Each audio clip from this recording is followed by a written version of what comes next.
और आज हम मौजूद हैं अपनी दूसरी टीम के साथ, टीम क्लैरिटी के साथ। और बॉयज़ बड़े एक्साइटेड लग रहे हैं। हम इनसे बातें करेंगे, इनसे पूछेंगे भाई क्या सीन है, इनकी क्या स्ट्रैटेजीज़ है, इनका क्या प्लान है, इनकी कहाँ वीकनेस देख रहे हैं, कहाँ स्ट्रेंथ देख रहे हैं, और ये इतने सारे कैश का क्या करेंगे। तो चलते हैं बॉयज़ के पास। क्या हाल है बॉयज़? ठीक ठाक अल्हम्दुलिल्लाह। सबसे पहले तो आप लोगों को बहुत बहुत मुबारक हो। ठीक है, ये रस्मी बातें हमें करनी पड़ेंगी थोड़ी देर, 2-3 मिनट, कि यार आप लोगों ने कम्पीट किया, आप लोग पहुँच रहे हो, आप क्वालिफाई करोगे, ये सब तो हो गया। मगर यार मैं आपको असल मुबारकबाद इस चीज़ की देना चाहता हूँ, यार आप लोगों ने पर्सपेक्टिव बदल के रख दिया। वरना इससे पहले सिर्फ 3 तरह के बॉयज़ कामयाब हो रहे थे, या जो डॉक्टर बन रहे थे, या जो इंजीनियर बन रहे थे, या पायलट बन रहे थे। अल्लाह का लाख लाख शुक्र है यार, आप लोगों ने कहानी इन 3 से निकाली है और हम सब में बांटी है। अच्छा, तो यार वाई PUBG मोबाइल? मतलब कि बहुत सारी गेम्स हैं। मतलब जब मैंने ये गेमिंग वाला सीन ऑन किया था तो यार मेरी नीड फॉर स्पीड पे पहुंच के बस हो गई थी। तो अम्मा अब्बा की वजह से भी कि यार क्या कर रहे हो, होगा क्या, क्या सीन्स हैं। मगर लेकिन आप लोगों ने PUBG को पकड़ा और बिल्कुल पकड़ ही लिया आप। तो ये क्या सीन है यार? असल में ऐसी गेम है जिससे ज़्यादा दिल नहीं भरता, क्योंकि हर गेम में डिफरेंट सिचुएशन होती है। और दूसरी बात, फ्रेंड्स के साथ खेलते हैं तो ज़्यादा एंजॉय होता है, दोस्तों के साथ तो बंदा ऐसी बोर नहीं होता। अच्छा यार, आपका नाम है दानी और आपका नाम है खान 420 क्यों भाई? 420 मतलब ये क्या? ये दोस्तों ने रखा था। मतलब कि ये गेम खेलने से पहले रखा था या आप इसमें थे, मतलब कि बचपन से ही कोई इस किस्म के आइटम खेल रहे थे? नहीं, गेम जब स्टार्ट किया था ना, हाँ, तो उस वजह से बस मिला था 420। हाँ। तो यार आपने अपना कोई नाम क्यों नहीं रखा? कोई मिच्योर ईगल इस टाइप का कुछ आप भी रख लेते हैं? ये मैच्योर नहीं है ना। अच्छा, मिच्योर भी हो रहे हैं। नॉर्मल दानी ज़्यादा अच्छा लगा, उसमें वही रख दिया। अच्छा यार, आप लोगों की जो टीम है बेसिकली है, इसके अंदर बहुत सारी एडिशंस भी हुई। आप लोगों ने कुछ लोगों को लूज़ भी किया होगा डेफिनेटली। कोई गए होंगे तो कोई आए होंगे ना बहुत ज़्यादा। तो यार ये तो मैं नहीं पूछूंगा कि कौन गए, मगर ये जो आपने एक ड्रॉलिंग के नाम से एक नया प्लेयर आप लोगों के पास ऐड हुआ है, तो ये डार्लिंग है, ड्रॉलिंग है, क्या है बेसिकली? ड्रॉलन। सही है। क्विक निकलना है इसके ऊपर, आगे ज़्यादा में डीप नहीं जाना। लोगों को मैसेज मिल चुका है। क्या सीन है ड्रॉलिंग का? क्या उसकी क्या स्पेशलिटी है? वो क्या वैल्यू ऐड करेगा इस गेम के अंदर? गेम सेंस उसकी अच्छी है, इस वजह से। क्या गेम सेंस अच्छा है? मतलब गन स्किल मिल जाता है, हर आजकल तो हर प्लेयर के पास गन स्किल्स है, लेकिन अच्छा वही होता है जो माइंड से खेले ना गेम, स्ट्रैटेजी हो उसकी, और यहाँ से आना है, वहाँ से आना है, छुप जाना है, IQ टाइप हो, मतलब इंटेलिजेंट होना चाहिए बॉय को। PUBG मोबाइल के अंदर भाई एक सीन है यार कि बहुत सारे मैप्स हैं, बहुत सारी लोकेशन है। आप लोगों के बारे में यार एक मिथ है कि यार आप लोग अपने एक ही मैप अपना कंसिस्टेंट किया, कौन सा वाला है वो? मिरामर। हाँ, म्यांमार। हाँ यही है। यहाँ पे कराची में एक म्यांमार के नाम से एक जगह भी है भाई, पता है? प्रॉपर एक जगह है। अरे तुम लोगों ने कोई तैयार तो कर लिया होगा, कोई आपसे पूछे कि यार आप लोग क्या करते हो, तो आप उसको क्या बताते हो? मतलब कि हम क्या करते हैं? बस मैं तो शॉर्ट से जवाब देता हूँ, प्रोफेशनल गेमर हूँ, लेकिन वो भी लोगों को समझ नहीं आता। जाहिर सी बात है। तो बस फिर थोड़ा ज़्यादा डिटेल में बताना पड़ता है, अपनी अचीवमेंट दिखानी पड़ती है उनको। अचीवमेंट कैसे दिखाते हो? क्या इजी होता है, बस अपना यूट्यूब दिखा दो, समझ जाते हैं कि यार बहुत सही बहस खत्म हो जाती है। हाँ, बहस खत्म हो जाती है। तो खान आप क्या करते हो? मतलब कि जब आपसे कोई पूछता है कि यार क्या सीन है और ये वो, जिसको समझ होती है उसको बता दे कि पाकिस्तान को रिप्रेजेंट कर रहे हैं ये वो, और जिसको समझ नहीं होती उसको समझाते ही नहीं। ये भी अच्छा है, बात करने की ज़रूरत ही है, बहस करने की। हाँ, लास्ट PMPL के अंदर यार आप लोगों का परफॉर्मेंस, आप लोगों की बड़ी कमाल थी, आप लोग डोमिनेट कर रहे थे। उसके बाद यार वो जो 4 वर्सेस 4 वाले मैचेस होते हैं उसके अंदर आप लोग थोड़ा वीक थे। तो अभी आप लोगों की क्या एक्सपेक्टेशन है? आप लोग अपनी गन पावर जो आप लोगों के पास मौजूद है, जो टीम के आपने नए मेम्बर्स भी इंडक्ट किए हैं, बड़ा सीन हो रहा है, तो मतलब सीन ऑन है, आप लोग संभाल लोगे आप लोगों को लगता है? पिछली बार था कि अब हमारी थोड़ी गन फाइट थोड़ी वीक थी ना बाहर की टीम्स के मुकाबले में, तो इस बार हमने थोड़ा प्रिपरेशन ज़्यादा की है। हर एक बंदे ने सोलो अपनी गन फाइट थोड़ी अच्छी की है, तो इस बार होप्स आई है। सोलो गन फाइट जब आप बोलते हो, ऐसा लगता है कि यार कि कोई बंदा सुबह उठता होगा, अपनी अलमारी खोलता होगा, उसमें से अपनी गन निकालता होगा, फायरिंग रेंज पे जाता नहीं, होगा। हमारे ऐसे नहीं होता। हमारे साथ तो सुबह उठता है बंदा, ब्रेकफास्ट वगैरह करते हैं, फिर ट्रेनिंग करते हैं थोड़ी। ट्रेनिंग क्या है? ट्रेनिंग इसके अंदर एक ट्रेनिंग मोड होता है जिसके अंदर आप जाते हो, आप स्प्रे इसी गेम के अंदर ट्रेनिंग मोड है, ठीक है। क्लोज अच्छे करते हो तो उससे होता है कि आपकी परफॉर्मेंस बेटर हो जाती है, तो ज़ाहिर सी बात है टीम का ही फायदा है। जिस तरह से आप हमें बात करते थे गन पावर की, कि यार आप लोगों ने कहा यार हमारे पास इनफ गन पावर है, हम लोग संभाल लेंगे सिचुएशन को। तो जिस तरह से हर एक का अपना स्किल है, 3 वुल्फ जो है वो ग्रेनेड्स के साथ बहुत अच्छा, एक वो कहते हैं उसका ग्रेनेड से बड़ा एक रोमांस है। हर थोड़ी बार वो ग्रेनेड फेंक देता है यार, ये क्यों करता है वो? तो मुझे समझाया नहीं कि इतनी ग्रेनेड खत्म हो गई फिर क्या होगा? बस वो बहुत ज़्यादा कैरी करता है, घर से लेके आता है ग्रेनेड, कोई शॉपर करके 2-3 तुक्के बहुत ज़्यादा लगता है, किसी को बताना नहीं।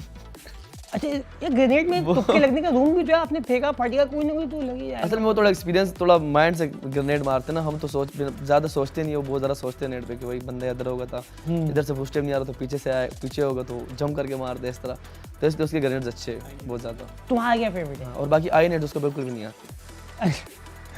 तुम्हारा क्या फेवरेट है? तुम्हारा क्या फेवरेट है? मैं पहले फिल्टर करता था सही है। टीम को, मतलब आइजल जैसे वुल्फ होता था मैं फिल्टर करता था। सही है। तो अभी मैं फ्रैगिंग में आ गया, मैं गन स्किल्स इंप्रूव की बहुत ज़्यादा, तो मैं अभी फ्रैगिंग में आ गया। तो मेरी फ्रैगिंग है कि मैं क्लोज में ज़्यादा लड़ता हूँ, क्लोज गन पावर होती है तो बहुत ज़्यादा अच्छी मतलब मेरी। नाइस। और खान आपका?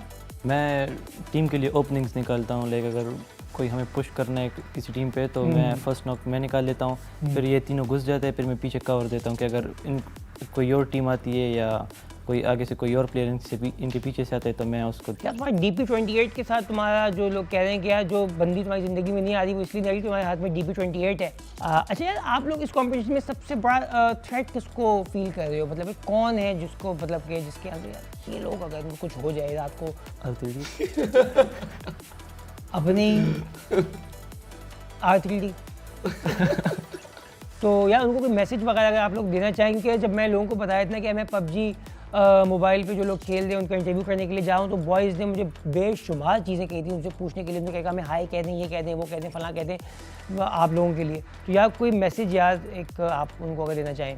कितना मुश्किल काम होता है मुझे पता है कि रस्मी बातें करना कि अपना बहुत ख्याल यही रहना कि पाकिस्तानी फैंस बहुत टॉक्सिक है ना, लाइक तभी टीम को सपोर्ट करती है जब उनका अच्छा टाइम होता है। सही है।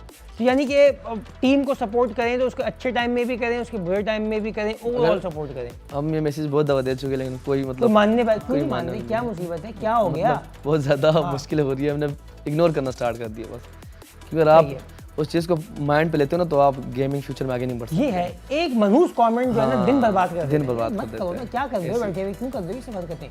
कोई बुरा कमेंट नहीं करेगा, कोई किस्म की हरकत नहीं करेगा, सब पॉजिटिव बातें करेंगे, ठीक है? अच्छे टाइम पे भी बुरे टाइम पे भी आप लोगों ने एक जैसा ही रहना है यार, वो टीम है भाई, वो कोई सुपरमैन है क्या हो गया?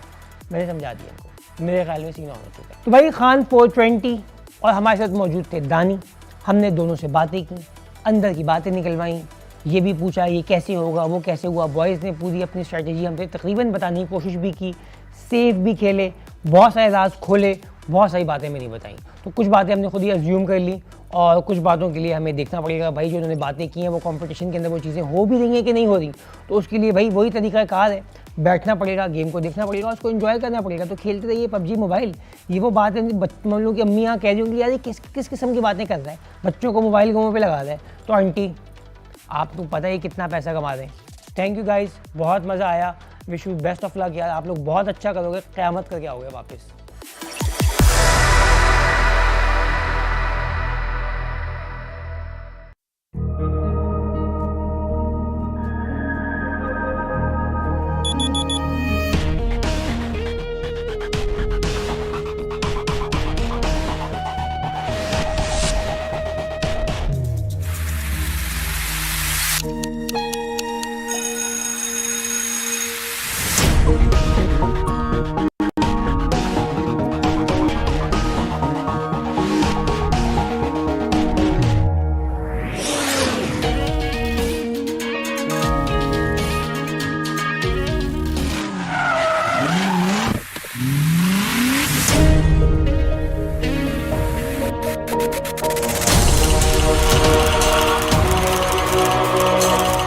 PMPL exclusively for Pakistan.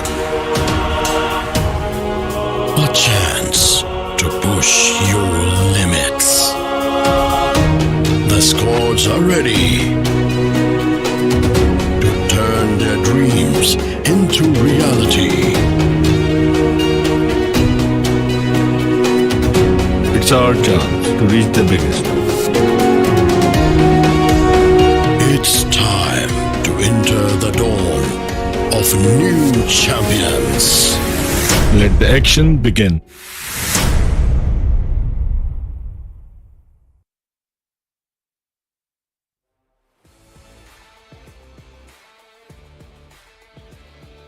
exciting day of the PUBG Mobile Pro League Pakistan Spring 2022, as this event is also powered by Oppo, who are our official smartphone sponsors of PUBG Mobile Esports Pakistan. And here we are with our second day of the first week's league stages, and joining along with me is going to be Blotter, and I think we've both been enjoying this kind of an action that we did get to witness in day number 1. But heading on to day number 2, only 16 teams are going to be heading forward to the first Super Weekend. So who do you think, Blotter, are going to be those teams who are going to be left out today?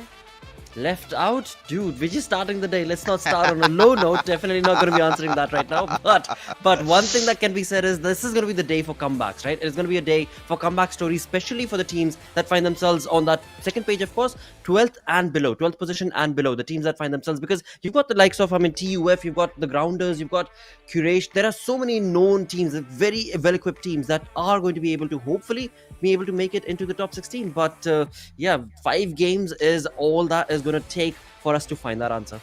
Oh yes, 5 games, and we've got 3 Miramars in there, and this is one of my favorite days from the entire week, because a lot of Miramar means a lot of fun, and especially with the fact that the Pakistani teams love their Miramar games, that just notches it up. But we've got to say, what a dominating affair has it been for a few of the teams, especially for Team Clarity, who have been placing in the top 3 in 3 occasions out of the 4 that they've played. So clearly they've made a very good mark entering into the PMPL this time.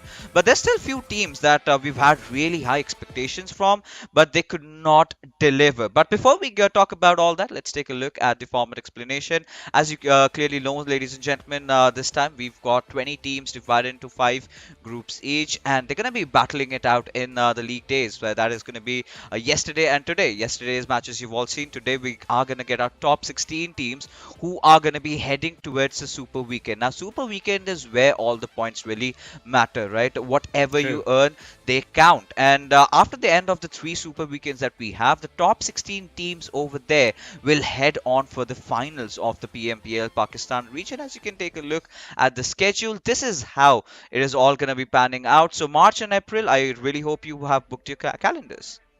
Absolutely, this is going to be the most important time for these fans, as well as the teams, of course, because this is the moment that they can very well follow the teams that they love. Along with that, the team that will move on fourth will be representing Pakistan, right? So it's a huge undertaking to be a part of that finale itself, because from that finals there will be teams moving on fourth, and that is how you'll know which team is going to be the one that will push on fourth. But moving away from that into the prize pool category altogether itself, we've got $100,000 that has been set up on the line for the prize pool, in which, of course, the thing that you had spoken about yesterday as well, we've got 1,408,000. Correct me if I'm wrong, FMxR3D, for that first prize. I think it's going to be 14 lakhs I think it is 14 lakhs indeed, or maybe more. I mean, it's confusing. It seems our math is a little confusing. It definitely seems to be the case, dude. But it's a lot of money, basically. It's a lot of money. That's it is a lot of money. I mean, something that we have never dreamt of, right? These are so many zeros attached. I've never seen that ever in my whole life. But right now, I mean, the entire prize pool, again, ladies and gentlemen, has to be 1.76 crore Pakistani rupees. That is what we're talking about, and it has been so on divided. But as we take a look at the point structure, Lakshay, nothing has really changed, right? It's been the same since almost around 2 years. We've been following this point structure. To be honest, I mean, this is a point where I'm kind of expecting something new to happen, but right now this is what we're going to follow. So if you're getting a chicken dinner, of course you're going to earn 15 points, and as many kills as you do get, you're going to get a point each for all of them. So Pakistani region, like we've already discussed, is really aggressive, right? Loves to take a lot of fights face on, and as a result they managed to get a lot of kill points for themselves. But let's take a look at the teams participating again as we head on to the squad rosters. We do have in Group A SALTxi8 Esports, Quantum Rage, Quraysh Esports and TmwEsports. Now today we've seen SALTxi8 Esports do decent along with Quantum Rage, but Quraysh Esports and TmwEsports are the 2 teams where I'm gonna have my eyes on specifically if to see they make it to the next round or not. Absolutely, dude. I mean, you talk about TmwEsports, right? They are sitting on that 16th spot with 15 points for themselves. On the bottom is going to be on the 17th position, Quraysh Esports with just 1 point shy on 14 points. So there is a huge undertaking for both of these teams to stay in that top 16, because that is how they'll have that opportunity to move into the Super Weekend. With that, as we move on through to group number B. Group B, basically, no numbers right there. But we've got QWERTY Esports. Now, the interview that we were looking at, now that is something that was very honest. I would say that was the most honest interview that I've heard in such a long time from QWERTY Esports, Lakshay, where indeed, so please. how much do you think are the esports players really making? I've got to tell it to my neighborhood auntie.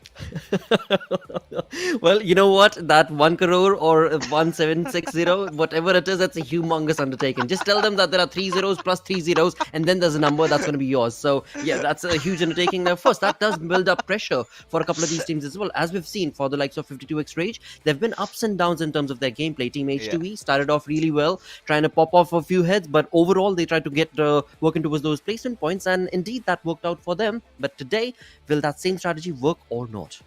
Oh, that I think we're all here to find out. So let's see how things really pan out as we take a look at Group C, FMxR3D.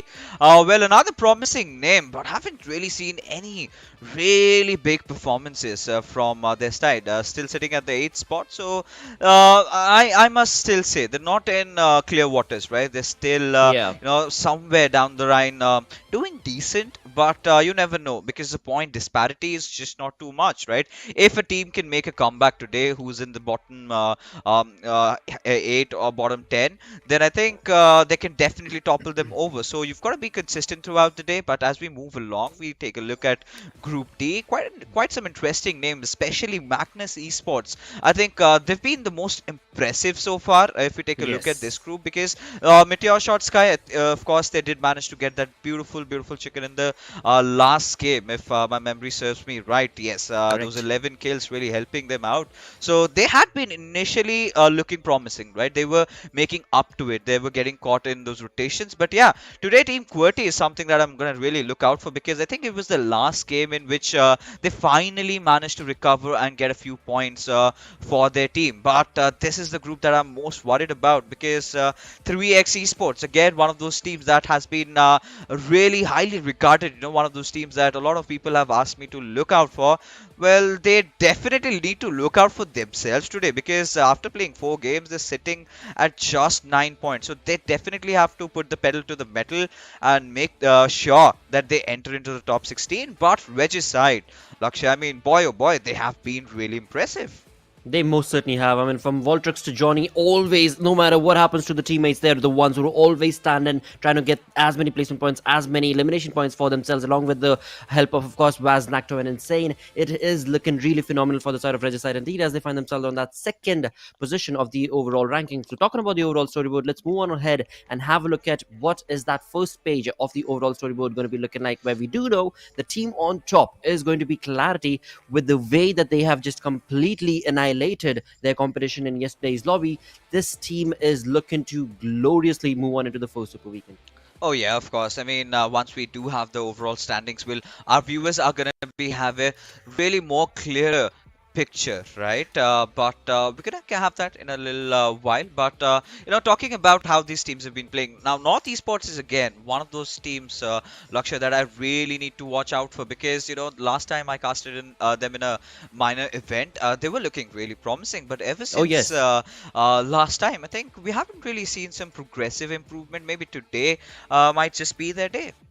It could be. I mean, yesterday we did talk about how teams were trying to get to understand their opponents, right? And talking about trying to get to understand their opponents, let's move on ahead and talk about SALTxi8. Now, this is a team that everybody knows from Pakistan region. No two ways about it. The lineup is just so clear and crypt and clear, because you've got Crypto, Blade, Ghost, Uzum. They're just the best of the best synergistic lads that you can very well come across in a team. But that conversation can very well go against them based on their yesterday's performance. I mean, yes, they're sitting on that 5th position. They've got 41 points. All right, they've had decent days, but they've had better days as well. They've had better games as well. So perhaps we can all boil it down to tomorrow was just the first day. Teams were just trying to check the waters and trying to understand what exactly are they up against. again, at this junction, Lakshay, I'm kind of really worried about how Right. Salt I8 are playing because these are not promising vitals from their side, Exactly. right? Again, you talk about Team Salt I8, they could be one of the easy favorites of winning this whole thing, right? Heading on to the next stage as well. But how they've performed yesterday, it was not convincing to me, honestly, because I've True. seen Crypto doing way better than how he was performing Exactly. yesterday. And more than that, right, Lakshay, there's the rotation has been completely off. So let's take a look at a team card as we head in, and there you can see Clarity Esports, the tabletoppers. Now this is what I'm talking about. Now this is the improvement that Clarity Esports have shown so far, right? Heading into the tournament, a lot of people were questioning them. A lot of people were doubting them. Some said, maybe they've lost that edge. But clearly, this dominating run yesterday, I mean, out of 4 games, being top 3 in 3 games and getting a chicken, I mean, this shows how good Clarity Esports have become. Look at every single player, Zibian, 420 Boy, Trollin, all stepping up. And Team will, of course, that very good IGL that we've seen from the Pakistan region being really consistent, and especially the way he's making his team rotate around. Now that is something that we really need to acknowledge and appreciate. Absolutely right. There was the moment that he was so perfectly mentioning about as well. When it comes down to team move and the way he's able to just control the team and create those back angles, Clarity Esports is, I mean, it's just warfing every other team in the entire lobby. And of course, when it comes down to 420 Boys, awesome play. He was just a one-man army, dude. Do you remember that point where 420 Boy ended up coming back into the game, took down QWERTY, I believe it was, and then took on that second position all by himself. So, I mean, that kind of ludicrous play, that kind of mind games that the side of Clarity Esports showcases is the reason why this team is dominating right now. Oh yeah, I mean, I think they're still gonna keep dominating. I think they're still gonna be playing a lot more, with a lot more freedom, considering how they were doing yesterday. Because for sure they know they've qualified. Of course, it's gonna be about bragging rights, right? Look at this. Yeah, exactly. That is what I was talking about. The way he's been playing lately. I think it has to come down to the fact that Clarity as a team, they've improved so much. Now this is where questions are going to be raised at the players of Team QWERTY, right, who haven't really been doing well. But as we move along, let's take a look at another team card of a certain team, and who's that going to be? And there you have it, FMxR3D, another team. I mean, you talk about Pika, we've seen him in Baplu, but Finisher coming in with those 8 frags. I think I must say, they haven't been the best of the team, but they have not been sinking at the very bottom, right? Like we said, still at the 8th spot, but they could still do better in terms of how playing today. They most certainly can. They most certainly can. There is nothing stopping them from doing that. I mean, R3D Esports, FMxR3D, in fact, is one of those teams that is very versatile in terms of whatever position they find themselves in. And that is something that we saw hints of yesterday. I mean, there were just moments where they were caught off guard making those rotations. But overall, we can clearly see when it came down to the aggressive stance that is capable of the side of this team of R3D, they are absolutely going to be pinched down their opponents. From the first game, they got 1 kill, to the next one, 3, and then moving on all the way down to the final game where they walked away with 11 elimination points. So that itself showcases that the team has the prowess. Now it's all about just gluing all of those wonderful things together and getting rid of whatever that went wrong in yesterday's plays. Oh yeah, I mean, a lot of things. I think teams have managed to get a grip on what they were doing right and what they were doing wrong. But enough chatter. Let's just head into and take a look at the overall standings and find for ourselves, who are those teams still being threatened to get eliminated and not have a chance to play in the Super Weekend, in the first Super Weekend, the most important Super Weekend. But let's take a look at who have been really glorious. We've got to talk about Freestyle and Magnus Esports as well. The way these lads have been playing, definitely they have picked up the pace, and ever since, they've been doing all the right things, especially Magnus Esports. The way they've been making their rotations, you're definitely going to take a look at the mindset of their IGL as to what he's thinking and the way he's approaching the game. SALTxi8 Esports could clearly do better in terms of how they've been rotating and their close quarter combat. If they sort of fix that, I think they're gonna reach new heights today. Absolutely, and as we move away from SALTxi8 towards MetershotxSKY, the one good game that they had in the final game of Erangel yesterday definitely helped them to their cause, as that chicken dinner, along with the 11 elimination, moved them up 9 positions. 9 positions, it's a huge undertaking from there, and now they need to just hold on to that position or maybe even climb up, perhaps. I mean, that's another momentum boost that could very well help them secure that top 16 position as they move into the Super Weekend. Because right now, viewers, keep in mind that as of now, no matter where these teams end up placing, the only objective is to qualify. And how do you qualify? Be a part of that top 16. Even if you're qualifying in the top 16 just solely based on the placement points, it does not matter, because the points will finally be started to calculate in the first Super Weekend itself. Oh yeah, I mean that is where where everything's gonna go down to a hard reset. Everyone's gonna start from level 0. But yeah, I think this is where you talk about team QWERTY, right? Being at the 11th spot, they certainly could do better. They have improved considering the last matchup. 6 places up, so they Right. still find themselves in well, let's say deeper waters today. They've got to do a better job. But let's take a look at some head-to-head stats between two teams, and we do have Quraysh Esports and MetershotxSKY. And as we take a look at it, you could clearly see, both of these teams, right? MetershotxSKY. Well, this has been one of those teams that was getting there, and eventually, towards the very end, they found themselves a chicken dinner, right? But when you talk about Quraysh, now this is one of the teams that, well, they've been taking a lot of good fights, right? Right from the very start. I think their team game, Lakshay, you've got to agree, has been spot on. Definitely has been. I mean, most certainly that has the reason why we can definitely anticipate the team to be able to make that rise and come back for themselves, as well as we do seem to be flying all the way into the map of Miramar. The first game is going to go live right now on day number 2 of PMPL Pakistan region, as we do have the first game going to be set up on Miramar. So right off the bat, we're going to be starting things off on Miramar, moving on to Erangel. So as Fixes did mention earlier, we're going to be looking at 3 Miramars right off the bat in today's day, with 2 Erangels that will be played. And with that, the flight path on our screens take us through this Fixes.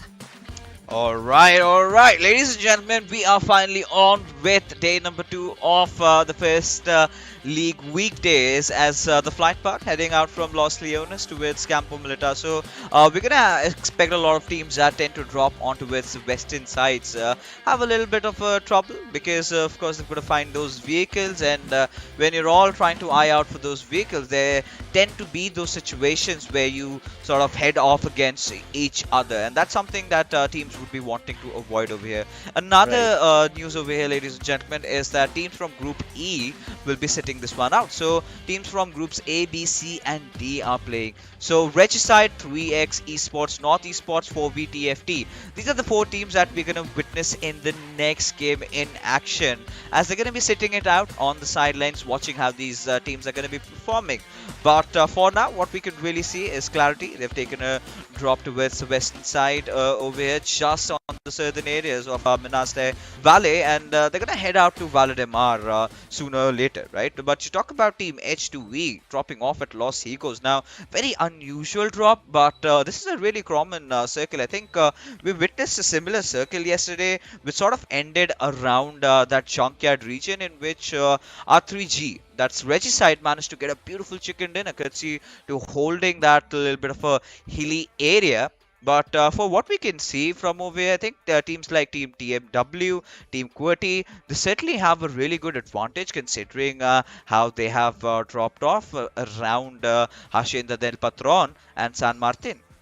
Absolutely, and as so you perfectly mentioned, when it comes down to comfort zone, we do have the team of course, FM, who are going to be setting themselves up at LSR, their known location, looking very comfortable, no questions, no problems whatsoever at all on their front. But on the other side altogether, on the northern side, in fact, I should mention, is going to be the side of MetershotxSKY's Mary, very, very close to the vicinity. Along with that, we've got Sharpter and Team QWERTY's Wolverine taking on those head-on shots. And Sharpter definitely did get a little bit of damage, but, well, he's going to find his footing and is definitely going to be allowed to survive and maybe get some loot and maybe even retaliate, for all we know.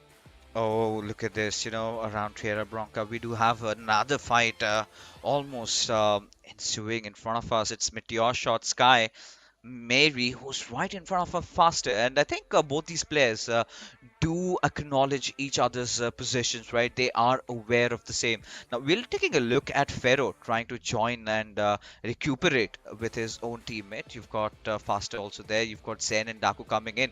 But I think Halsey's position is going to be so crucial, because if he can get a loot, if he can get his loot done really fast and he starts to close in, I think there's high possible chances that 52 Rage might just get surrounded. Now, 52 Rage were looking really preposterous with their drops yesterday. You could remember that 1-1-1-1 split yesterday in the map of Miramar, but look at them closing in with the Uzi. Mary has got a hold on to his dear life, as we do have all 4 men pushing in from every possible direction, and somewhere down the line they are going to get caught, but somehow Mary managed to get that one knock, but that's all he can as he finally falls down, as the cavalry of MetershotxSKY was a bit too late.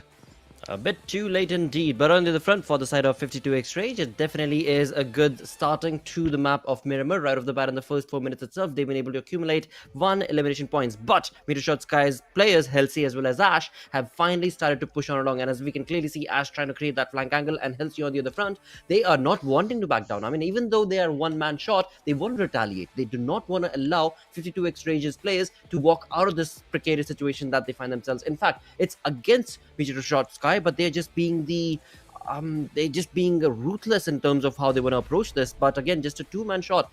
I want to see where the 3rd man is. We've got Ash, we've got Halsey, but where is Khatir and his position? Oh, I mean, if they're gonna individually take these fights, then they are basically building up their own coffins, right? Right, But yeah. for now, I mean, Halsey is being really wary. They're trying to set up a cover fire, rather a crossfire over here with Ash and Halsey, both waiting for the players of 52 Rage. But this is what I love about 52 Rage, right? They're pushing in tandem with each other, and that Exactly. could really work out if they can manage to get the perfect trades over here. That is so true. That is so very true indeed. And the way the communication is being showcased from the side of MetershotxSKY, Ash as well as Halsey, I mean, it seems like Ash was the one who went out there to bait, gave in the audio cues to bait 52x Rage. And as they pushed on towards those compounds, Halsey in the back end is definitely waiting. And as he's waiting, the communication is being showcased to Ash as well. Now, in all of this, I seriously want to know where Khatir is. But as that goes on along, the Grounders, Mr. Black, takes on the competition against the players of course, the Grounders, it seemed, and to QWERTY were the one who were at the receiving end at that point in time. A few minutes ago, as the game was starting, we did see QWERTY's Wolverine taken a few shots against the players of TG, but now it is the Grounders who seem to be retaliating against that initial push. Yeah, I think they've taken a good control over San Martin, right? Having control over the advertisement building. I think the most pivotal area, I must say, in terms of how you take over San Martin, right? It gives you an entire accessibility, gets you that aerial vision. But for now, we've got a push coming onto its Ash. Where on earth is Halsey, as Zen takes quite a little bit of damage, but it's all fine. He's gonna get himself up to full HP in no time at all.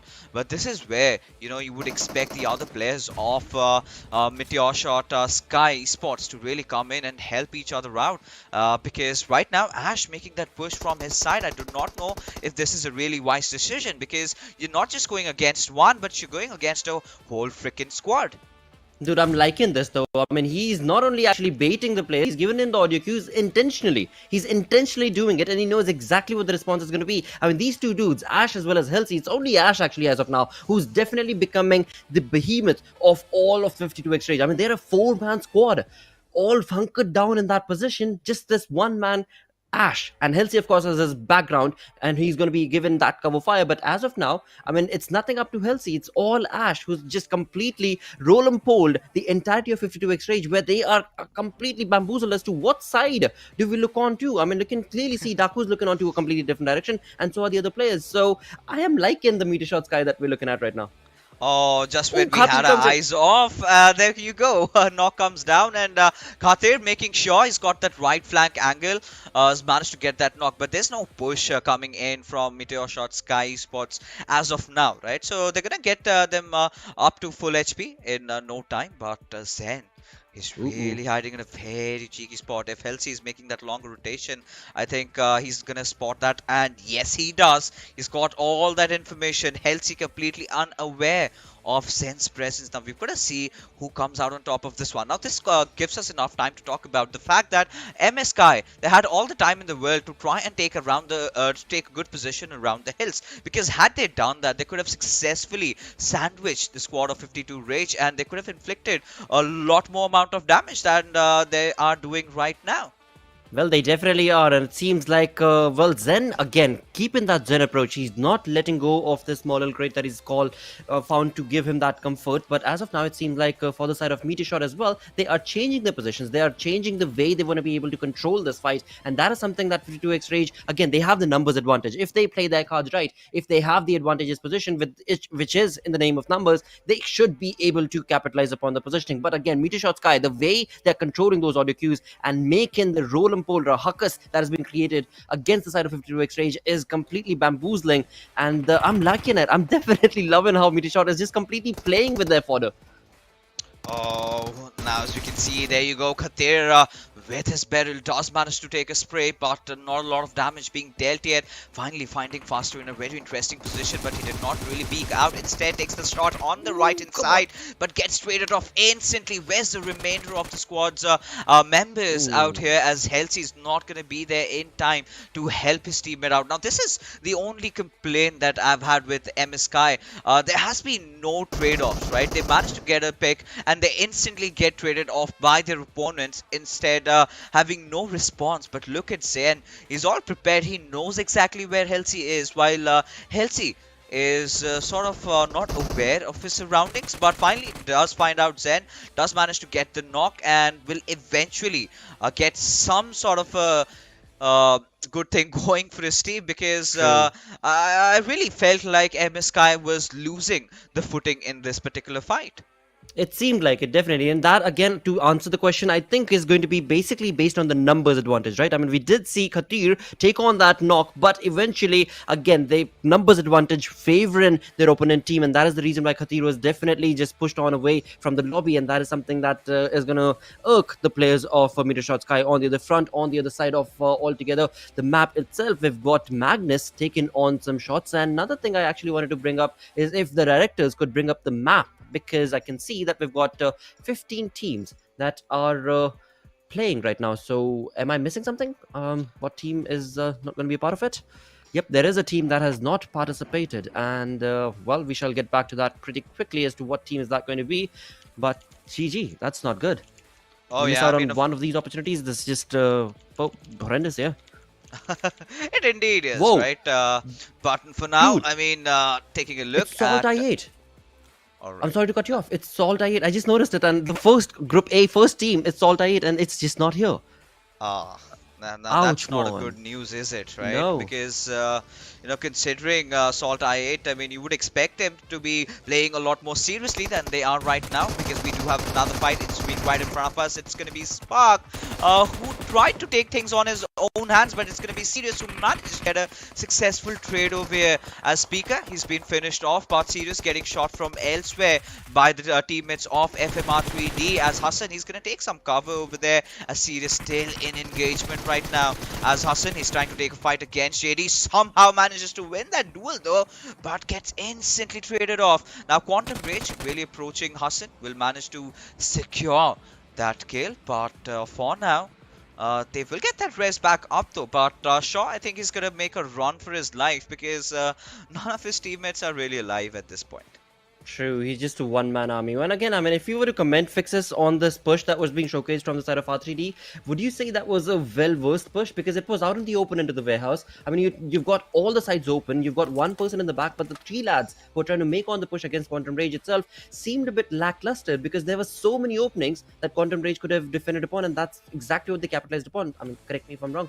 Yeah, I mean 100% because ideally how you would really want to take a fights in these open warehouses is find a few knocks, right? Just with one knock you cannot afford to push like that because you're not sort of aware about where the other players are, right? And Right, that right. is something that bit them in their backs, right? And they did manage to get that one finish, but they managed to lose out on three players. So not really the kind of fight that they would have wanted. Instead, now they're on the back foot. Now they would have to play for survival. As we can see, the circle taking a shift down the southern side a little bit. We still have the areas of junkyard, graveyard, and the edges of Hacienda del Patron area in contention, right? Now the center lines are completely vacant, right? The center, little bit of a a high ridge area. They're still not contested. None of the teams have gone for it, and I can understand perfectly why, right? Because they do not want to get surrounded from all sides. But MetershotxSKY, the players are somehow getting a few knocks here and there. But taking a look at Oh. Tyrant, I mean that's a really precise shooting from his side. And again,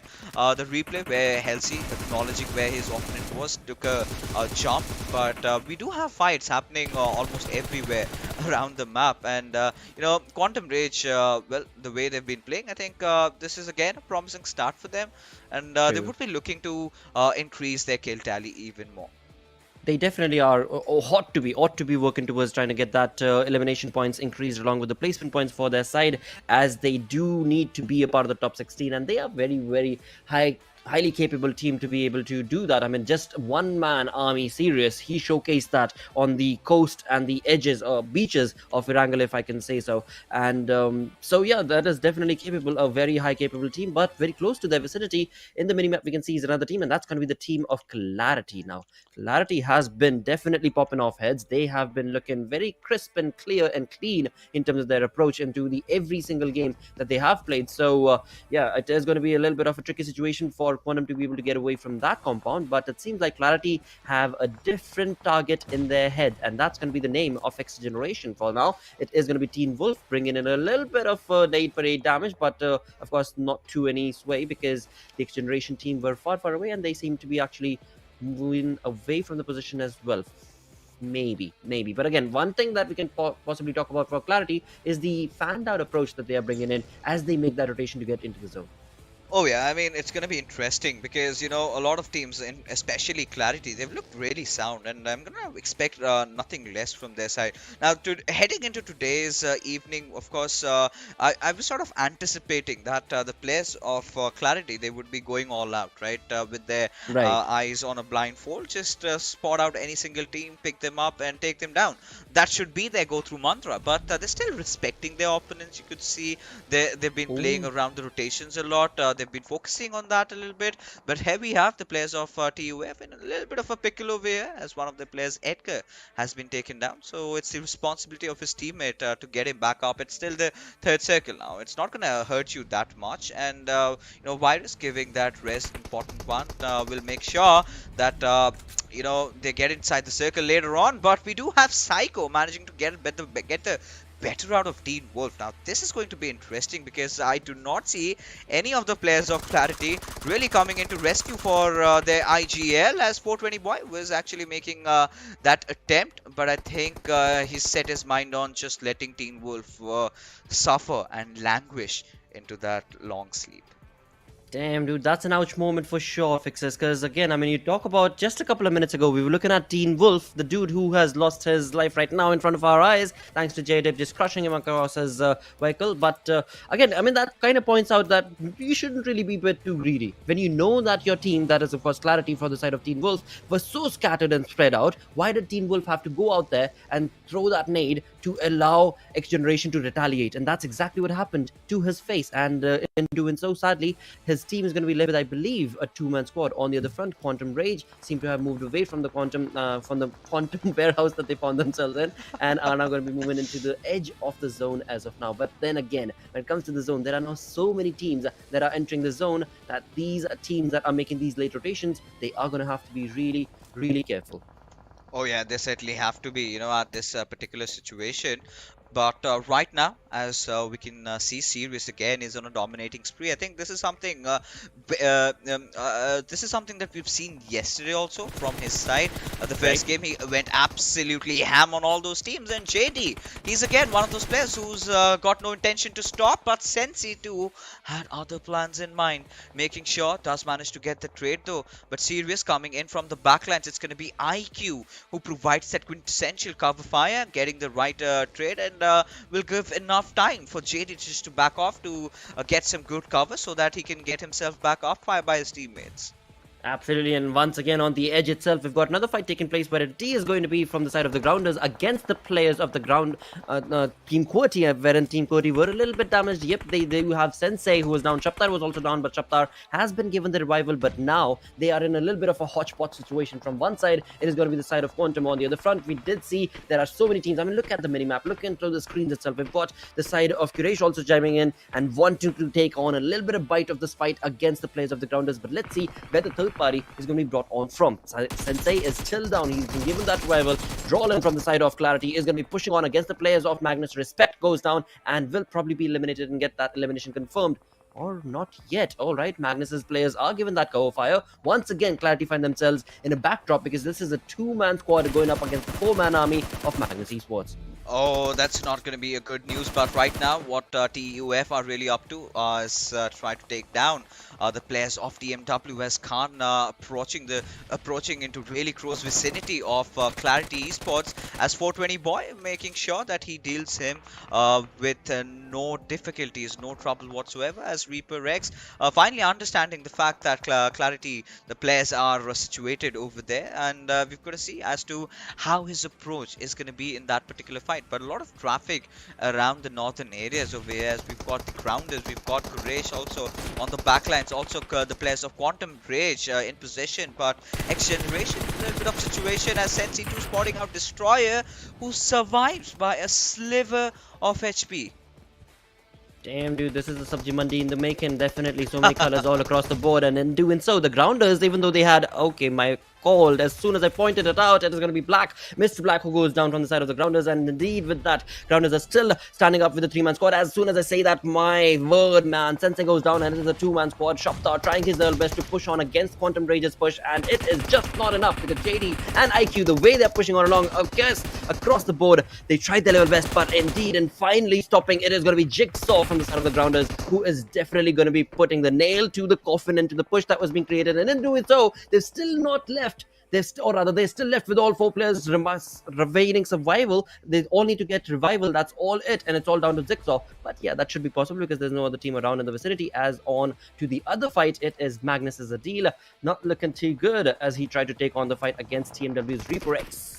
Oh, now that's gonna hurt because they were pushing out on a different team, and it was Team QWERTY from the far lines who managed to deal with them. Now, Team QWERTY, especially after the fact that they did lose out on Gravity, their new addition, they have been looking really sound over here in this particular situation, making sure they've got a good high ground position for themselves. But now they've also gonna make a run inside the circles. Now, that is going to be really interesting as to how they do that, because two teams are approaching upon them, and I think Khan does have that information that the XGeneration was just below, but it's from the backlines where Black comes in out of nowhere, manages to knock down and finish the life out of Destroyer. Now QWERTY down to a two-man squad. They've got to make a run inside the circle, and in doing so, they've got to ensure that all their players are safe and sound. But now with Quraysh, the players are heading towards the zone, but instead it's going to be Star who gets a better out of another team over there, as Wolfrey still getting himself on the kill boards, has managed to get a few knocks, as the Doc finds himself all beaten and bruised over here, as Thug, he's going to be fighting against the zone. He's going to go for a heal battle at this point.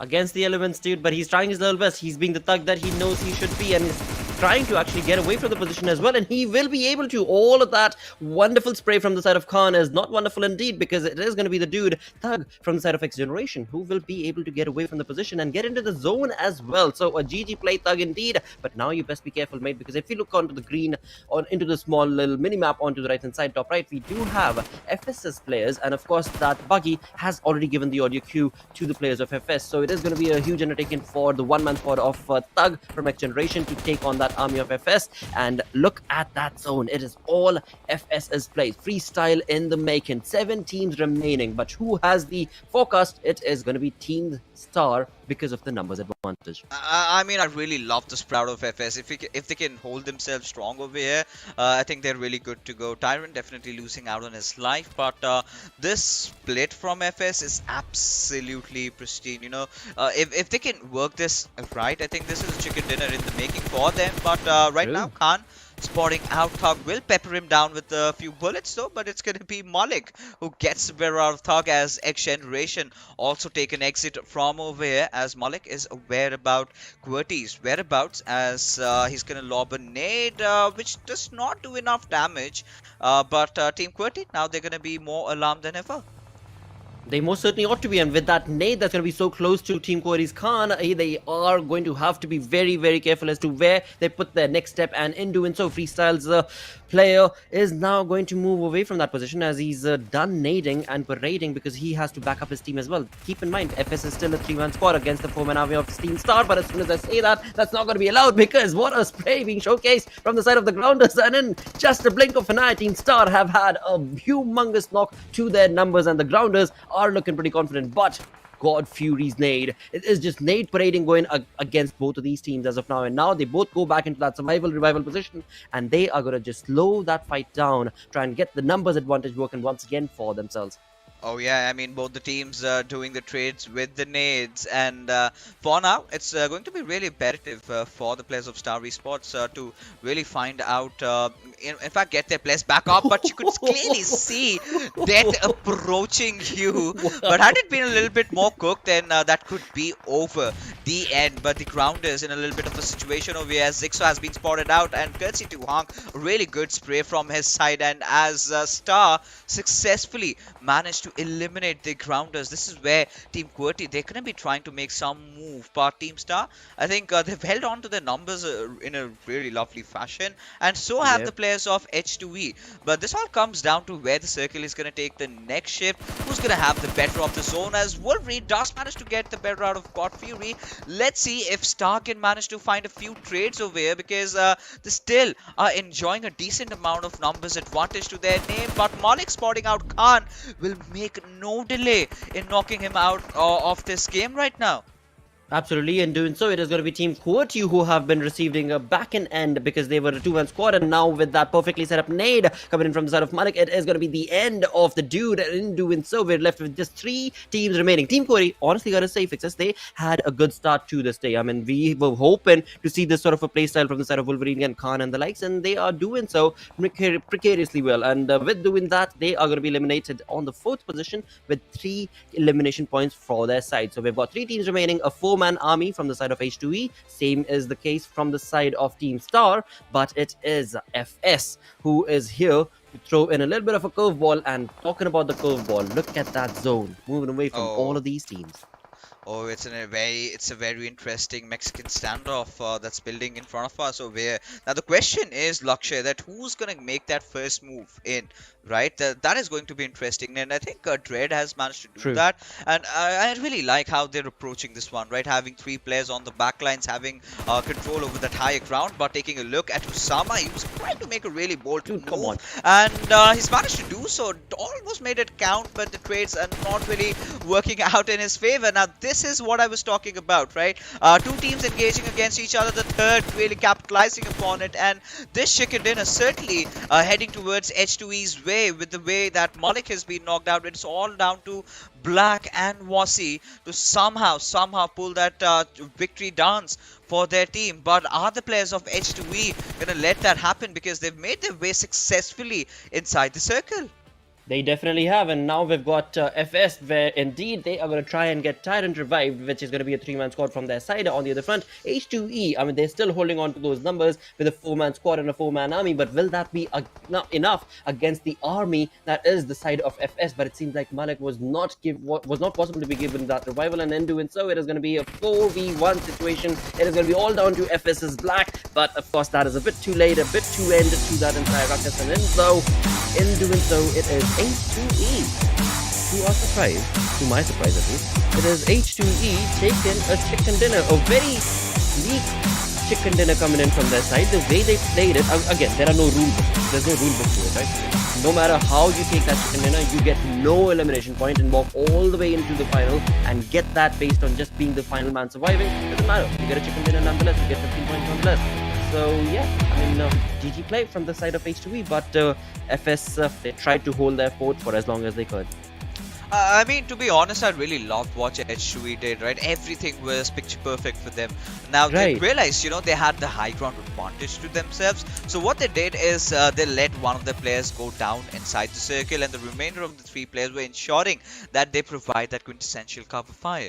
And the best part about this entire thing was when the other 2 teams were fighting amongst each other, that is when the remainder of the players of H2E, instead of capitalizing on the situation then and there, they managed to get inside the zone first. Now, once that fight ended over there, where Freestyle did manage to see things through, they went and got the lights out of them and managed to secure that beautiful chicken dinner. And that is what, to be honest, we were waiting for. So for the new teams to come in and get those chicken dinners, and H2E did a really massive job at that. I mean, get 6 kills, get 2 kills. As long as you're getting those chicken dinners, you're ensuring yourself, you're getting those crucial 15 points. And now they matter a lot, because after this game, they've directly propelled themselves up to that 5th spot. But right now, what we're going to do, ladies and gentlemen, is take a quick little breather, because right after that, we will be back with the post-game analysis. Go!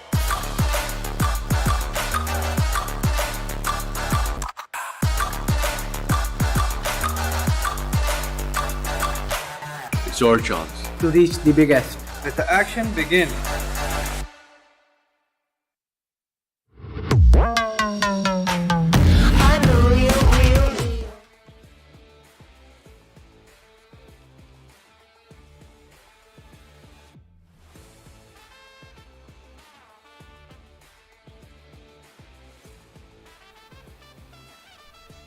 Alright, and of course we've got the first game done of the day. An exhilarating one is what that was, CA, as we did move in through Miramar, and it was none other than H2E taking the chicken dinner. FS pushed on to the backlines, or the sidelines I should say, based on the numbers advantage that H2E pushed in along with.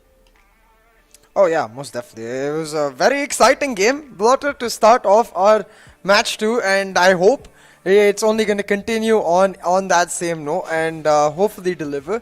I still want to see a few of those teams that have been left behind from day 1 try to step it up in game 2. We didn't see all of them here in this match 1. And I think Miramar usually has been a map of redemption for teams like this, so maybe they can make it happen there.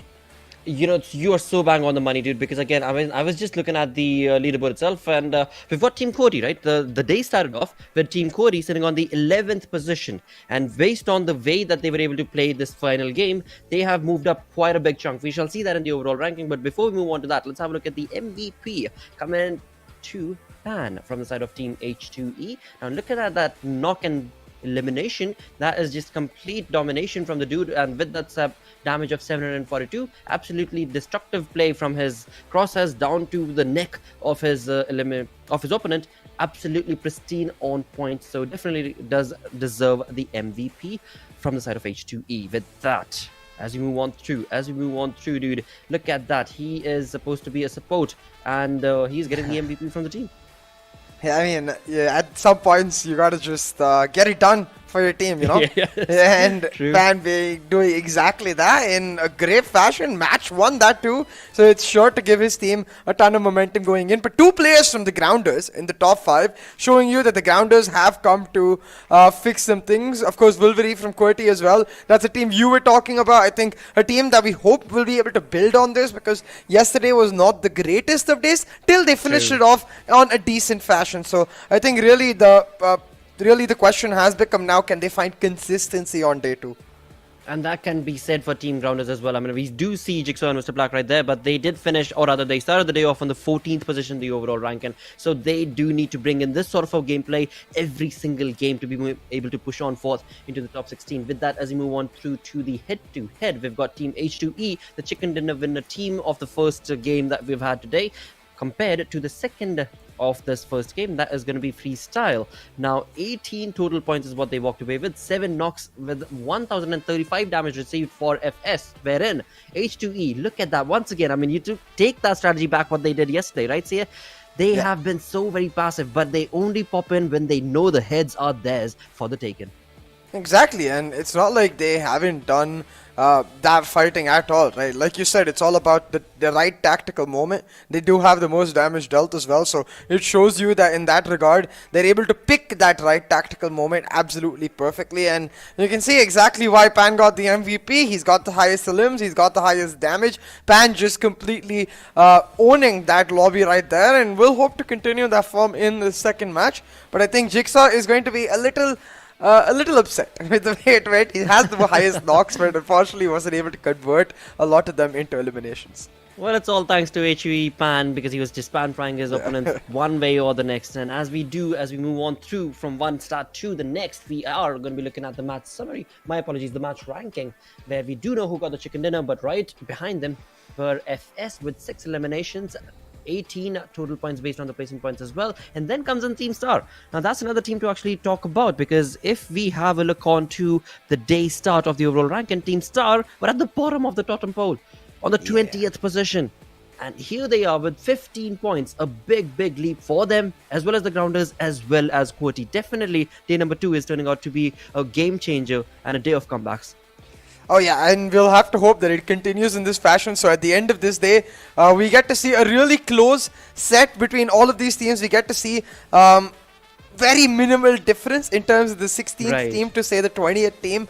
But with teams like TMW still not able to find the form, is looking quite frightening for them, I'd most definitely say. And they're going to have to try and make it happen in these next few matches. You don't want to leave it till the very end to try and scramble out as many points as you can. You know, that's usually the state where luck starts becoming a factor, and as a professional player, you never want luck to be a factor. You want to control your own destiny. Definitely. I mean, none of these players, I'm sure none of these players are going to be relying on that luck, but okay, in certain sense, one can say that as soon as the game starts, I'm sure they are relying on a little bit of that PUBG luck, because the PUBG gods, they end up deciding where the zone is going to be, right? And that is the only say that these players can have, I don't know, spiritually or whatever, but moving away from any of those conversations. I'm looking on forward to the next game. Now, today we started off with Miramar, so that means the next game is going to be placed on Erangel. And yesterday, if at all yesterday is to showcase anything, right? We talk about Erangels, and it was Magnus who was just completely popping off heads, right? I mean, that team was all over the place with the way that they showcased that. But again, I was going to ask you if that would be the case or not, but let's go through the zone analysis first. So a very generic circle is what I would kind of call it. It was just a certain shifts that ended up happening right about now, but it jumped down south, and that is where it left Terra Bronca, where we did have two of these teams, Metershot and the other, who were left all by themselves. But now, as the zone moved on along from that position, FS, look at the way FS is positioned, and this is when they start making that move from one mountain hill to the next, and they slowly get into the zone itself. And then, as the next circle shifts, the zone is entirely theirs for the taking. They've got the control. It's out in the open. It's all out in the open. All the teams are taking on those third-party shots against each other, but the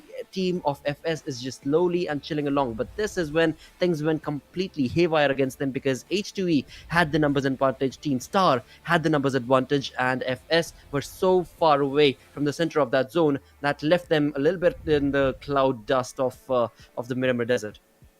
Yeah, exactly. And we've seen this with freestyle time and time again, where it feels like towards the mid half of the lobby, they're in an amazing position. They're getting their fights in order. They're looking like prime contenders to pick up the winner chicken dinner. But in that final circle, because of all of those fights, they usually end up getting caught and not able to transition into a perfect position. And that's where the patience of teams like H2E really pans out and is able to get them victories in this place. So we'll have to see if freestyle, though for them it won't matter that they aren't able to get the WWCT, because for them it's all about accumulating as many points as they can to ensure that they get the win. But having a look at our Oppo moments right here, Blotter, I think one thing that we got to see, which was very different from the natural Miramar that we expect, was a lot more fights in the early stages. That is true. That is true. But then again, we've spoken about this as well. Whenever you do end up seeing two teams take on those early fights, they end up waiting for that blue zone to catch on to them. And as they do end up waiting, one of those teams is definitely going to get eliminated, if not both of them. And that's exactly what happened with MetershotxSKY. They took on that fight for such a long time. As soon as they entered the zone, then at such a late rotation, they were caught off and popped off into the away from the lobby at least. And from the other front, R3D. Now this is another approach that was not panned out for them. They did get that one knock. They pushed on out in the open against that warehouse, but yeah, that was just not the way you want to play those sort of cards. Wow. Yeah, exactly, and it was quite unfortunate for them in that regard. But at the same time, at this point, like on day 2, when we're so close to a super weekend number 1, unfortunately, just doesn't cut it. I think our teams have to find a way to get past things like that and really make it count for themselves. And that's where the performance of teams in day 1 also matters. The teams that did phenomenally can afford to really step off the beat a little bit, not too much, just a little bit. So and then push back in the super weekend itself. And I think we are starting to see that in some regard. But one thing that is for sure was Freestyle was smacking on in terms of every shot they were hitting. Those long range battles, especially for Freestyle, were absolutely phenomenal. They most certainly were. And going back to Clarity as well, I mean, that team is also popping off a lot of heads, keeping in a very cool and calm, composed approach into every single game that they jump into. With the synergy that Clarity have, the clarity of the mind that they're playing the games, they are definitely looking to dominate the entirety of this lobby as they're doing so comfortably. But on the other front, a team that did not participate in the first game, dude, as you were just talking about it, right? You can take a little bit of a chill back, the teams who've had a decent day number 1. Yeah. Well, SALTxi8, they've had a decent day. Right? I mean, they were on the 5th spot, so alright, it's decent. But right off the bat in the day number 2, they miss out on the first game. Yeah, I think that's a little too much chill though. You can't really afford to miss the entire match itself. So, hey, maybe for all we know, maybe SALTxi8 will come back in the next match and just show up with a winner chicken dinner. We'll be like, yeah, we were actually having our actual chicken dinner. And then we came ready to grab the PUBG Mobile chicken dinner right here, and we'll have to see. I mean, it could end up hurting though, Blotter, if it goes down to the wire. If they're not able to capitalize on every single game remaining, because every single team is basically going to be playing 4 games each. Even though we've got 5 games in total that will be played, viewers, every team, as they've been subdivided in 5 individual groups, will be playing 4 games. So that means SALTxi8 is only left with 3 games. Even though they were on that 5th position as the day started off, now not playing the first game, not being a part of the first game, they will be dropped down a little bit when it comes down to the overall ranking. But before we move on to that, let's move on and have a look at the damage graph. And well, what can I say? I mean, you've got New York Towers all the way through from Manhattan to New Jersey. I mean, there is a little bit of that downtown area from TmW, but overall, this is just, like you said, an aggressive stance being showcased from the entirety of the Pakistani region. Yeah, a lot of damage done really from a lot of the teams. I think what it tells us is that we got a lot of skirmishes, a lot of teams exchanging blows here and there, and of course healing then right back up. But what I've really got my eyes on is that from Team Grounders, they got a lot of eliminations, they got the most damage in the lobby. They're looking like a team that is going to get off to a sound start, but it looked like this yesterday as well. They got off to a decent start yesterday and then kind of disappeared towards the end. I think that's the thing they're going to want to change. Getting off to a really good start here today. If they're able to continue this momentum, it would be crucial for them. Dude, I'm telling you, from QWERTY, if Khan and Wolverine hold their fort, right, if they're just able to stand tall, I believe those are the, I mean, because again, I've casted these dudes earlier as well, and if those two dudes stand tall, the entirety of the team stands tall with them, and they're just able to glance through whatever Herculean task that they're faced with, and the same can be said for the Grounders as well. But let's see if that will be the day turner or the day churner for these two teams or the other front as we move on to the overall ranking. Let's see who will be remaining on top. It is still going to be Clarity, but Team H2E making strides, made 5 positions jump. Yeah, as well as Team QWERTY. Now in the top 10 from 11 to 9, they're going to be very happy with that. But most definitely, I think H2E is one to keep your eyes on. And as long as they continue a decent set of results, they will most comfortably be able to secure their spot. But SALTxi8, that's a scary one, because as you can see, they're pushed down to the 7th spot. 3 matches left, of course, still. But if they're not able to milk the value out of those 3 matches, then suddenly they might find themselves in trouble if any of these teams in the second page really are able to step up. And I think, really, again, teams that we are looking forward to seeing, especially 3x Esports Blotter. This is a team that finished 3rd in the qualifiers, but so far in PMPL spring season first week, just not able to find form, still not even getting double digits on board. Hey, say, don't get ahead of yourself, mate, because what I would like to say is kudos to you. You joined in for the second game. The first game, 3x was not playing because Group E was not playing. And so maybe you could be the lucky charm that we were waiting for 3x. So back at you, mate. It might just be possible, right? It is definitely out there. Oh, most definitely. I think they'll be hoping for the same. And yeah, I do get what you're saying. They didn't really play the first match, I know, but I think for them, that statistic as they look into this second day is just going to be stuck in their mind, right? Like, how do we not even get double digits on day one? Because I say this in the sense that we have very high expectations from this team, right? They're a team that played phenomenally in the qualifier, and the expectation was that they will be able to continue their form, maybe even be challenging the likes of QWERTY, the teams that came in from the South Asia, but instead they're just trying to make it to the Super Weekend. But I will tell you, it doesn't matter if you finish 1st or 16th in the weekday stages. It only matters where you finish in the Super Weekend, because that's where the points end up coming for the finals. So as long as they're able to make it into the Super Weekend, then in that Super Weekend stage, they can try to ramp it up. Exactly, so beautifully mentioned by you and explained as well, because in the end, viewers, all these matches during the league play days, the matches that are being played over the 2-day span, is all about which team is going to be able to qualify for the Super Weekend. And to qualify, these teams, they need to just get, either it be placement points, either it be elimination points, be in the top 16. That's all. 20 teams are playing from all the 5 groups. 16 teams will move into the Super Weekend, and for that is what this entire grind is about. Now, talking about the grind itself, we've got Group E chiming along. That means Regicide is going to be playing MetershotxSKY, will be chiming in along with 3x as well as TV4FT. But the team that will not, or rather the teams on the group which will not be participating in this one, correct me say if I'm wrong, is going to be Group number D, right? Group D is not going to be participating. So that means QWERTY, who've had a big jump, kind of a big jump, are not going to be participating. MetershotxSKY, XGeneration, as well as Magnus Esports. Yeah, it's going to be interesting to see if 3x Esports, North Esports for that matter, these teams that are stuck towards the bottom half of the match overall ranking so far can push back in Erangel. The match is ready to start, and I'm excited to see it happen as we head on from the Gladiator Arena directly into our plane and see what flight path we're going to get. Ooh! It's actually just the straight up fruit ninja, slice it down the middle, south to north flight path, or is it not the south? Am I looking at it wrong? It's not the south. Yeah, exactly, Savoni, right? That's what I was also looking at, and this is going to be really good news because we do know for the likes of Team Star, no, not Team Star, because Team Star likes to go on down towards the western front, the northwestern front, but 52x Rage, there we go, 52x Rage, this is just the moment that they had been waiting for, because that team loves to go all the way up north towards Stalberg, and pretty much no other team is around there to contest them, so that's going to be working out crisp and clear for their side. Same can be said for Quantum Rage, as Quantum loves to go down towards Yesnaya. Yesterday they did the entire same thing, they're doing the exact same strats today as well, and I'm just keeping an eye out as to what team is going to be changing those sort of metas.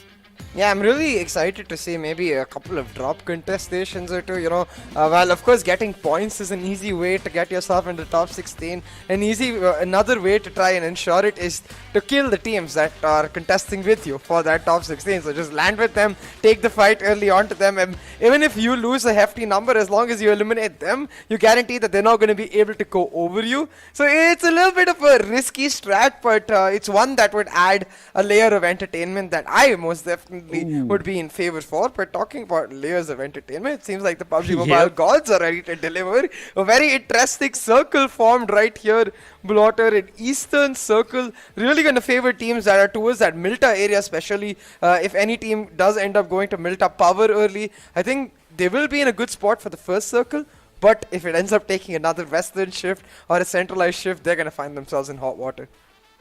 Well, let's find out what the case is going to be. But definitely when it comes down to the way the zone has been created, right, that is just the first zone itself, where we're looking at almost about 20 to 30% of the zone being in the water. So I'm hoping, I mean, it does not really happen, but I'm hoping that the zone shifts entirely towards the east and pushes all of these Oh, that teams would be to rush towards Lipovka. I mean, that is one of those one in a lifetime sort of zones that you end up playing. But yeah, that's going to be absolutely ludicrous. But talk about ludicrous plays. Johnny trying his little best to get a little bit of that spray on towards. Sorry, carry on. Okay. Come on, TFT. Okay. This is not what we anticipated, man. Well, I'm sorry. Before we TFD, will lose a member quite comically. As West Blood, I'm not sure. You can see the player also. He's just laughing. He's like, LOL. Okay, I'll take it. Thank you for the free point, I guess. Wow. And there we have it. I mean, you were just talking about Milta Power, and here we have TFD, the team that is going to be, well, you called it on a completely different side, that the team that finds themselves towards the Milta Power region are definitely going to be in much better control of the position. Yes, they will probably be, but sadly, TFD's one player has been lost to the cause, and that's going to be Vashu. So they have been left with just a 3-man army to get this game continued for their side. On the other front, I mean, if we talk about a team that did not participate, it was the side of SALTxi8, and this time around they are in the lobby, and they've once again gone back to their known drop location of the military base. So we shall have to see what sort of a comeback story can we anticipate from their side. Again, I mean, they're on the 7th position, the overall storyboard, so they're okay, but again, for the name that they're carrying on, SALTxi8, they can do a lot better, and they've got this game and the next 2 games to prove it. Yeah, most definitely. And I think right now, they've got themselves in a very comfortable spot with their standards for Snovka military base drop. There's nobody else even on that island. So if they want, they could make a casual stop in Overipnoi, grab some extra loot before they head on towards the northern side of the mainland. Unless the circle actually ends up taking a southern shift and involves Sosnovka. I'd love to see that personally, because it would give what you talked about with respect to a lot of the circle being into the water, while showing us some of that bridge control play really come into action. As you can see, imagine this takes a bit of a southeastern shift, like where Novoripnoi, Farm, Milta Power all become crucial points. SALTxi8 would just be like, well, we're just going to sit on the bridge and wait for you guys. Exactly. I mean, this is going to be hunting season for the side of I8 if that ends up becoming the case, right? That's a big if. But on the other front, talk about 3x, the team that's pretty much finding themselves in the smack center of the zone as of now. It seems like they are roaming around with a 2-man split. So Kronos and the man is going to be on one side, and his teammate along with Ali and Miracle, I think it is, who are going to be pushing onto the other front. And it is going to be a tricky situation for their side, but let's see which way that is going to turn out to be. 52x Rage finding themselves into the comfort of the zone from the north as they dropped onto the Stolberg region. H2E, a team that got an amazing chicken dinner in the first game of Miramar, also looking pretty comfortable onto the Pachinki region. But is there a team around to contest them? There will be in just a minute's time, I think.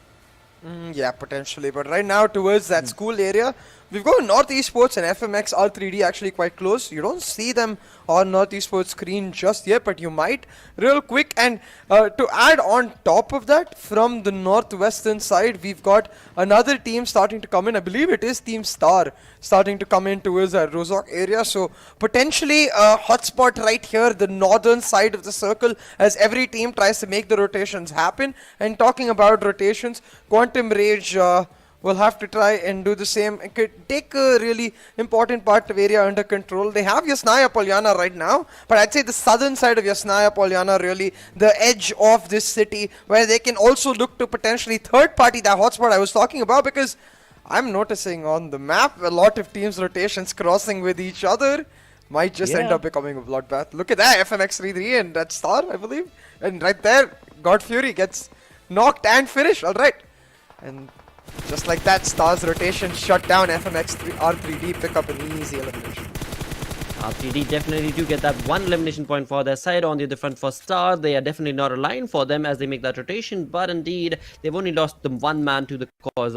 Man Army will still push on to get into the comfort of the zone as they push on east towards Lipovka. Team Star trying to get towards Lipovka from the looks of it. On the other front, when it comes down to the team of TmW, they are also in the vicinity of Team Star, still making their way towards the eastern front of the map. 52x Rage find themselves in the comfort of a compound as of now, and for the likes of TFT 4V, They are, well, where are they? I'm trying to find them. Never mind them. Regicide taken on a clear shot against the players of 4VTFT once again. So it seems like 4VTFT, the Milta power initially where we saw them has definitely not favored them because they've lost 2 members of their... no, think that was that just the was same just a replay. Yeah. All right. Right. So there's still a 3-man squad. My apologies.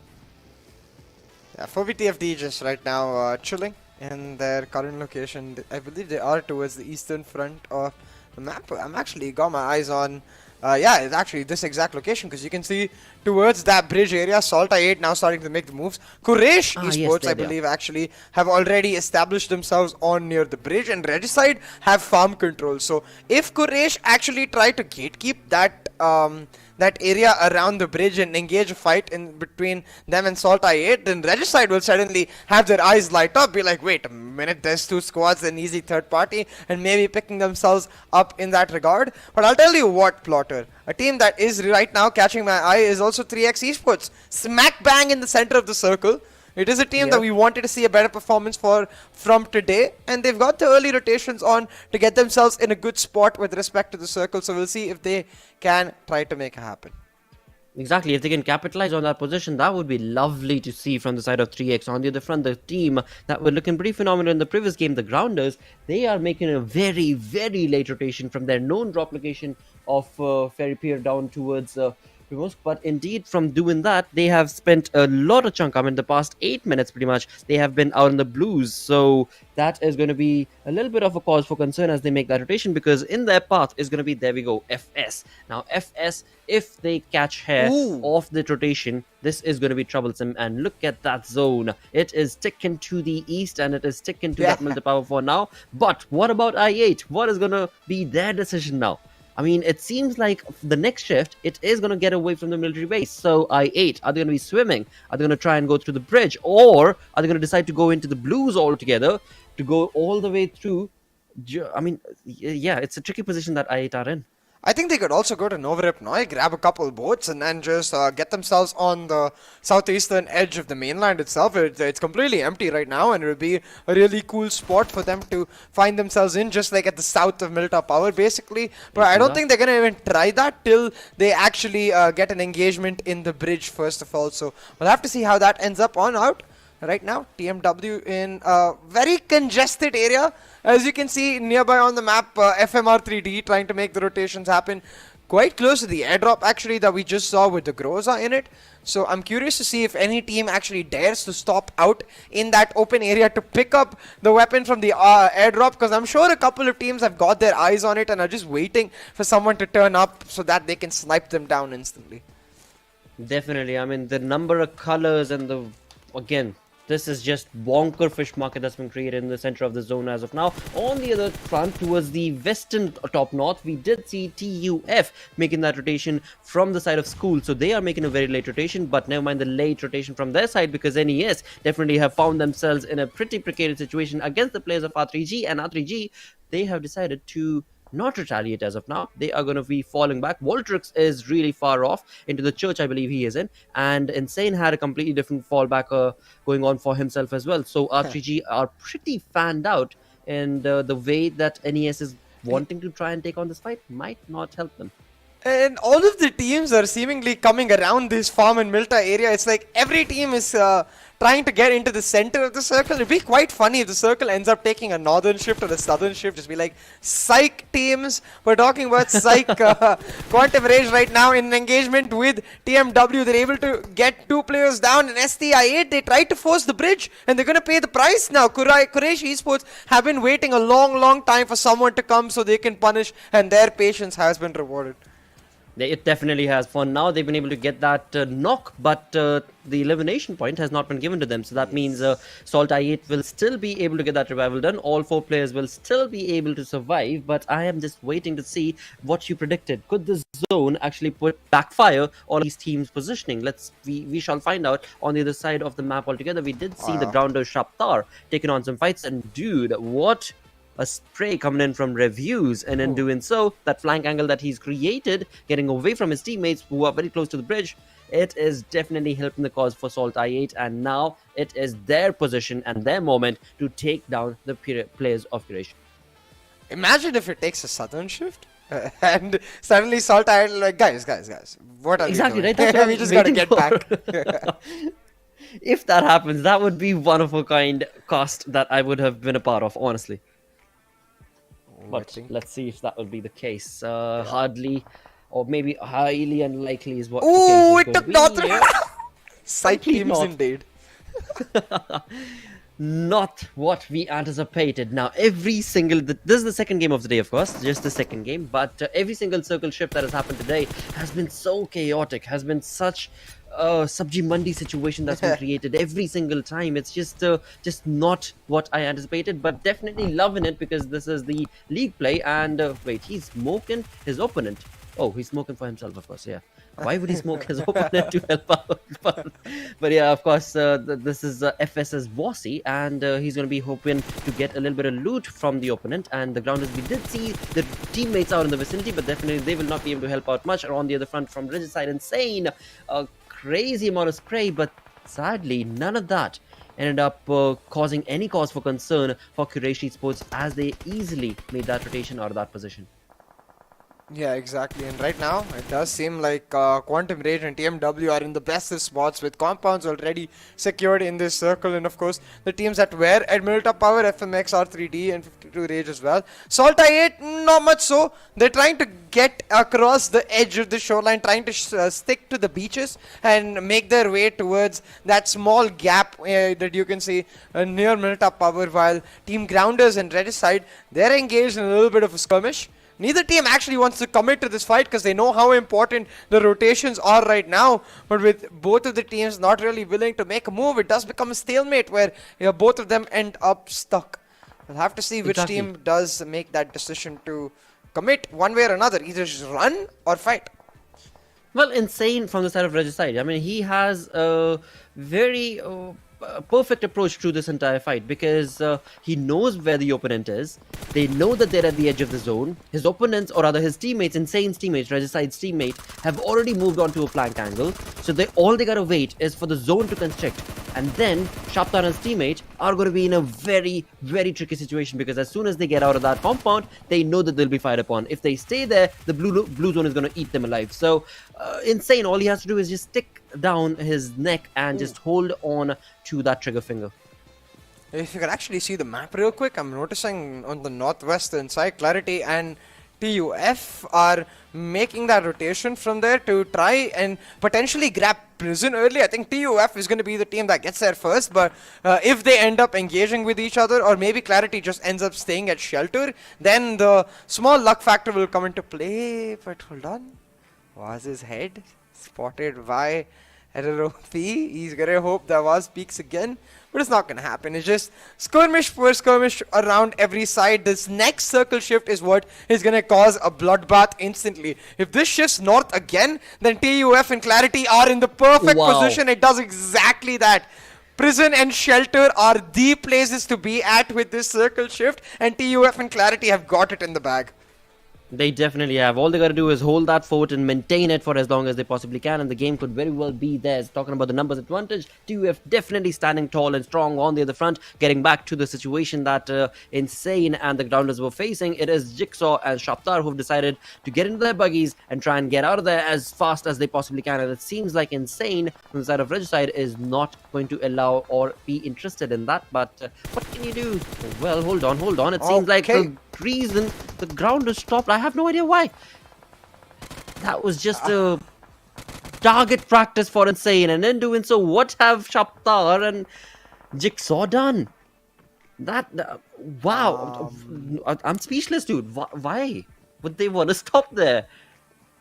Okay, so that happened. Maybe because they're the Grounders, you know, so every few minutes they have to stop. They just gotta ground themselves. Yeah, to recharge, you know.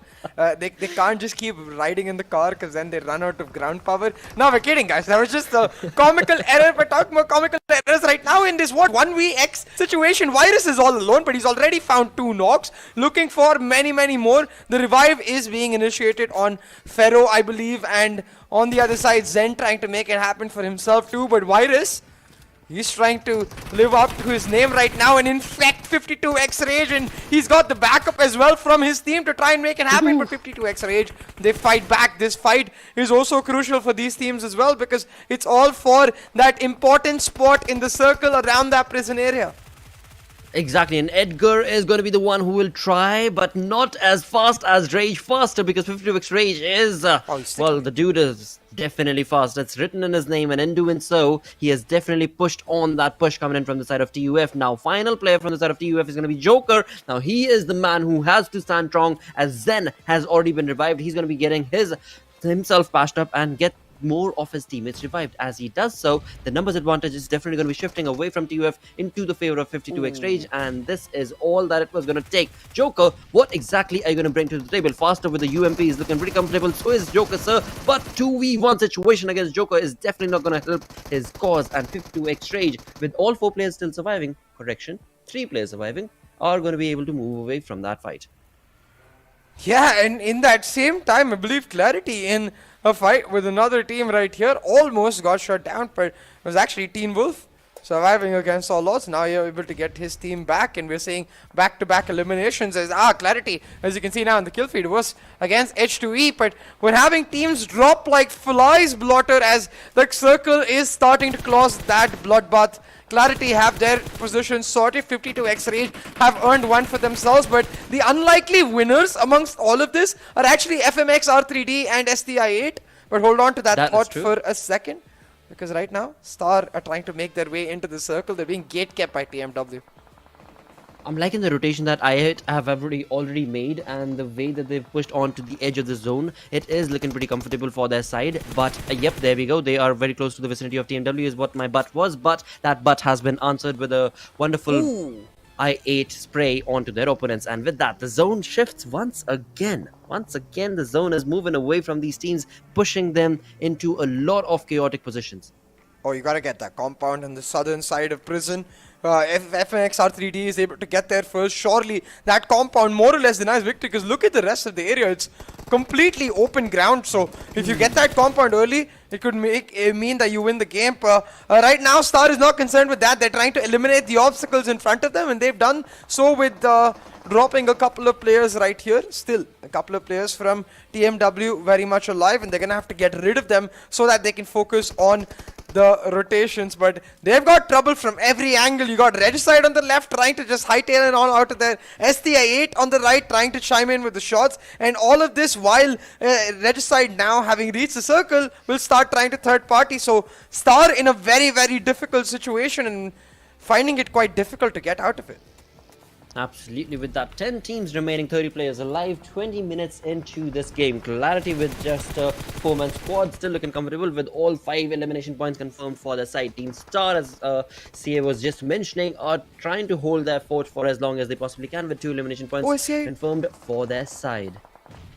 Look at this, SCI8 managed to getting into the circle from the eastern side. Regicide thought they would third party the fight between TMW and Star, but instead SCI8 have gotten in on their flank, and they've left Regicide caught in the middle. Look at the number of teams in this one small screen. You've got SCI8 on the eastern side, Regicide stuck in the middle, Star and TMW up on top of the hill, while Quantum Rage chimes in with shots from all the way back. It's JD actually who managed to find the knock on Osama, and Sirius getting the confirmation. While on the western front, we've got QWERTY and 3x engaging in a fight for that western area. Every single corner up for grabs, and it really is going to come down to these small areas. But on the northern side, 52x and FMxR3D are just chilling. They're like, alright, you guys waste all your utils, you guys waste all your time, we're just going to wait for you to get to us. You know, 52x Rage as well as I would say R3D, I mean, this is a zone that has been handed to them. This is a game that's been handed to them to the side of R3D. If they play their cards right on the other front, when it comes down to the side of Team Star, it is going to be one-man army that's going to be Emerge, who has to emerge from the rocks that he finds himself comfort in and get away to try and take on some fights, as I8 is doing so aggressively. They have been part of a lot of fights, but sadly have only gotten 3 elimination points, and as they push on along, from the back end comes in 4 VTFT's players, but not for long, says Reviews, as he's going to put the nail to the heads of their opponents, and in doing so, they're still standing 2-man strong, 4 elimination points confirmed. TMW getting sandwiched. And you can see on that small map that the circle again is there. Oh, the zone. Shown, yeah, exactly. The circle shift towards, again, the northern side, really favoring 52X Rage. And you have to think back to that fight between 52X Rage and TUF. Hold on for a second though. Quantum Rage trying to get rid of SALTxi8. We've seen this once before, yesterday on Erangel, when it was serious in that 1v1 against Crypto. Yep. Shut him down to end SALTxi8's hopes. We see this once again, this fight between Quantum Rage and SALTxi8. Crypto, he's very much alive, but his teammate, he's going to be sent away. I believe it was Revius who is no longer in the lobby. So for SALTxi8, I think there's just one at player this. remaining. Actually, wait. Yeah, just one player remaining. Crypto is all that is left for SALTxi8. That's just bonkers. And not only that, from the other side, from Quantum Rage IQ, he was bringing in some nade parade parties against the players of Clarity, and that was just absolutely abysmal to watch, because one revival comes in and then comes another nade coming in from IQ, completely perfectly prepped and cooked, and that was just so sublime to watch this team of Quantum Rage definitely bring the element into theirs. And this is where the game could very well be theirs. They've got a 4-man army. They are very well versed and strong in terms of the way that they are pushing on along, synergistically pushing on, and they are taking on the edges all by themselves, lonesome. I mean, this is just the complete control for QR. Yeah, Crypto stuck in the middle. He's hoping that FMxR3D and Quantum Rage engage in a fight, but he's completely forgotten about the team that got the circle quite early, which is 52 Rage. They shut him down, and they look in a very comfortable spot to finish this off, because Quantum Rage and FMxR3D and the last remaining player for Star emerge all in this tiny area, engaging in fights with each other. Nade after nade thrown by Sirius, but so far not much landing yet. But on the opposite side, you see on Quantum Rage themselves, a lot of chip damage done. Spark and Sirius taken quite low. This game is surely 52X Rages to win.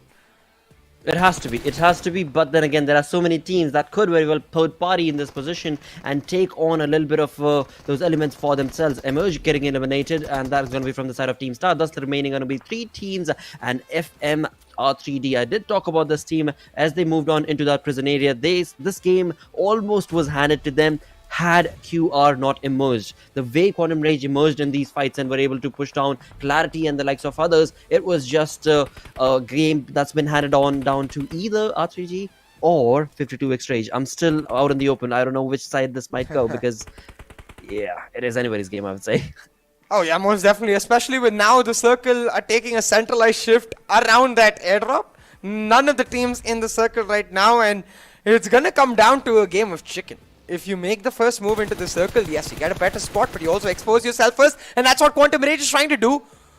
Zen with the spray doesn't land much of it. Spark with the moves trying to get away, but Spark finally... He survives? Does he survive? He survives. Oh my god, yep, he survives. What?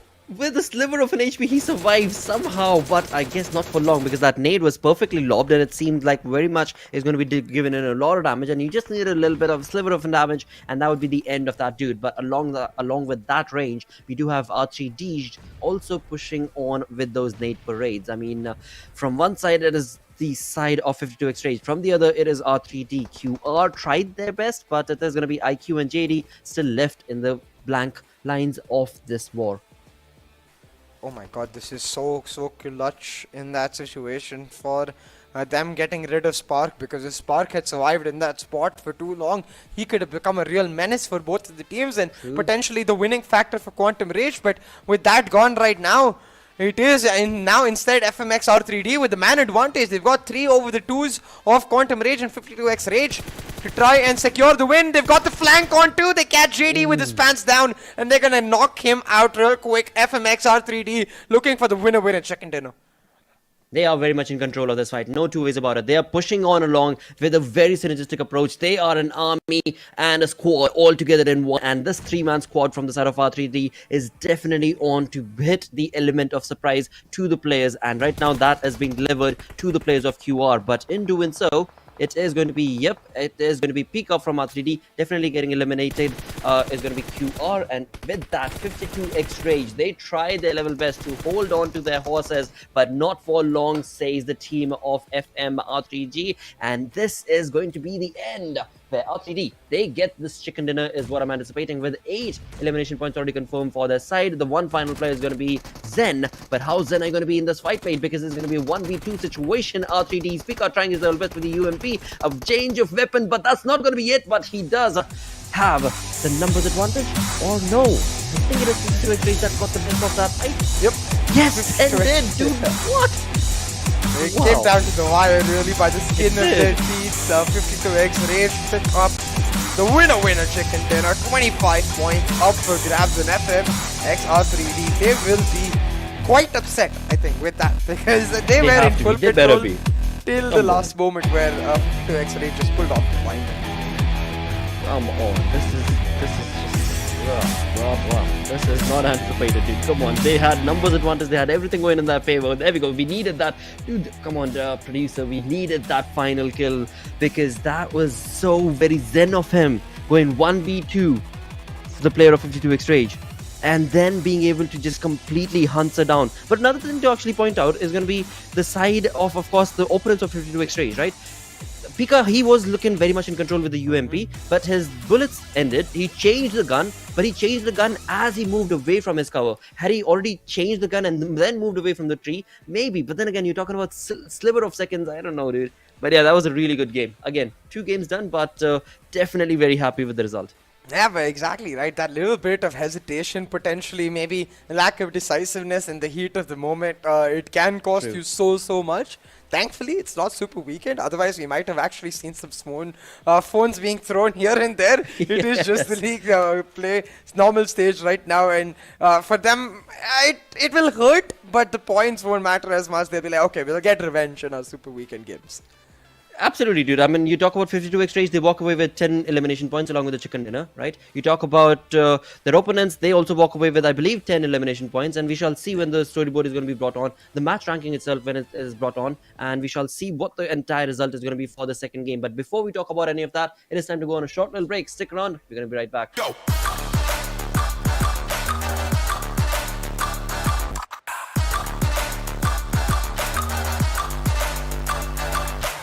It's your chance to reach the biggest. Let the action begin.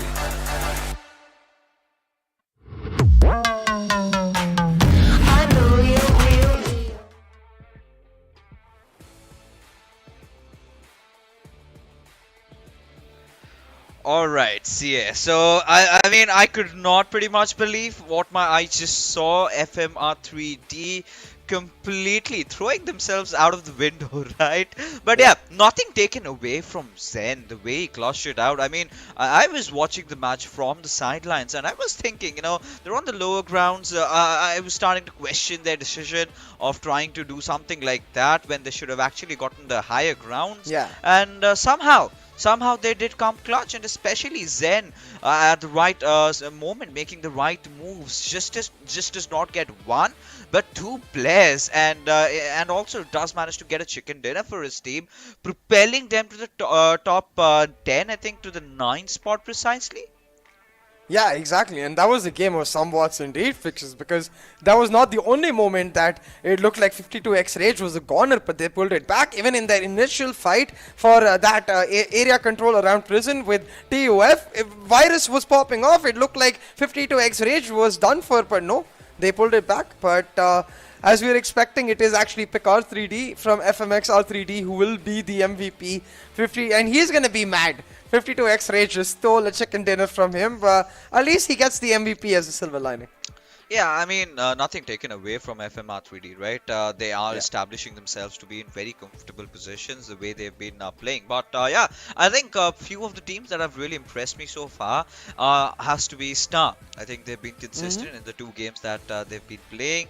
Of course, FMR3D, they were also impressive this time around. But as we take a look at the top players, I mean, you've got to give the creds up to Faster and Zen, you know, Faster especially, those 6 kills. And it was a really ludicrous circle this time around, right? Really mind-boggling to how it was shifting. I'm pretty sure the best of the best zone predictors could not have seen this one coming, the way it sort of was engulfing.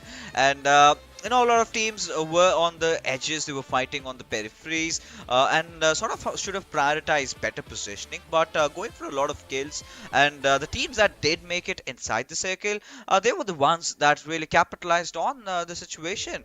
And again, Sirius being one of those players that has been possessing constant threat to the players of SALTxi8, but we're going to talk about that a little bit later, because we have some head-to-head stats between 52 Rage and FMxR3D Esports.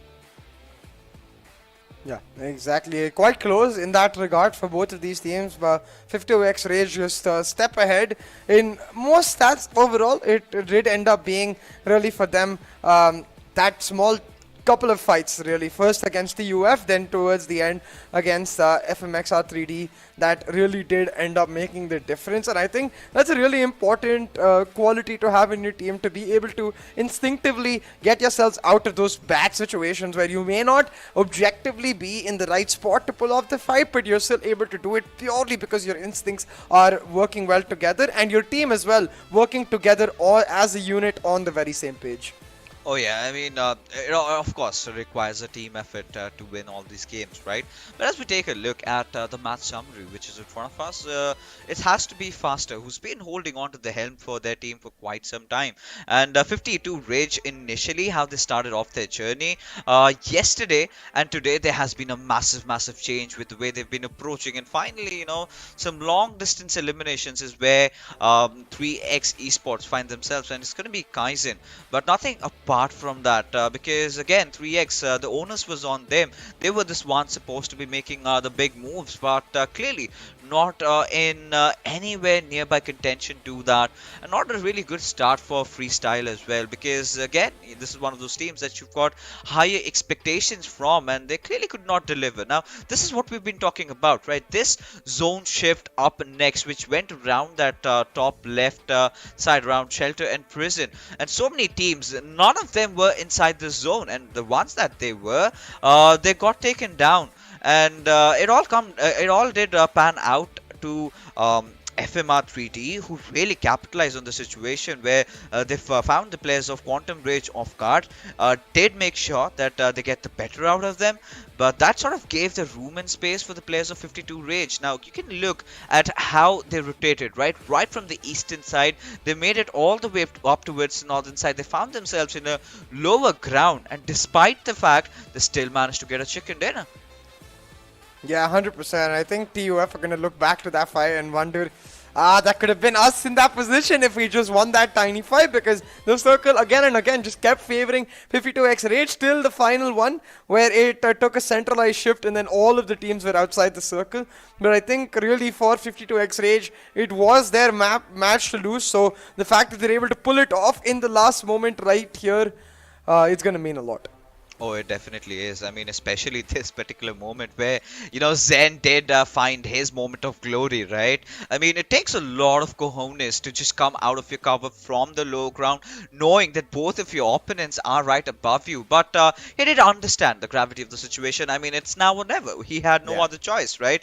He knew that if he can land his shots perfectly right, then he's going to get the job done. And the worst part about FMxR3D is that they lined up for him, right? We could see Pika taking that a little bit of a gun switch, and the moment he did that, he was exposed right out in the open. That little bit of an animation time that it took, it was all that Zen needed to put him down. But from Reggie's side, we did not see a lot out of them. So the teams that really performed out of the box yesterday are looking a little bit silent heading on to today's evening. Yeah, I think really a lot of the teams that we were expecting to come back stronger from yesterday haven't done so. But I am really glad this fight makes it into the Oppo moments, because Faster played this like an absolute beast. Without that, I'm not even sure if they get the opportunity for Zen later to clutch out the winner chicken dinner. But I think what we did see is some mad lad moves from Quantum Rage as a whole. Sirius really stepping up to the mark. There was a moment in the end circle where Spark just went ham to the middle, almost survived. He could have potentially come in clutch for Quantum Rage. So I'm glad to see that all of these players are making some questionable moves objectively, but at the same time, in the heat of the moment, those heroic plays to try and pull off something for their team, because it shows that they're really trying to give it their all as they look to secure their spot in the Super Weekend. Yeah, in a couple of seconds, we are going to witness that iconic clutch coming in from Zed. But, FMR3D, this was pretty much their game to lose at this moment. But look at him. He took out the player on the backlines, went in for Pika. As you can clearly see, both these players just lined up for him. And really nice toggling of that crouch button in between. And it sort of is like a double-edged sword, right? The only issue with, crouch toggling is the fact that when you're sort of spraying at the body of a player, and the player crouches at that same moment, and your bullet hits the head hitbox, that is where you get that dink and takes a massive amount of damage. But it does come with its own share of benefits. I think this time really handy for Zen, who had no issue and no trouble whatsoever securing that 1v3 towards the very end. A really amazing play. But we've got to move ahead of that. This time we're first getting back to the fields of Miramar and into the deserty lands, I must say. But again, this is where teams from Group C, they're not going to be joining us. So we've got FMR3D, TUF, Team Star, and the Grounders that are out of contention. Now for Team Grounders, they've had a really good start, but this match was certainly not how they would have wanted it to be. Yeah, and it was almost exactly like this yesterday as well. They get off to a decent start, but they're not really able to find consistency in trying to build that momentum going forward, which is quite frightening for them overall. But as long as they're able to get decent matches, I think that's an issue they can work to fix on for the Super Weekend itself, because not necessarily in trouble just yet, but teams like TMW, teams like 3X, who are just not able to make their mark right now, they most certainly are in trouble. Oh, they certainly are. I mean, of course, once we have the overall standings, we will know who's on the better side of the ocean. But for now, I mean, 52 Rage, they've made some massive improvements. This one little chicken dinner is definitely going to help their cause into qualifying into the first Super Weekend. And Quantum Rage, they've been consistent. Star, I think they've been showing promising signs as well. Now, SALTxi8, one of those things with them is not being able to keep all their players alive till the very end, but they're still somehow making sure that someone from their team makes it at least to the top 5, ensuring those position points being really handy. So from what I can see, is they're still gonna make it to the first Super Weekend, and that is where they've got to start looking ahead, right? That is where they've got to start picking up the pace. Now, this sort of gets me back to the conversation that has been going at the back of my head. What on earth is going wrong with Team QWERTY? But before that, let's take a look at the overall ranking, as we do have QWERTY Esports with still that hefty amount of lead going on. FMR3D and Quantum Rage taking huge plunge over here. But look at 52x Rage, 10 positions up, courtesy to just one game. Clearly shows how volatile the bottom 10 is. Yeah, exactly. From most likely not making it to the Super Weekend to now suddenly in a decent spot to try and make it happen. I think 52x Rage, they'd be pleased with Zen right there for finding the clutch, and even if he didn't, I think they'd still be in a similar position, maybe 11th instead of 9th, but those few points can really come up clutch in the long term. So we'll have to see if these other teams in this bottom 10 can really try to make their mark, because one team that has not shifted at all is 3X Esports, still not double digits. Yeah, I mean, this is an alarming sign for them. I think they are running out of games to play, right? Barely 3 remaining, and they've got to secure what could be the threshold over here. They've got to at least get, let's say, around 30 to 32. Right, and out of which I think getting a chicken dinner has at this point become inevitable for them. They need that one. And for Quraysh, they're still hanging on by the thread. And one good game would help them ensure their positioning. But you could clearly see, right, the teams above, they're barely sitting at 40-41. So any of these teams, if they can manage to get a chicken dinner, they're going to get themselves into good position. But here it is, ladies and gentlemen, match number 8, which is about to start in a couple of minutes. And we're going to enter into Miramar yet again. This time, however, teams like we've discussed, teams from Group C are going to be sitting this one out. So FMR3D, I think they've done a decent job. Now they're going to sit back and watch from the sidelines, as Team Star and Team Grounders, they're going to be a little bit tension amongst them, because they've played that one extra game. By all means, all the teams that are below them, they're surely gonna catch up to the pace. So the next games that they have yet to play, they have to make sure that they find a perfect semblance between the consistency and the kills that they're going for. But CA, I am a huge fanatic for doing things like that. I love putting people under the spot, under the bus over here. So it's going to be a fairly easy question that I'm going to put in front of you. Who do you think is going to get the chicken? I'm just gonna go with what is statistically simple right here. Red side, they picked up 2 chicken dinners and 2 Miramars yesterday. They're playing this right here. So I'm gonna go for red side. I think they've got this in the bag. But one thing for sure, there's nothing if you win, or there's nothing to lose as well. So we're not wagering it out. But for all the viewers out there, do let us know who do you think is gonna get a chicken dinner in this one. This time we do not have Ocean with us, so no free biryanis. I'm not sure if he even gave you your biryani. If he hasn't still yet, might as well DM him and ask for that, or just expose him, for all I could care. But right now, taking a look at all these players, everyone just geared up, waiting to go. And this one player, just showing his cell phone out there, and he's asking someone to wait. But regardless, from the Gladiator Arena to the battlegrounds is where we're gonna head in just a few couple of seconds, and we're gonna find out how or from where the flight path trajectory is gonna get originated. And whoa. See, I'm already getting sketchy vibes from this one. A complete certain flight path trajectory. So a lot of early fights are gonna be ensuing upon us. Yeah, most definitely. And I'm really curious to see if teams decide to take a longer route and try to go for the early prediction. Maybe get to areas like Hacienda del Patron or even El Pozo if you want to wait really late. Because with these kind of flight paths, usually the circle ends up north. Now the best thing to happen would be like PUBG gods be like, psych, and give us a southern circle with this. Everything would just go ham. I mean, at this point, CA, we're gonna be sinister, right? We would want something around the creative fields. Come on, PUBG Mobile gods, give it to us.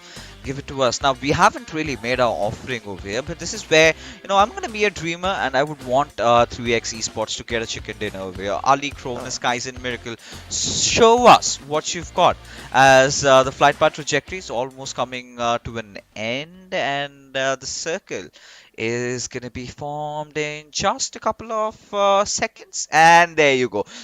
Still, the gods have not really disappointed us, but this is again one of those mountain wave circles where you could expect a northwestern shift towards a little bit of a hilly area that we do have. So quite a lot of teams already inside the circle. Now I'm really excited to see SALTxi8 and North Esports battling it out, and look at 52x Rage. Now this is traveling on a budget is what we can really say.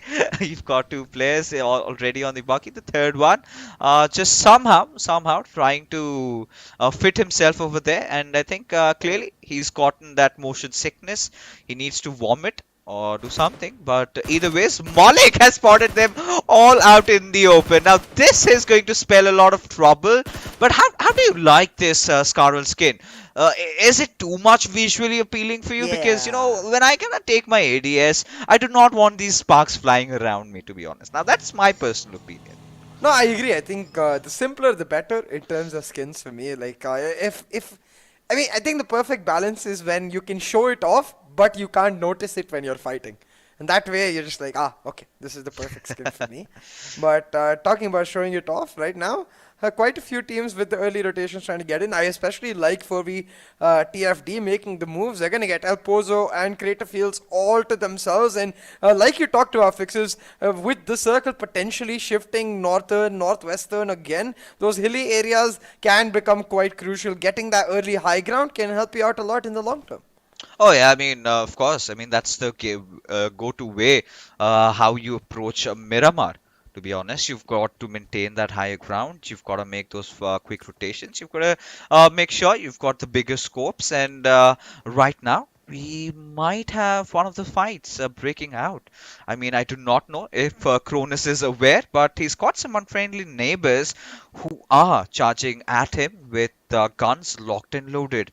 Now, it's going to be interesting to see if XGeneration are also aware of Cronus's position, because if they're just going to walk around as if it's their own property, then they might be in some trouble. But they seem to have backed off. I think Cronus has gotten a slight idea about their presence, and he's going to play the Fox over here. Yeah, he's playing it quite safe. I don't think XGeneration actually have the idea themselves. Thug might just run into the crosshairs of Cronus real quick. Pulls out the gun in time. Okay, so maybe he does have a clue. He stopped right in front of Cronus. I think he's seen the vehicle just right beside him. So he does sense that little bit of a threat looming around him. He's making sure that no one's around. But Cronus, he's not breaking a muscle. And now, well, we've got to see if Thug can figure out his exact position. But Cronus being really fast on the triggers. He does manage to fight not just one, but two knocks over here, say. But the threat still hasn't dispersed. Or maybe it just has. Wow, this is beautiful. Yeah, just about. Wait, hold on. Both of the other players from XGeneration, they're just getting on out of there real quick. Cronus single-handedly picking up 2 early eliminations for his team, playing that oh so patiently, making XGeneration pay at the same time. And it's so important for 3x Esports, because for them, getting every single point matters that much more, because they are the last place team. So off to a strong start. Cronus is 1v2 right there. His patient play, his first 2 points for his team, it's sure to give his entire team a morale boost and help them keep moving forward in this match as they try to maximize the value out of that morale and momentum. You know, 52x Rage, I think they've been changing a lot of their drop locations, right? Yesterday, they were in a different position. Now, in this game of Miramar, they are on a whole different position on towards that eastern side around that graveyard area.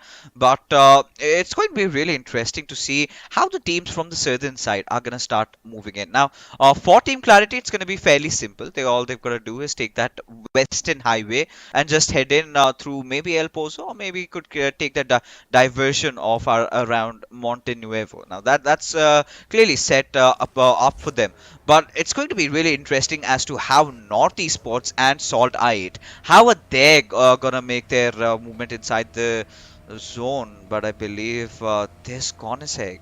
How do you like the skins inside the game? Because you know it sometimes makes me feel so poor. Yeah. And hey, that's why we play PUBG Mobile, right? To feel better about the cars we can't own. I still can't obtain it inside the game. I've tried here, yeah, but then I realize I do not have enough money, but maybe I should transition into a competitive player, or I think in the foreseeable future. But regardless, I mean, how do you feel about Quraysh's performance? Because they start off really well, but they somehow are lacking that consistency. They somehow are lacking that ability to set a proper footing inside the final circles. I mean, it feels like they've got great micro skills, mechanical skills, really, because they've got a plethora of elimination points. It's really the placement points they lack in. Always seem to get caught trying to make the rotations, and that might potentially be the case here once again, because they are on the eastern edge of the circle, caught between many threatening teams like Freestyle, SALTxi8, potentially Magnus if they try to go for the center of the circle, and QWERTY peaked upon that top of San Martin area, just waiting for someone to walk in. But so far, nobody is going to engage in a fight just yet. And looking at the map, I am looking Clarity actually making that exact rotation you talked about. But instead, let's take a look at 3x. Surprisingly, have been in a wealth of action so far. Cronus got the first 2 kills. Now, Ali trying to get some damage onto Magnus, but unfortunately, not able to land any shots. Yeah, I mean, this could have been so huge, right? If he'd managed to get a driving vehicle knockout there. But Ali, understanding that, it has certain limitations, especially it really gets terrible on that iron sight, right? That's one of those weapons you would not want to use it as such. But Kaizen making sure at the far off rate does put out a burning vehicles, you know, the fumes coming out. The players have clearly stopped, and it's going to be interesting to find out which team exactly that is.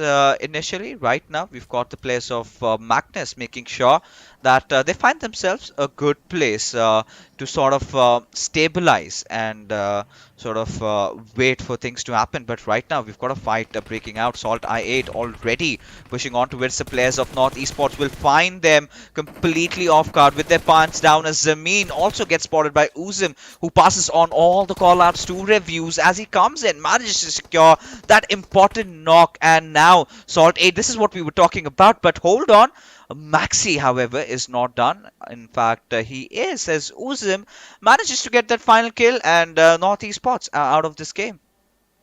SALTxi8 off to a resounding start right here, picking up some early elimination points as they look to make their mark and really get themselves into a comfortable spot in terms of qualification to the Super Weekend, because right now I believe they're in the bottom half of the top 10, like around the 5th to 10th mark, I believe, actually 7th or 9th if I remember correctly. So they're gonna try to just be like, hey, let's get into the top 5, then we don't really need to worry that much. But what they do need to worry about is that TMW is literally on their tail, and that might be a team to worry about if they don't check them out right here. TMW, though, on the other hand, just trying to make the rotations happen. And look at this, SALTxi8 just trying to cut them off potentially. I wonder if they sense TMW's presence right there. Uzum is making some aggressive moves. Oh yeah, and now he's under heavy fire by Khan. We've got to see if he could do anything more than that. But clearly, SALTxi8 now aware of TMW's position. And Uzum, he's been making some really good movements out there. You know, once one of those tires of his buggy gotten flattened out, that would have been the end of the road for him. And being the IGL, it's always difficult to be making those choices, but way too out in the open for my liking personally, has now taken the brunt of it, as the remainder of the players of SALTxi8, they've got their eyes set at TMW right now, with Harry and Big Boss backing out. Can Crypto find an opening? That's going to be the question right here, because Magnus have got their eyes set to after taking down Uzum. They're going to look to catch TMW and SALTxi8 in a fight in third party this situation potentially, but it doesn't seem like TMW actually want to take this fight. They're just trying to get themselves out of this position, maybe get themselves into Chimacera, hope that the circle takes a sudden shift, but currently just allowing STI8 to dictate the flow of this fight, allowing STI8 to try and pressure them, and STI8 doing exactly that. Blade on his lonesome, he's just pushing and pushing. He wants TMW right here, right now. Oh, he certainly wants it. And SALTxi8, I think, understanding that they've made it to the top 16, they want to get as many kills as possible, right? They've secured the spot in the first Super Weekend. I think they would not have any trouble. You know, they have still missed out on the first game of the evening, though. So that's one thing to point out. You know, you might be the best team in the region, but punctuality is something that needs to be there with every single squad. I do not really know what went wrong, but they clearly could not make it to the lobby. So one of the things that they need to make sure is not miss out on their games, right? Could be a game changer altogether, but they still find themselves in a very comfortable position, I think, way above the threshold. So understandable why they're going after a few squads here and there. But 3x Esports, I mean, clearly the only objective I think for them is right now to hold on to the center as long as possible, just hide out, wait for the teams to come out of the open, and then maybe go ham after them. But I really find Cronus in a little bit of a dicey situation, because the players of Quraysh are right beside him. Yeah, exactly.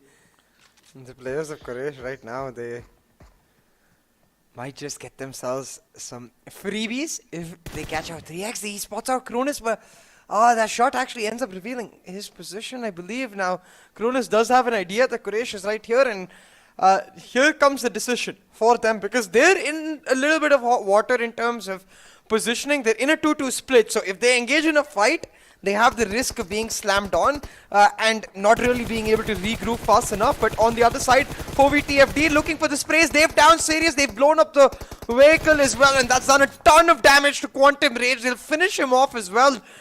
Leon OP just chiming in to get a lot of damage done, and he's just going to be able to easily hold on to his position now, because look at 4v they're in a spot where they don't really have to worry as much even about the next circle. Oh yeah, I mean at this particular point, right, 4v they've had their own moments of glory, but not really find themselves the best of those league days. But it feels like Ash has spotted out Pan. Now that's some really good precise shooting from his side. Now the question is, can he completely get the kill over here? Because Pan seems to have gotten into safe cover as Wolfrey is closing in on H2E. Are they aware of the same? But Ash still doing some extra amount of damage. But this is it. This is the fight that we're talking about. Kronos all by his lonesome is going to lob a few smokes out there, making sure that he can get Ali out of that situation and then try to force on with that revive. It's surprising though, Quraysh, they're not making any attempt, and understandably why. They had two of their players knocked out. Now once the players get back on their feet, that's where they might decide to head in. But Gravity, this player could possess a lot of threat to 3x, as now I understand, considering the situation that they're on the center, they're susceptible to attacks from every V sides. Oh, and they've got nades continuously thrown on them, but the same for Freestyle right now, as Blade seems to have got himself in a hot pickle. He's getting pushed on by Freestyle on all sides, while SALTxi8, they aren't nearly close enough to give him immediate backup. He's gonna try to create some cover for himself, but the backup does end up coming out from Magnus Esports. Of all teams, Adil will knock down Vasi and buy a moment of respite for Blade. And it's really weird to see that now from that side, we're going to have SALTxi8 try to third party Magnus Esports. This is a very weird pickle of a situation that Blade is in. Oh god! See, Blade just messed up his first aid. He got it a second earlier, and I really hope he does not get knocked out. Barely surviving by thin margins, but still, you know, he's got to make some movements out there. But right now, we're back into this particular fight. Cronus taking some massive amount of damage, almost reduced to 50% HP, but almost finding a player out there. Almost had the knock secured, but Crypto getting pushed on by the players of Freestyle, who managed to secure those two knocks, and one after the other. The story continues with SALTxi8. Their players being a little far apart from each other, and every single one paying the price. Now, what does Blade do from around here? All he's got to do is try to get inside the zone and survive as long as he can, because SALTxi8, they've done the job in the past, but this time it's going to be so difficult. How on earth is he going to make it inside the circle? Because the moment he steps out of cover, he is going to be right out in the open.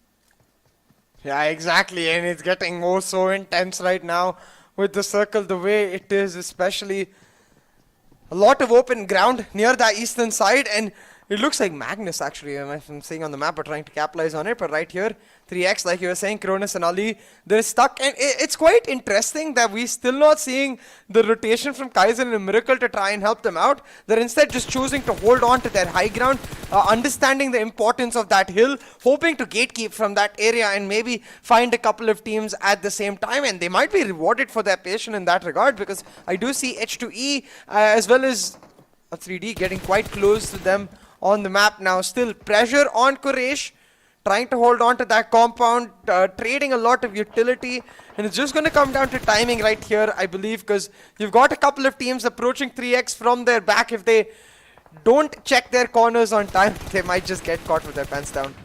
Oh, look at this. Finally, you know, QWERTY finding some respite. However, you know, losing out on Destroyer, and with Gravity knocked out, it's not going to be good signs for them. But Khan making all the right moves, clutching things out from here, getting those three crucial finishes, but he's not out of harm's way, right? A lot of teams looming around him. Now, Wolfrey in a very dire situation. He's got JD and Psycho right beside him. Right ahead, he's got the entire squad of Quraysh Esports out there, and it's going to be really interesting. But as we take a look at the replay, Khan, look at him go. Not just one, not just two, but finding the entire squad of 4v and getting the better out of them. And that is Khan at his very natural element. But talk about 3x. Well, they've lost a miracle over here. Yeah.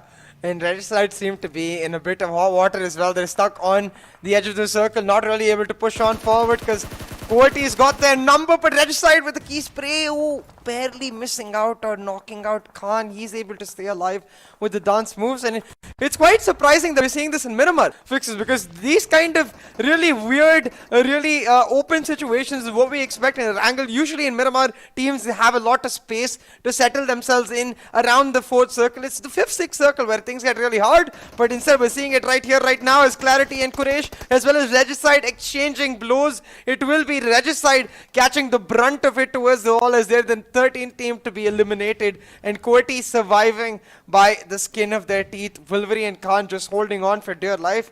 But the question is, for how long? Because they're facing the damage from the circle. Oh yeah, I mean, he just wanted to get a few smokes for himself. That is what I can conclude from around here. And considering Wolverine in that position, he knows there's a lot of squads right beside him, and especially XGeneration, they're being pushed at. Now Trollin has taken damage from elsewhere. It's going to be Halsey who's managed to secure the knock, but Teen Wolf really charging in right at Psycho would ensure that he takes the soul out of him. As Wolverine spotting out the players of Clarity from afar, he knows that there's no chance on planet Earth that he can survive, and there you go, finally getting taken down. But Team QWERTY still in contention as the last player, the IGL. Khan is still alive. Now, his only objective right now is to be somehow making it into the circle. Look at this, 19 minutes has already passed by. We still do have 10 teams alive with us here. Yeah, exactly. Still very much so the case where it could just turn around in the matter of a second which team is leading.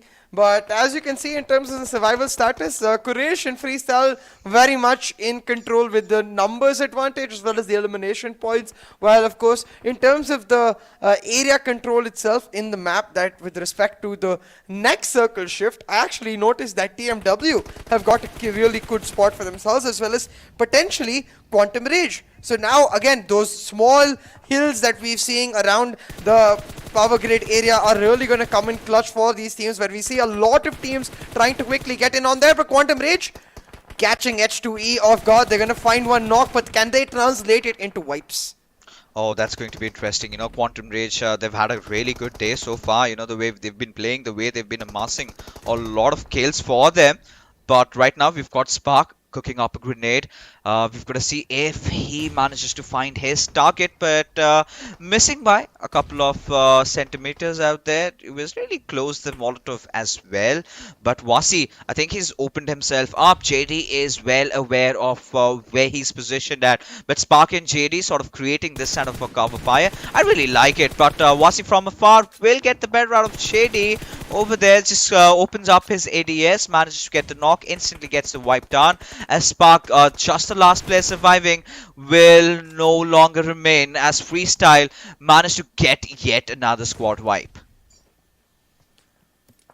And just like that, we're down to just 7 squads left. Wasi seems to be dominating this map right now. 8 elimination points for Freestyle already, but Wasi has no intention of stopping. He's got Harry knocked down, trying to make sure that he gets the point as well. And yeah, it will be Tyrant who picks it up. So, hey, as long as it comes to their team, that's what matters. Oh yeah, I mean, of course, I'm not going to complain about that at all. But Freestyle, I mean, I really like the spread that they've got. Quite particularly, I feel they have a really good chance at a chicken dinner. But hold on, Money, in a really dire circumstance over here, Reaper has spotted the living hell out of him. Now he's going to advance at him. Can he get the knock? Yes, he certainly does. But Reaper X needs to make sure that he gets into cover at the right time, and he successfully does. Will patch himself back to full HP. But before that, he needs to ensure that he gets that Mani's knock confirmed, as Bilal, he's trying to close in, trying with the intention to try and save his teammate. But we could see another fight break down in front of us with 52 Rage, spotting the players of Quraysh taking a few shots. Now, this is where MetershotxSKY are going to be capitalizing on the situation. Bilal spotted out right in the open. Reaper X still not going after him. Yeah, exactly. And at this point, it really does feel like Freestyle are in the most comfortable situation to try and find the winner chicken dinner, with all of the action going on towards the northern side of this circle. But 52x Rage, they're trying to make hay while the sun shines. They've got MetershotxSKY stuck in a small spot, going in for the slam-in. Zen spots out Halsey. He's going to try to get the run over. And yes, he does. Just ends up being distraction. Oh, actually, he does manage to get the run over on Halsey and eliminates that squad real quick, leaving us down just to 3.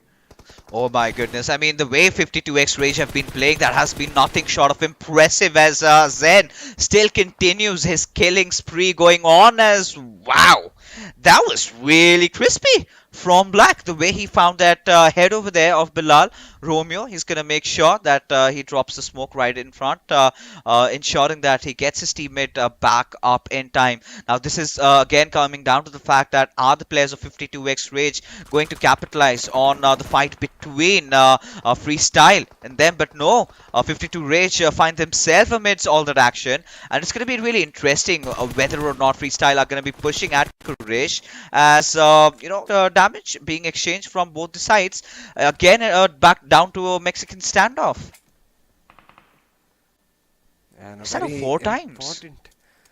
Yeah, On a exactly. Groza. Very important Mexican standoff right here, Fixes. Because look, Quraysh, they've still got the man advantage, but in terms of circle location, Freestyle have got the cake.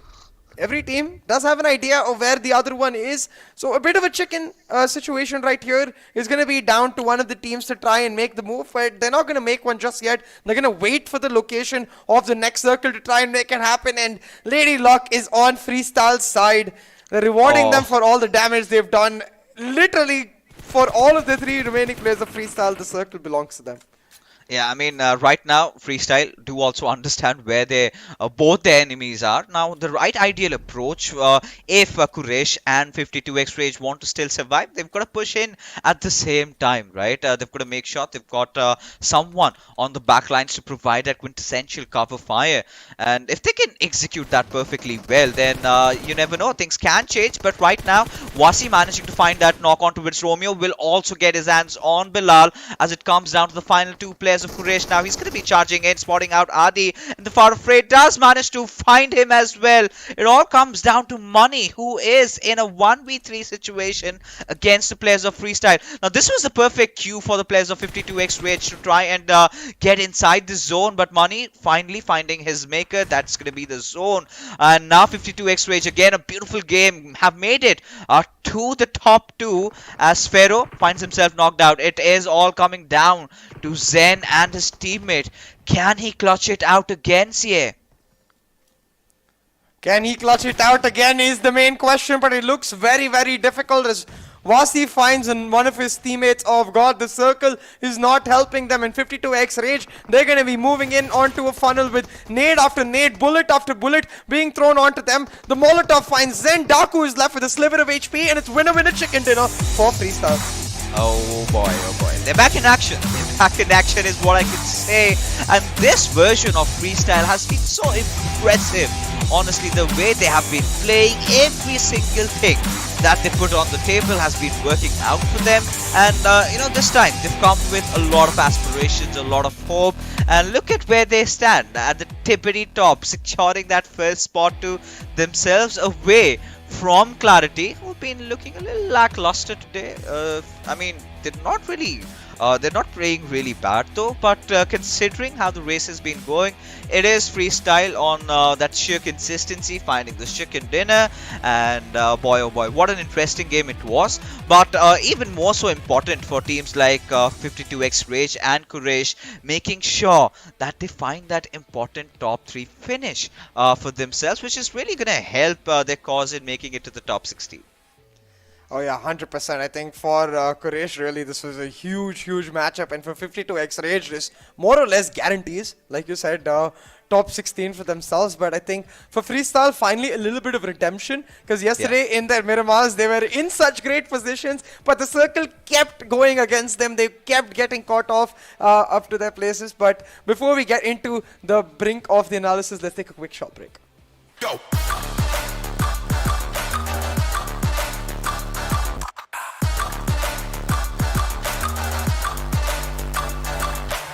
It's your chance to reach the biggest. Let the action begin.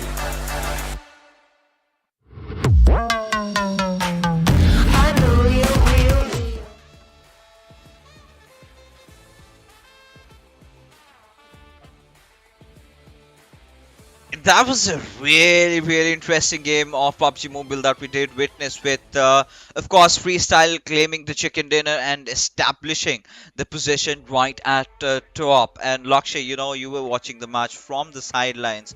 How did you feel about this? Dude, this was definitely one of the most amazing matches that we've seen till now in the Pakistan PMPL region, because again, Freestyle walking away with 19 elimination chicken dinner is just the form. Just the form that we missed from Freestyle, and they are back, dude. They are back in style, and they are definitely proving that with that MVP coming in to name of Wasi with 9 eliminations and 6 knocks, along with that assist. It's just bonker gameplay from FS. I think every single player of Freestyle, they were firing on all cylinders, right? No stopping them. Of course, it's the 9 eliminations coming out of Wasi again, a new kid in the block who's been making a lot of noise, and certainly shows why Freestyle is going to be a force to be reckoned with in this season of PUBG Mobile that we have, not just in PMPL. So really good early baby steps for this team. They've been playing out of their minds. This time, however, from 3x Esports, we saw some little bit of a glimmer of hope. But I'm going to be honest with you, that's not going to be enough, right? Nothing short of a chicken dinner is going to save these players from not participating in the Super Weekend, right? So they've got to make sure that they get one at the very least. But for Team QWERTY also, Wolverine showing some promising, promising fights over there. But it was Khan that really stepped out for me, especially the way he wiped the players of 4BTFT. But here we have some stats comparison between Freestyle and 52 Rage. Wow, look at that difference. I mean, 52x Rage, they are the second in this third game of the day. They came placed second, and Freestyle, of course, got that chicken dinner. But the difference between the two, I mean, 34 total points for Freestyle compared to the 17 total points for 52x Rage, that being the second team of this game, is just it just clearly showcases the difference as to how dominating of a game this Freestyle played, because 2,541 damage dished out compared to a mere 777. It's nothing. It's just nowhere. But that is nothing taken away from 52x Rage's gameplay, because overall, when it comes down to the stance of it, in the end, all these teams are trying to participate in the Super Weekend. So all they have to do is bring their numbers up into the top 16, and that is all that is required from them. But Freestyle, I mean, they have a different reign that they want to be able to create before they jump into the Super Weekend, and this is how they're going to do it, with all the players, all the 4 players chiming in along right here. For Malik and Tyrant, I think it was high time that they deserved the success, right? They finally tasting this sweet honey over here. They're getting that chicken dinner. They're getting all their players on fighting spirits, right? But for reviews, all right, so he's got some long distance eliminations. Reviews clearly one of those players who missed out on yesterday's games, right? Today he's back on action. I think he's replaced Ghost, and I'm rather surprised, why they had to replace Ghost, because Ghost was the one who was getting the job done. He was still getting a few kills here and there. The other players, however, have been silent. Blade has been doing really decent though. Uzum making sure he's been taking the risk, but sometimes way too much in the open, and did take the brunt of it. But Freestyle, oh my god, those 19 eliminations for them clearly shows that they're here for nothing less than a victory, and they want to do it in style. They want to go big. But now we're going to be talking about the other teams, right? TMW, they did have a really good performance in this one. 3x, I mean, 6 points. This is a good start. This is a good start in terms of trying to get into the top 16, but they need more than this. Clarity clearly has not been a great day for them in the office. For SALTxi8, of course, they've managed to get those 5 finished points, but in terms of position points, there's still a lot of work cut out for them. But talking about comeback stories, we started the day off and we were talking about what sort of teams are we to expect that will make a comeback story. And QWERTY, I mean, throughout the day, they are making strides from the first game to the next to this one as well. They have been able to consistently bring themselves into that top player list or in the top 5 list, which is looking pretty comfortable for them. But we shall see where the day ends for the side of Team QWERTY. But yeah, as we do move on to the zone itself, I mean, again, the chaos of the zone in this day number 2 of the league plays is definitely the MVP for the entirety of the day. I mean, I really liked how Freestyle took the circle, right? Look at them, even at this certain point, they were outside the zone. Now they knew, now this is their place to head in. This is their game. because what they did was took that eastern route, managed to get the better of most of the teams. Still making sure they held on to the edges, and they were really wise in picking up their fights. And then towards the very end, Lady Luck, of course, favoring them. They had the better of the zone. They had their players scattered out. I think they lost Tyrant a little bit early on, around somewhere around here. But the remainder of the three players knew that they had this job secured for them. They knew that this chicken dinner is not going to go out from their clenches. But huge ups to Quraysh and 52x Rage, especially 52x Rage. Back-to-back good games for them. If not chicken dinners, they're still getting those top 3 position confirmed, at least in this one. So I think after this matchup, they have well solidified their spot in the top 16. Now, this is the moment where we can expect these teams to go all out. We definitely can, because there are only 2 games remaining now, and a few of these teams have already. So, for a few of these teams are going to be playing their final game for the day as well, right? So that implies that this is an all-out approach that's going to be required for the teams that find themselves on that lower half of the leaderboard. With that, as we move on through to the aggressive stance that was being showcased, once again, the entirety of day number 2 of the league play has been very, very aggressive. A complete construct to what was showcased yesterday from the Pakistan lobby.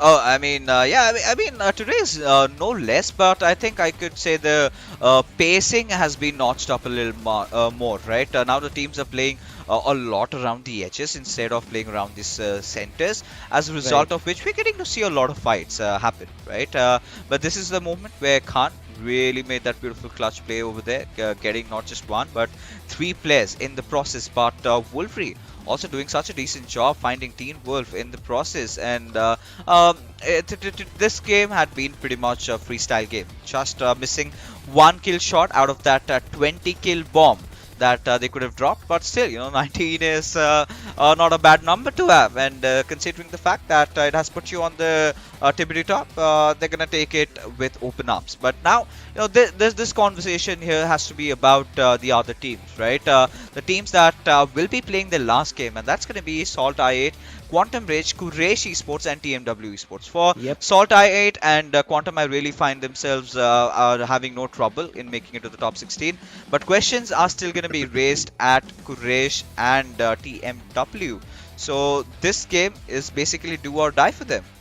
It definitely is. I mean, TmW, they've been able to at times they've been able to capitalize on situations, right, that they found themselves in, but not always. And not always, that is the most important thing. That not always should definitely be removed from the entirety of the dictionary itself for when it comes to these teams and the play style that they want to be able to grasp and anticipate when they move on from one game to the next. And based on that itself, TmW, there's going to be tough luck situation for their side. On the side of Quraysh as well as Quantum Rage, we are looking pretty comfortable from their side, but let's see what this final game is going to be holding, because in all of it, we have to bring up the name of SALTxi8, a team that definitely, I would say, all right, I shouldn't say it, but I would like to say that this team deserves a chicken dinner, but they are not even close. They are not even close. So the entirety of Group A, we can just keep our fingers crossed that they have a decent outing in this final one, and especially TmW. I think, deserve would be the wrong word over here, because exactly, I think they're more capable of getting a chicken dinner. There's something that I could say, because clearly SALTxi8, they still have so much to fix, especially in terms of how they've been rotating. They've got to make sure that they have all their 4 players alive in at least that 5th circle, right? They've been getting so much of those early casualties, and not having enough numbers during those fights when it really matters for them has been such a cause of concern for SALTxi8. So I think this is going to be a learning lesson for them, that the lobby is not going to be that easy. It's a sort of a foresight of what's really coming for you in the Super Weekend. But as we take a look at the overall rankings, Freestyle find themselves in a very comfortable position, 109 points. Now the nearest competitor to them is QWERTY Esports. Now if they need to topple Freestyle over, they've got to make sure that in their last game they at least get a chicken dinner. But for Regicide, so CA did predict that Regicide was going to win the last game, but it completely backfired, as they were the first ones to get eliminated.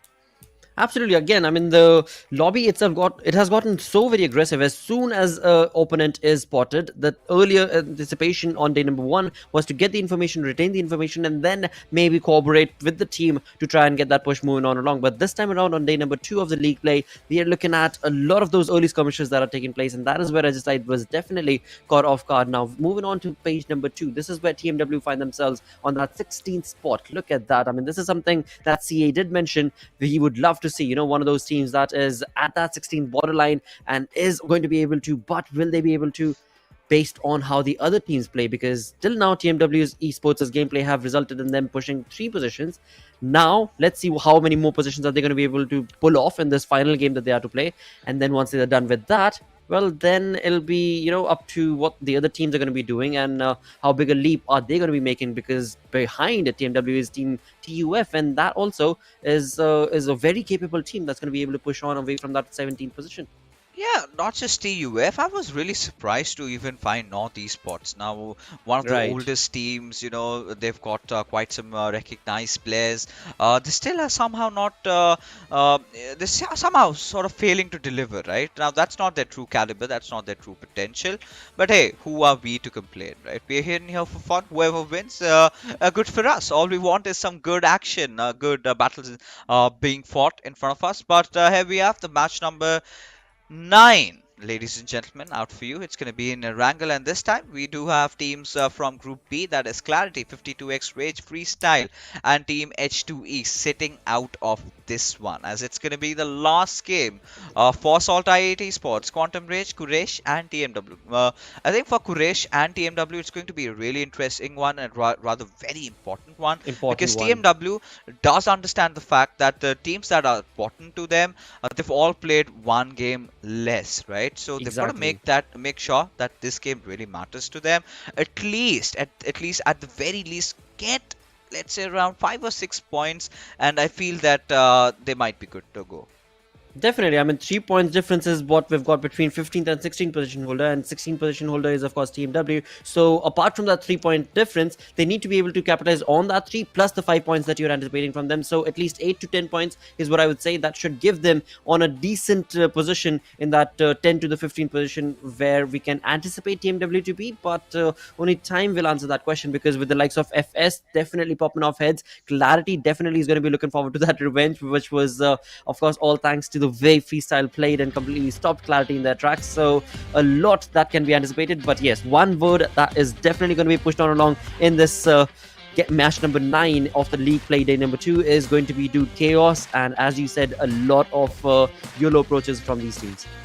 Chaos and Naki, whatever you call it, we're gonna all witness it right over here, heading in to the battlegrounds, the fields of Erangel, to find out who has a piece of chicken lying for themselves, as Erangel this time has been so redonkulous, right? Especially with how the circle has been forming. It's got a special relationship with the southern side. We've seen so much of that happening that I'm kind of fed up of it at this particular point. I would love to see myself a good old Yasnaya circle over here.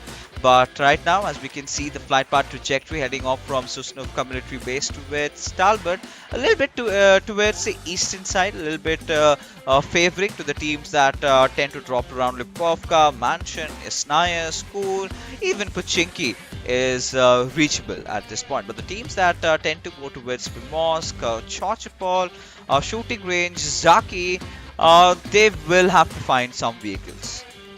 They most certainly will have to, but the team that is going to be very, very, or the 2 teams that are going to be very, very happy about this flight path is going to be I8, definitely SALTxi8, as well as MetershotxSKY, because they are in that comfortable lone location for both of these teams. So they're going to be busy looting right off the bat in the early few minutes of the game itself, and that is going to definitely help them get that initial loot set up for them, and maybe even try and push, which is highly unlikely for both of these sides. But as you perfectly mentioned and called for, Fixes, Yasnaya Yasna Apuliana zone is what we are looking at as of now. And along with that, when it comes down to the end of that flight path, TMW, who like to go down mostly towards Zarki area, they're still comfortable because they've got the northeast in front, and that's going to become Mishki for them. Star going down to their known location as well. That's going to be Savani. So a lot of happy teams for now, but let's see how the early aggression or the late aggression is going to be showcased. Now look at TG though, the grounders, right? We can see them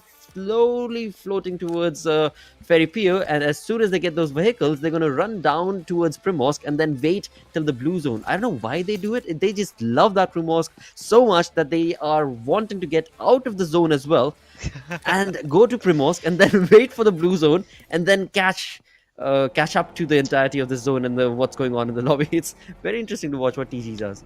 You know what I really like over there is the fact that for them it's kind of good because you go towards Primorsk, then you can take that longer route all the way from the you can go all the way from that northern side, then try to enter inside the circle in a very safe manner. Now if like they the can try northwestern, right? Sorry to cut you off. You mean the yeah. northwestern, right? I mean directly head from the western side of Gatka, then go towards George Right, yeah. then all the way towards Zaki, and then sort of get inside the zone. Now this is a lot of MENA teams doing that, right? Nigma Right, Galaxy, right. we've seen Navi pull off, and you know how good these teams have been performing in the global championships. So clearly if they could find themselves pulling off such a rotation, then I think they're going to have a really good game. But more important not, I think Quraysh and Star, these are the teams that I really would want to look out for, because based on this game, you know, their fates are going to be sealed, right? We'll get to have a clear idea if whether or not they're going to be joining with us in the next Super Weekend.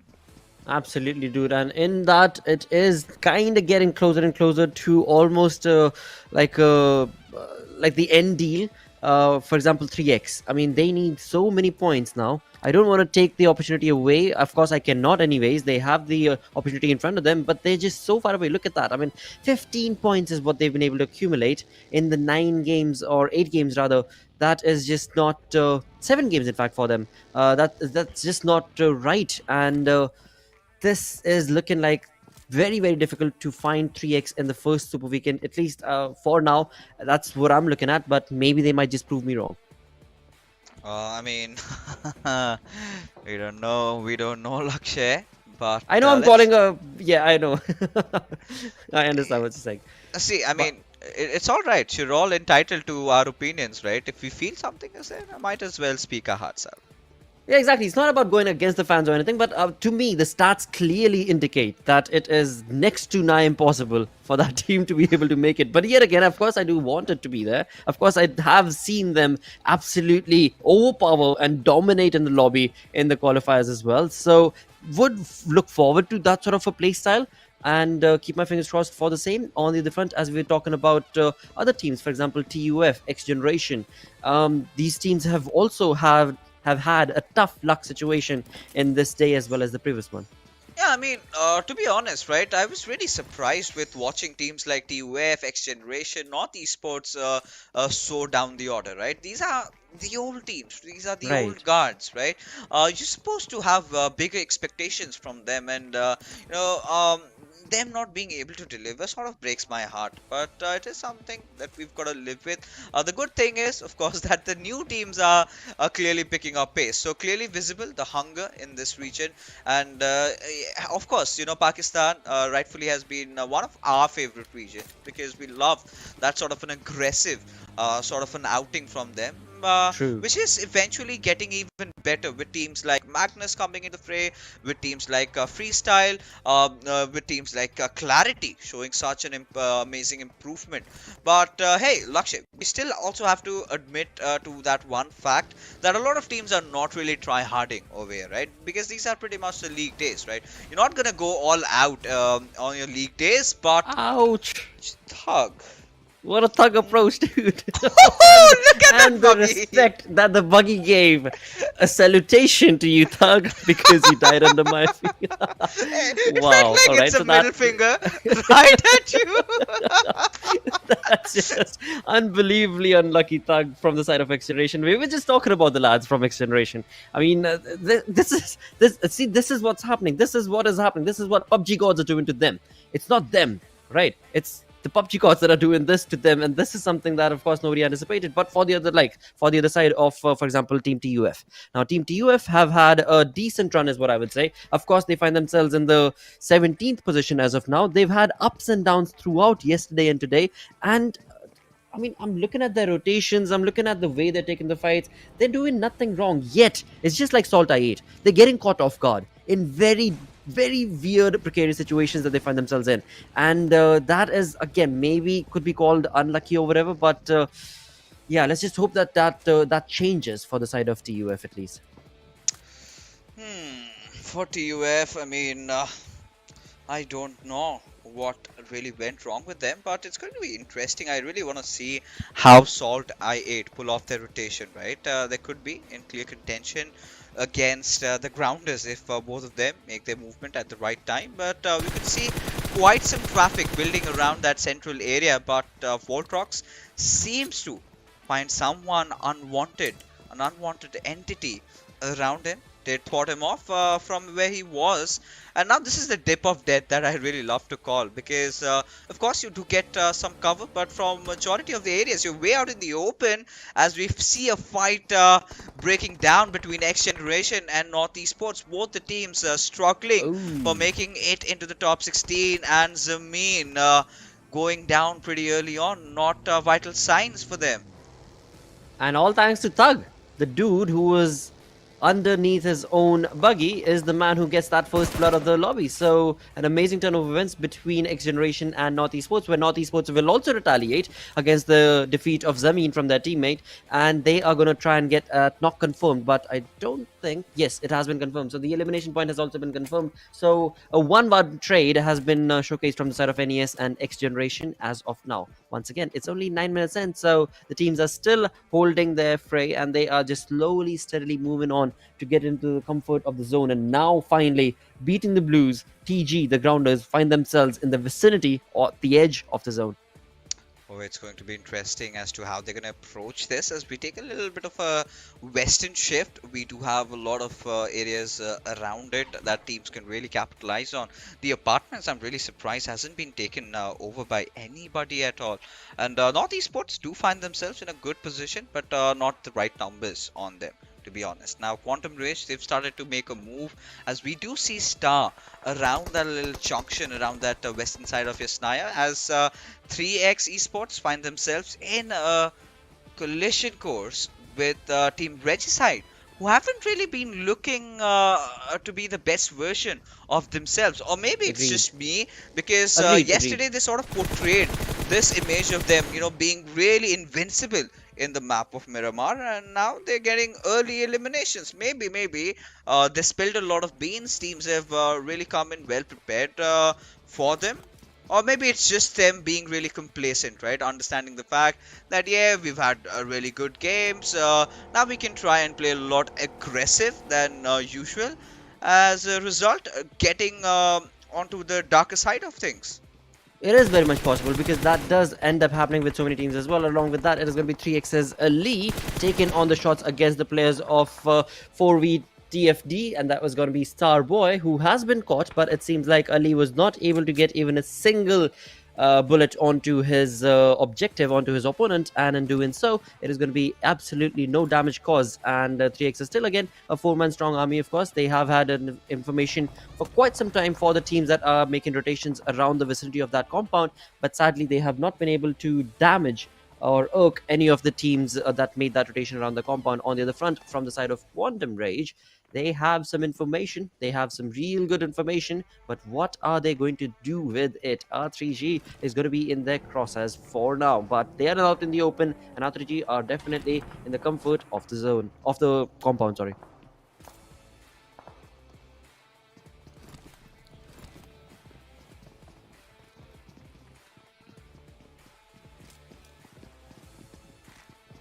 An easy, slow gameplay being showcased from the side of these teams, again, because they do know what's on the line, they do know what's on stake, and they want to take as much time as they can before they are committed to a fight, and this is a long range fight, so both the teams are trying to play it safe, I think. Yeah, I mean, of course. Sorry for that little bit of a technical issue, right? We stay in troubled worlds. Sometimes our internet just acts upon us, but Crypto has managed to get the better out of Amer. Now, it's going to be really interesting if SALTxi8 really take a dig at it. But interesting to find that Crypto has opted and started using a lot of mini over here, because usually you find this lethal beast from the mid-range use that signature M4 of his, but now we do have the players of Quraysh side holding on to a really good compound.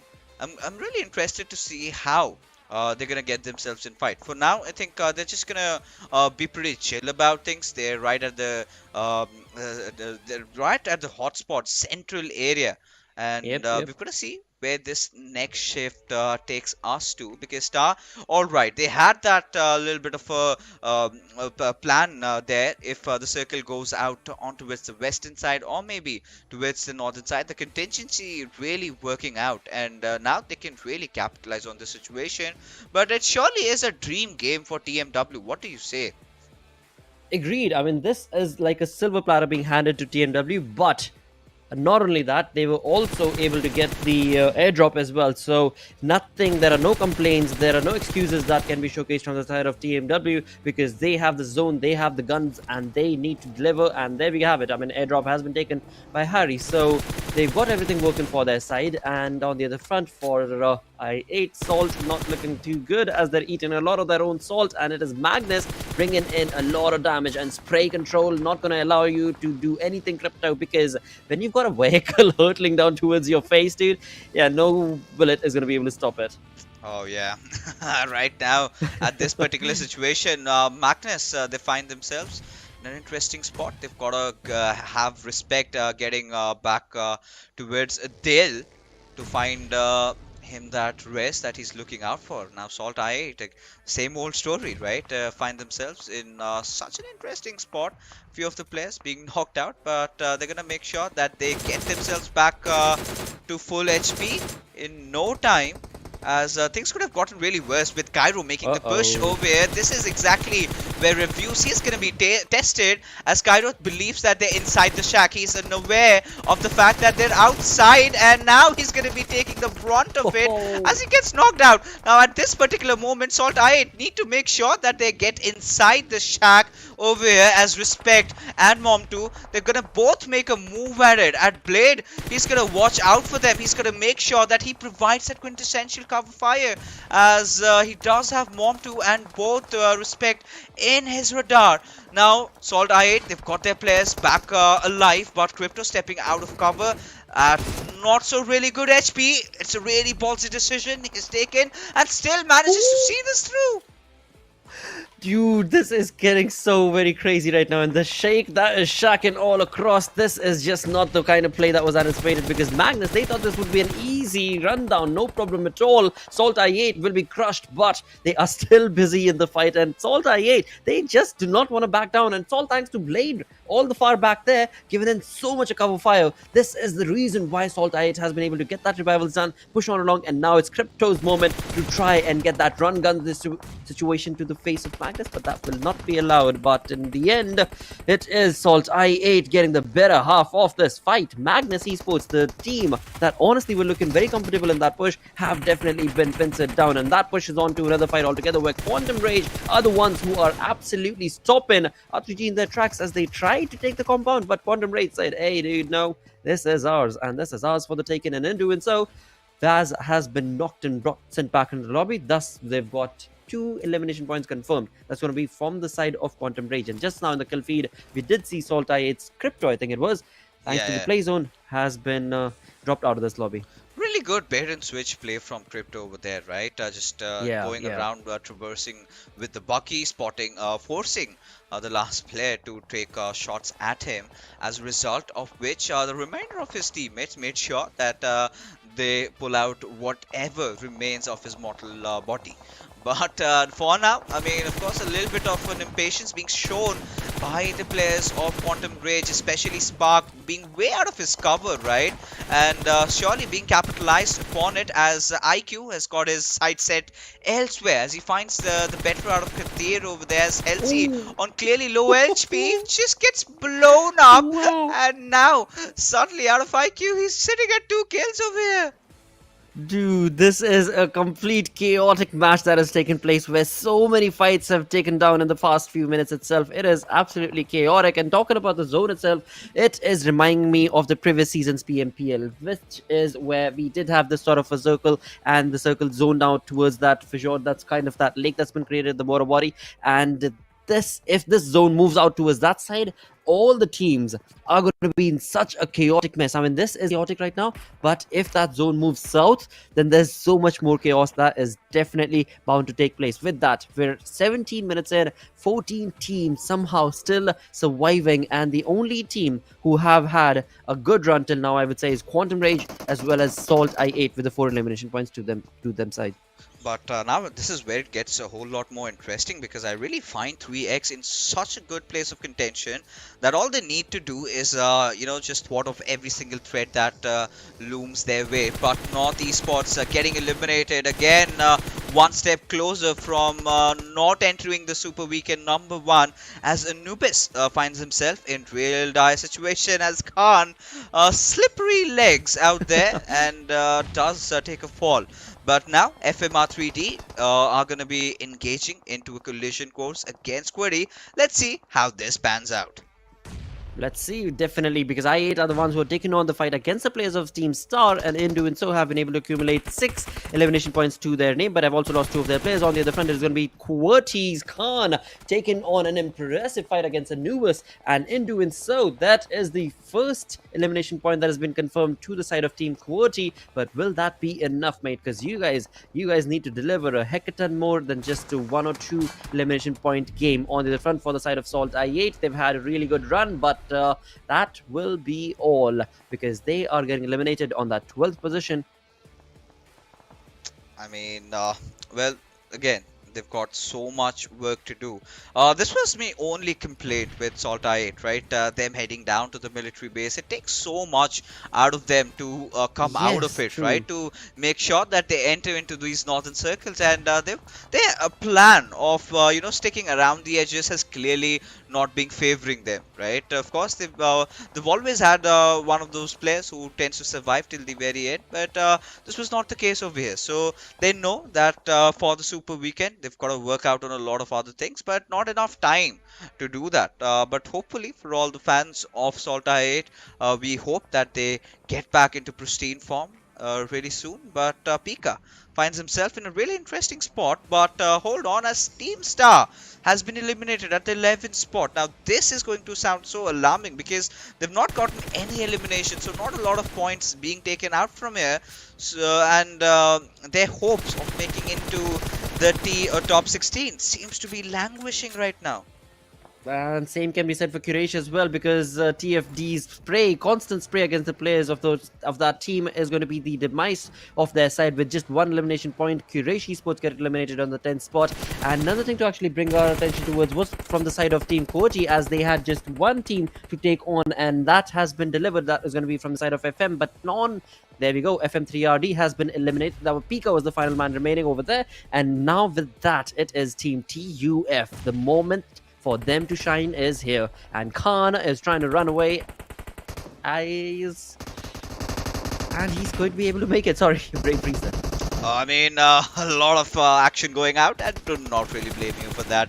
But for TMW, this is going to be such an important fight, such a important compound hold that they've got to do. But out of luck, Big Boss will find himself, because the grounders have come in so close to them.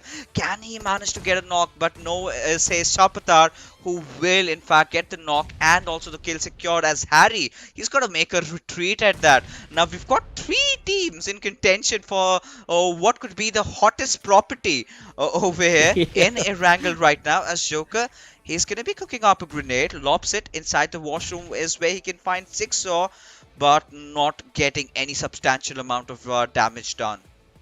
Absolutely. For now, that will be the case where indeed TMW's 2 players have been eliminated thanks to the side of the grounders. But TMW's Harry, he's still not yet done. He wants to take care of his flank angles as well as try and stay into this compound where TUF have the 4-man squad going up against the grounders who also have a 4-man squad. But who will get the better half, because it is TUF who have had the initial brunt. And not only that, the second man goes down for the side of TUF, and it all on to Zigsaw to bring this fight to a nail-biting end. And in doing so, a complete synergistic push from the grounders will result in the end of the team that was holding on that fort for quite some time. That's going to be in the name of TUF, and the fight that TUF took against the players of TMW, well, that team is still holding on strong. They've got a 2-man army, but yeah, they're still holding on strong. So a decent GG play from TMW.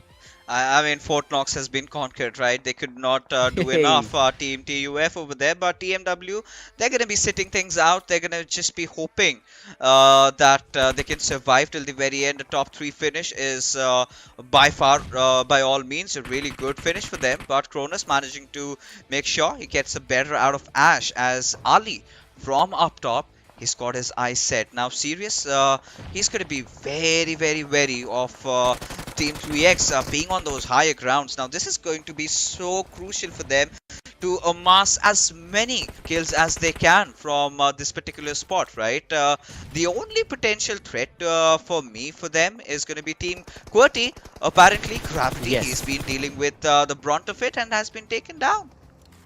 I completely agree with you, mate. I mean, Team QWERTY, the way they were making that northern rotation, slowly pushing on along from XGeneration to their likes, and then finally getting that northern region calling their own. And TMW's Harry, I mean, this dude is definitely popping off a lot of heads today, and he has been able to sadly get that damage for himself and his team, but no elimination points sadly on the other front. It is going to be his teammate who will definitely push on along, and Team QWERTY's Destroyer absolutely taking the brunt to his face, but not before he brings in a massive blow. And TMW, I mean, every single way you look at, there are so many incredible fights taking place between these warriors. Oh, definitely is. But look at this, you know, QWERTY being a little bit of a situation as they go up against the grounders who are completely grounded by the players of QWERTY. But 3x really chiming in, could not keep themselves away from the fight. It's going to be a kill galore for the M as they keep on slicing everyone through.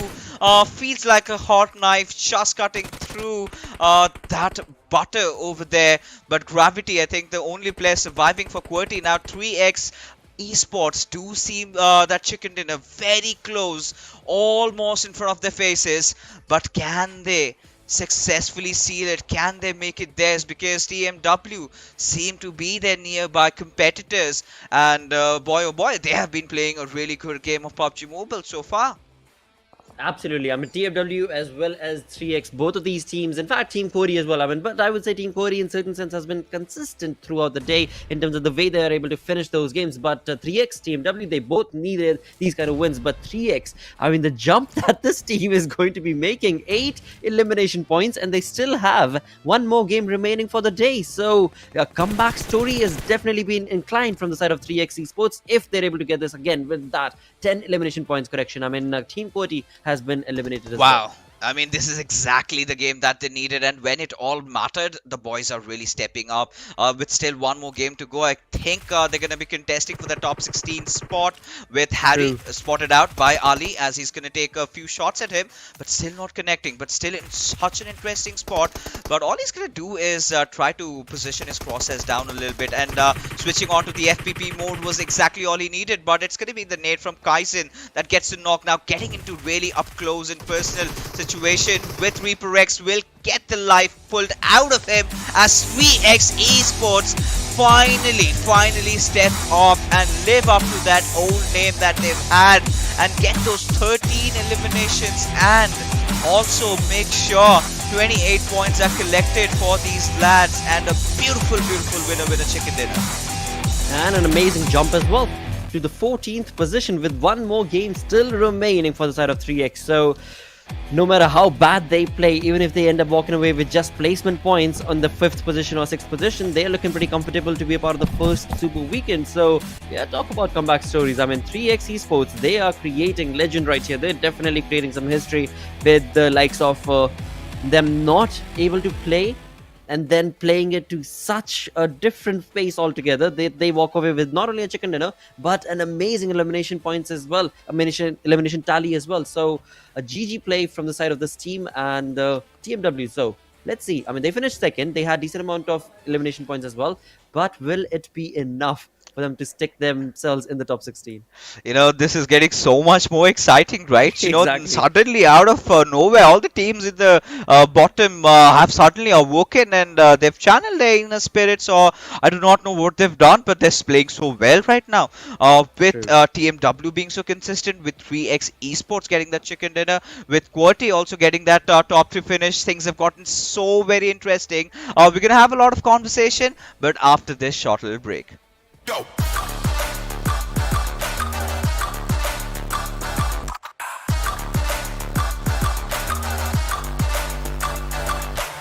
It's our chance. To reach the biggest. Let the action begin.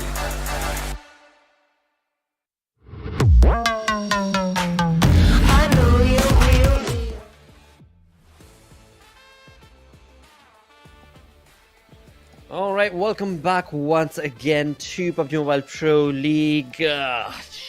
Pakistan region right here, and this is just day number 2 of the league plays, and in doing so, joining me on this final game journey on the Miramar map is going to be CA. And dude, did you witness this Erangel game? Did you witness the mayhem and chaos that was being created right now? Oh yeah, of course. I wouldn't miss it for the world, and I think really, as you said, mayhem and chaos indeed.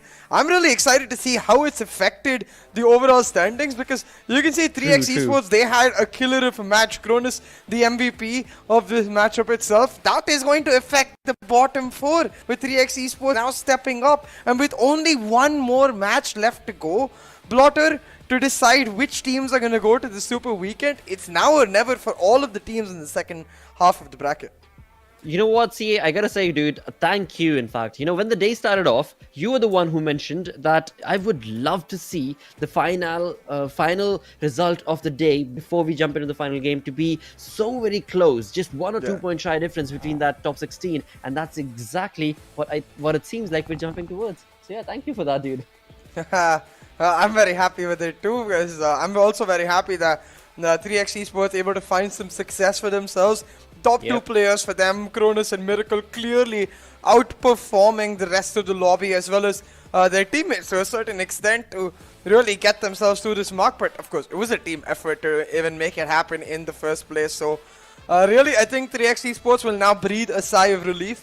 I think irrespective of the way this last match ends up going, their spot in the Super Weekend number 1 should be more or less secured.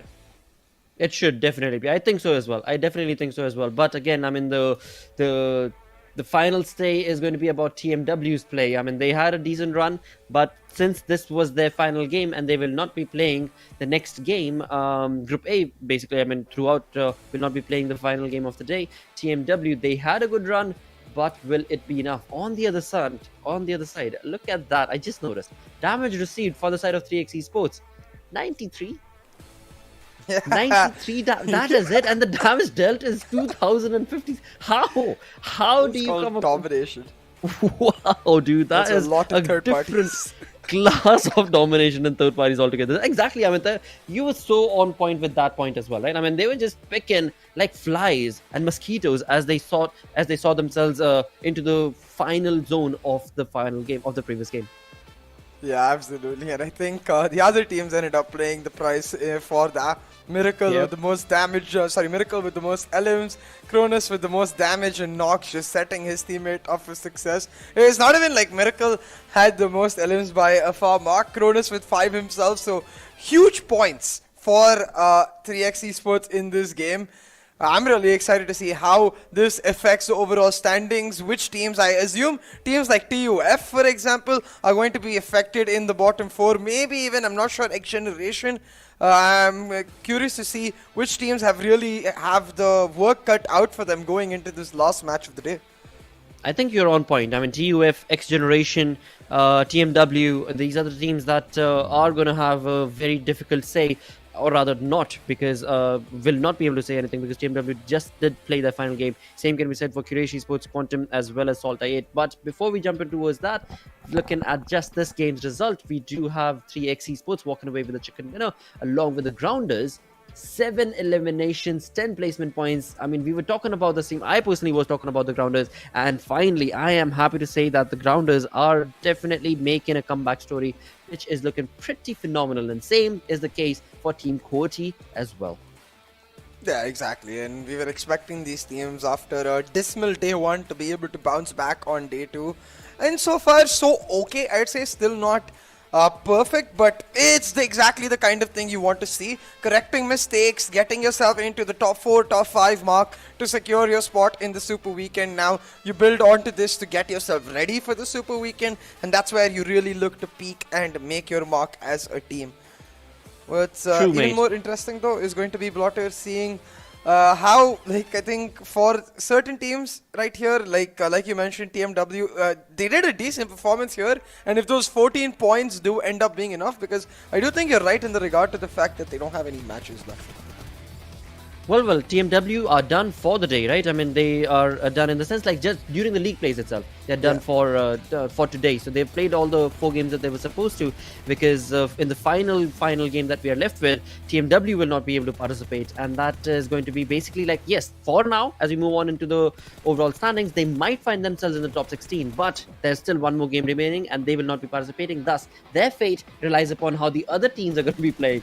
And so we'll find out what the end result is going to be. And same, of course, we'll see what the case is going to be for the side of TUF as well, because TUF had a decent run throughout the day, but will it be enough for them to stick their necks into the top 16 as we move on through? But before we talk about any of that, of course, we do have the open moments on our screens, and TMW's Harry and Reaper. I mean, these guys were legends in the way that they were able to take on fights and just slowly and aggressively push on against so many incredible teams to find themselves in the top 2 position in this game. Yeah, exactly. And it's going to be quite interesting. Of course, in these Oppo moments, you can see some of the final fights between 3x and TMW. They just had the better position, the higher ground. You can see how much it means to them, because they're just not able to get off to a decent note before these matches. But hey, Fix has also mentioned this. All you really need, given the volatile nature of the leaderboard, is that one chicken dinner to make it happen. They get that chicken dinner, they get themselves into a comfortable spot, and most likely into the Super Weekend as well. Most likely with that, we do have damage draft to look at, I believe. After that, we'll be looking at the overall storyboard, and then we, as well as the viewers, will find out what exactly is the difference between those points that we are talking about constantly, because that storyboard is the most important thing. That is why these league play days are organized, because the top 16 teams from these 2 days in the overall ranking will move on into the Super Weekend, and through the Super Weekend is when or how these teams are going to be able to, get those points for themselves to move on ahead into the journey of PMPL. But like I said, before we talk about any of that, we do have the damage draft, and 3x 2056 damage, 13 eliminations, and then comes TNW with 888 damage. All right, so yeah, they've got some good numbers going on for themselves, but only 2 eliminations. That's all right, but will that be enough? Yeah, will that be enough is the biggest question. So we'll see in the leaderboard right after this if it will end up being enough. And just to remind our viewers once again that the match we're going into is the final match of the day. So it's not the teams we're not going to be seeing is teams from Group A, which is SALTxi8, Quantum Rage, Quraysh, and TMW. Out of this, I think SALTxi8 and Quantum Rage are most likely safe. Quraysh and TMW are most likely the teams that might be in trouble, because for Quraysh too, this matchup was not so great. They only got 1 elimination, not great in terms of placement either. So I think this is a team that is going to be potentially in the risk zone with respect to the leaderboard itself. So we'll have to see if Quraysh will end up just faltering in that last minute and some other team will take over.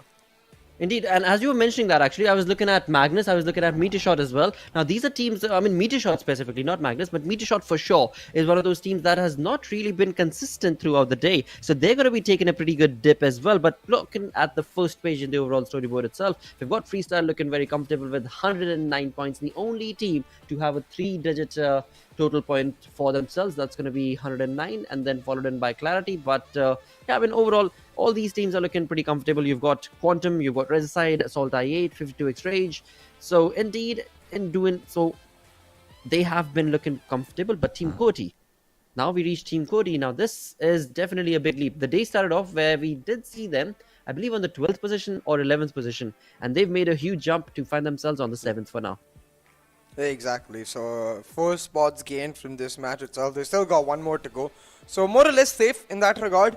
But going on to the second page, I'm curious to see, besides where TMW and Quraysh will end up being. I think Quraysh will most likely be outside the top 16. Oh, no, they know. Oh my god, look at this. 15th and 16th. So, Quraysh and TMW will be desperately hoping that Team Star, Team TUF, XGeneration and North Esports have a horrible game here in this match. Because if any of them have a good game, first Quraysh will go, first TMW will go, then Quraysh, and they're only 1 point apart. So, one decent game can change it all. But talking about one decent game changing it all from 20th, leapfrogging Quraysh and TMW, 3x Esports jump onto that 14th spot by 1 point. By 1 point, Plotter.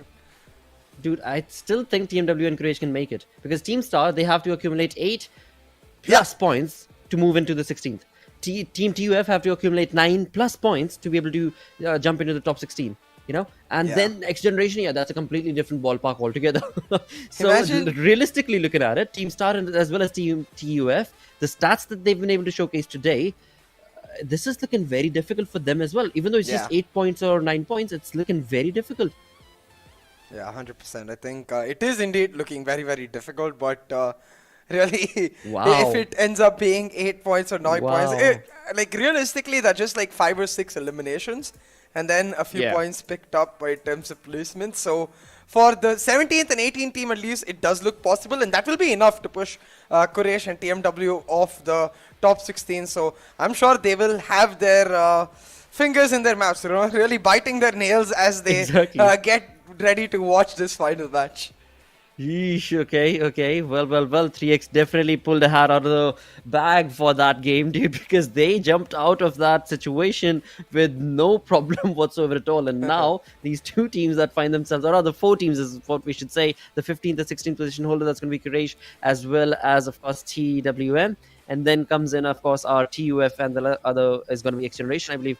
No, Team Star. And so, these 4 teams, this is where my eye is going to be gauged out towards on the map of Miramar as to what exactly are these teams doing. Are they going against each other first of all, right? That's going to be the first question that I have to ask. And are they going to be drop contesting as well is another question to ask. And let's find out. I mean, Team Star, I've seen them go towards Chumaseda, but anyways, whatever the stats say, in the end, we'll see what the game is going to be ending up to be, what the IGL ends up deciding, because so many times we've seen those YOLO approaches as well, right? And those YOLO approaches in those final moments end up kind of working out many times for these teams. Exactly. Like sometimes it's about just going YOLO, believing in your instincts, believing in your gut to pull off the right move, and finding the confidence to do that is usually more than enough for these teams to try and help them secure that spot in the top 16. But damn, is it looking scary for Quraysh and TMW right now? TMW more than Quraysh, but almost equally so, because they're only 1 point apart.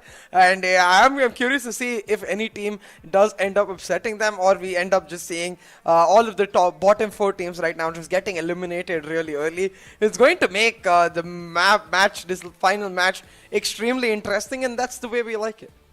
That's the way we like it, absolutely. And again, I mean, TMW, one thing that I'm absolutely looking forward to, not necessarily looking forward to, but kind of keeping an eye out based on the stats that Team TUF and Team Star have showcased till now, is it's looking difficult for them. And since it's looking difficult for them, we might just have that X Factor gameplay that was showcased from the side of TUF that might, or not TUF, sorry, TMW, that might end up resulting in them moving into the top 16. Of course, it's very early to say. It's just a prediction from my side. But that would be a complete mind blown for me, because when it was required from the side of TMW, they've not only got a really good game, they got a second position with good placement points. So just that, when it was required, definitely worked in that team's favor. Maybe TUF and Team Star might be able to do that as well. And we do know, viewers, that we are slacking, we are just dragging like a drag queen, but it seems like there is a little few moments before we jump into the final game. That again is going to be played on Miramar. And well, let's see what the journey entails for these teams. But all right, so CA, moving away from these 4 teams, dude, we've been talking about these 4, and my anticipation cannot go any further than what to expect. So let's talk about the other teams altogether. Yeah. Let's move on to the first page. Do you think we can anticipate Magnus's comeback? You know, Magnus Esports, a very aggressive team that we see now sitting on the 10th position. MetershotxSKY, a team that was looking pretty neat in terms of ups and downs, but they were still, you know, consistently moving on 4th. But they also find themselves in a little bit of backbench. So what do you think is the reason for that, and where do you see those teams ending up? I mean, I think it's a little unlikely simply because of the fact that they've probably seen the leaderboard and they're like, we've qualified. But let's just chill out. That could be a possibility, absolutely, because again, I've been playing this late. They just want to be able to chill, and again, to let our viewers know, this is all about qualifying, right? It's not about who's on number 1 or who's on number 5 or who's on number 10 in the overall standing, because the top 16 qualify, and as they qualify, their points are going to go down to 0 as they will start in their Superweekend journey. It will be 0 points for all those teams. Right now, these matches that we're looking at is all about just able to get yourself in the top 16 and just qualify for that Super Weekend. With that, the flight path on our screens moving all the way from the west to the east towards Bronca, and right off the bat we do have a few of these teams jumping right off the bandwagon, and it is going to be 52 XGeneration who are going to be moving themselves down towards El Pozo, along with Team Clarity, who like to actually go down towards Villa del Mar, who might actually drop down a little early because there's a vehicle down there that might be able to utilize. But yeah, for now we are looking pretty comfortable. But look at what 3X is doing. They've once again got a very manly split going on right there for the team. Yeah, a classic 3X are really similarly for 52 XGeneration as well. I believe I expect that 2-2 split to come out, but this flight path is almost the exact opposite of what Fixes and I saw, so maybe the circle as well will be the exact opposite of what we saw. But one other battle that we didn't really get to talk about with respect to the ranking is this battle between Freestyle and Clarity. Both of the teams in this lobby right now battling for that number 1 slot. So we'll see if Freestyle is able to hold on to it. But hey, final match of the day, and PUBG Mobile gods are like, okay, fine, we've run out of crazy circles. You know, just take a standard one, might as well. We'll save the cool ones for the Super Weekend. Which is also possible, but you know what, when it comes down to these generic circles as well, I've noticed that when it comes to these generic circles, the teams in Pakistani lobby, they are so aggressive. And today throughout the entirety of day number 2 of the league play, every single team, I mean, we've seen early skirmishes, we've seen teams take on fights head on, and it all boils down to this final game. So once again, I am rooting and hoping for a lot of fully fights, first blood situation in the next couple of minutes itself, and some action-packed gameplay being showcased from Clarity. Yeah, that's certainly what we're hoping for, and we might just get it in the bag for us. But my eyes are actually around the La Bendita area, because one of the teams that is facing the threat of elimination from the first Super Weekend, you could see MetershotxSKY in that 20th spot. They're quite close to our number 1 team, Freestyle. So that's kind of scary for MetershotxSKY. We'll see if they're able to quickly get on out of there. I don't think Freestyle is a fight you want to take this early.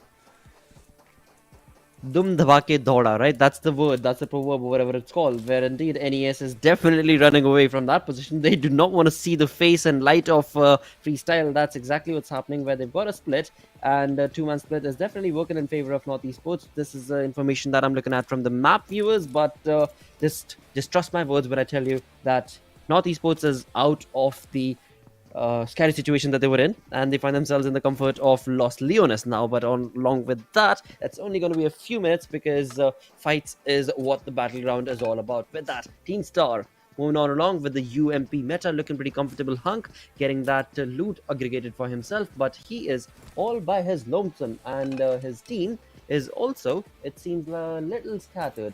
But that's going to be fine, because they are all still very close to each other at the water treatment plant.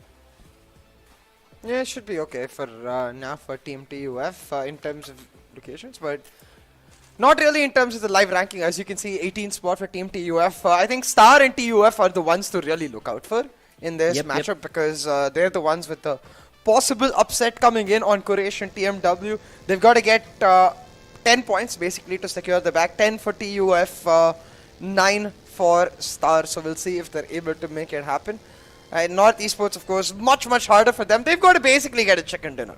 That's the only way they're going to get out. Okay, not specifically a chicken dinner. I think it's second or third place would be good enough with enough elimination points as well. But they've got to get about 20 to 22 points, I believe, to qualify for the Super Weekend. So extremely difficult, but not impossible. And that's something that 3X have proved.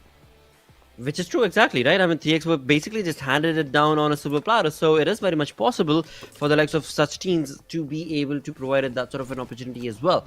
But it's once in a lifetime sort of a thing, which again is, well, for now we can say once in a league week kind of a thing, because every week we're definitely going to be looking at moments like these that are going to be created. So we can definitely keep an optimistic mind to that approach and anticipation. But on the other side, we've got the likes of Freestyle, who have been not looking forward to any of these thoughts, because they are creating their own storyline. They are creating their own standards every single game, pushing themselves, trying to get as many points as they possibly can, trying to get as many elimination points as well as they can. So very comfortable approach from the side of FS, and we shall definitely look on to a rivalry being created, I think, from this week 1 between FS and Clarity. Yeah, most definitely. We'll see if this is the trend that continues in Super Weekend, because more often than not, from what I've seen, is that usually in Super Weekend, day 1 is the days of upsets where a lot of teams that you're not expecting start pulling back. Day 2 is the day of comebacks, and then day 3 is where everything starts settling down.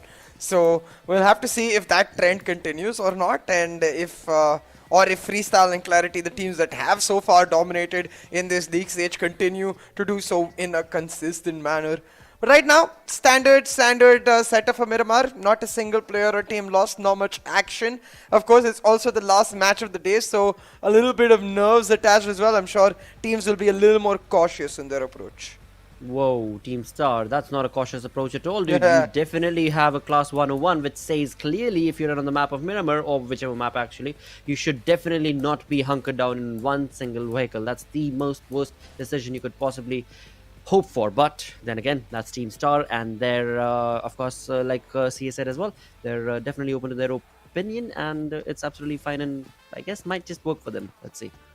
And of course, in no party like a bus party. So of course, when you go together, you got the bus party vibes going on. A bit too you early got for the a party, good music on.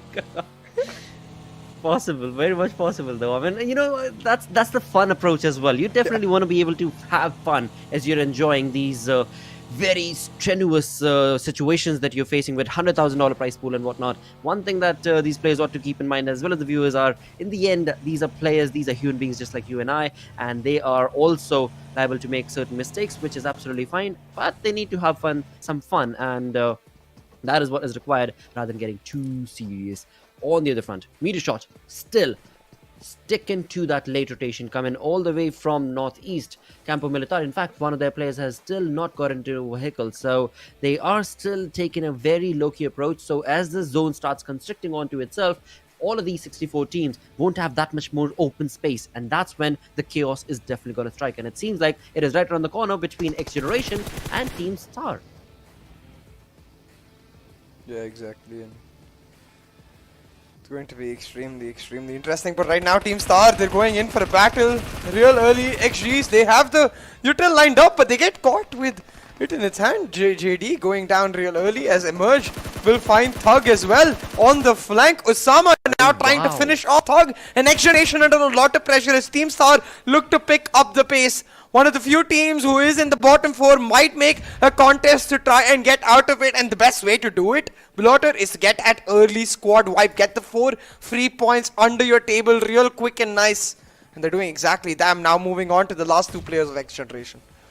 They definitely are doing it in style. They've already got 2 elimination points confirmed with all 4 members synergistically pushing on along. That's from the side of Team Star. They are just trying to hunker down against the players of XGeneration. Psycho has been brought down. Psycho was able to bring in a little bit of damage to emerge, but that will not be allowed for long because in the end, XGeneration will be eliminated, and it is going to be the side of Team Star who have gotten 4 elimination points already confirmed. So, correct me if I'm wrong, I was calculating for the side of Team Star that was sitting on the 17th position, if I'm not mistaken. They had to accumulate 8 points, and then they'll be able to topple 9 points, right? 8 points to sum up, and then 9 points, 1 more point to exactly to topple over. So, well, they've got 4. They only need 5 more. Okay, there's still life possible. Exactly, and it's 5 points is not too hard in placement aspect. Like, if you can just hold on for dear life. Get Ali, on the other hand, eliminations on the way. Oh no! Sorry, Ali was not able to hold on to his dear life. As soon as he said, "Hold on to your dear life," there comes in Ali, who had just dropped out of his Kamado. So, never mind. I'm sorry. Please go ahead. No, I completely get it. Ali just, well, we talked about a lot of players having a good time. Ali just be like, whatever. I'll get all of the random moments out now. I won't do it in the Super Weekend. Well. Oof. We have 16, my apologies, 15 teams still remaining. As we did just see XGeneration getting eliminated, rather handed themselves in on to Star X, and in doing so, lost all of their lives. Whoa, Mr. Black. The grounders, Mr. Black, is definitely visible, is he not? Hassan OP, how can he not see that? Karel in his hand with a 4x, and he cannot see... Dude, he could definitely see the cargo pants. At least I thought he could see the cargo pants. Never mind. Maybe he was not looking at that same position. But now with Mr. Black moving away, he will definitely have that information. And Hassan OP is going to hold on to that fort. As we can see in the minimap, his teammates are also right around in the vicinity. So they may be planning a SWAT attack against that compound of Mr. Black, the grounders side. With that, the first airdrop dropped on the LMG along with the level 3 kit. Dude, what's your opinion about the LMG? Oh, I love the MG3 personally. I think it's my potentially favorite, like with the exception of the AWM. Now, objectively, of course, I think MG3 is better than AWM, but I personally love sniping, so it's why I like the AWM. But MG3, I think, is one of the top 2, 3, maybe objective weapons that you could get out of that. Okay, so if I were to say, compare the LMG to MT49 then? No. There's a reason you rarely see the M249 on the drop, Yeah, I know, dude, I know. But yeah, with that, I mean, you move on into the game itself. It seems like 3X have now gotten another team that they want to be able to bring in a little bit of blow to, and that's going to be in the name of Team QWERTY. Not a bad stance, because if you look at the 3X's play, on the minimap, we've got 2 of these players who are set up right here, and 2 of them on top of the mountain. So a really good flank angle that they've been able to create. But thankfully for Team QWERTY, it's the compound that's going to be able to favor them. Yeah, exactly. QWERTY do have that compound in favor, but 3X with the high ground. Ooh. Take it. Okay. No, never mind. Don't take it if you're going to miss it, Gravity. Come on. Hit the shot. Kaizen, on the other hand, though, has just as good a scope. Will not take the shot. It is just peace right now for most of these teams. Voltrox has picked up that MG3 we were talking about.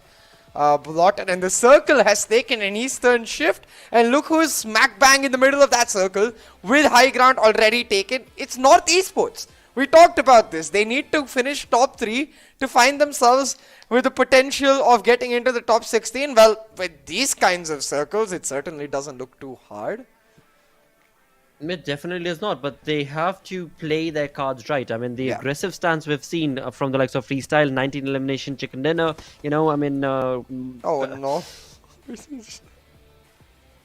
Ouch. What sort of a Spider-Man Ali are you trying to be? I mean, Ali definitely is... I mean, he's the same dude from 3X who we did see earlier drop off out of a running vehicle as well, right? And now he's jumping along, trying to catch onto rocks. I mean, Ali has a different mindset today, I think, from 3X.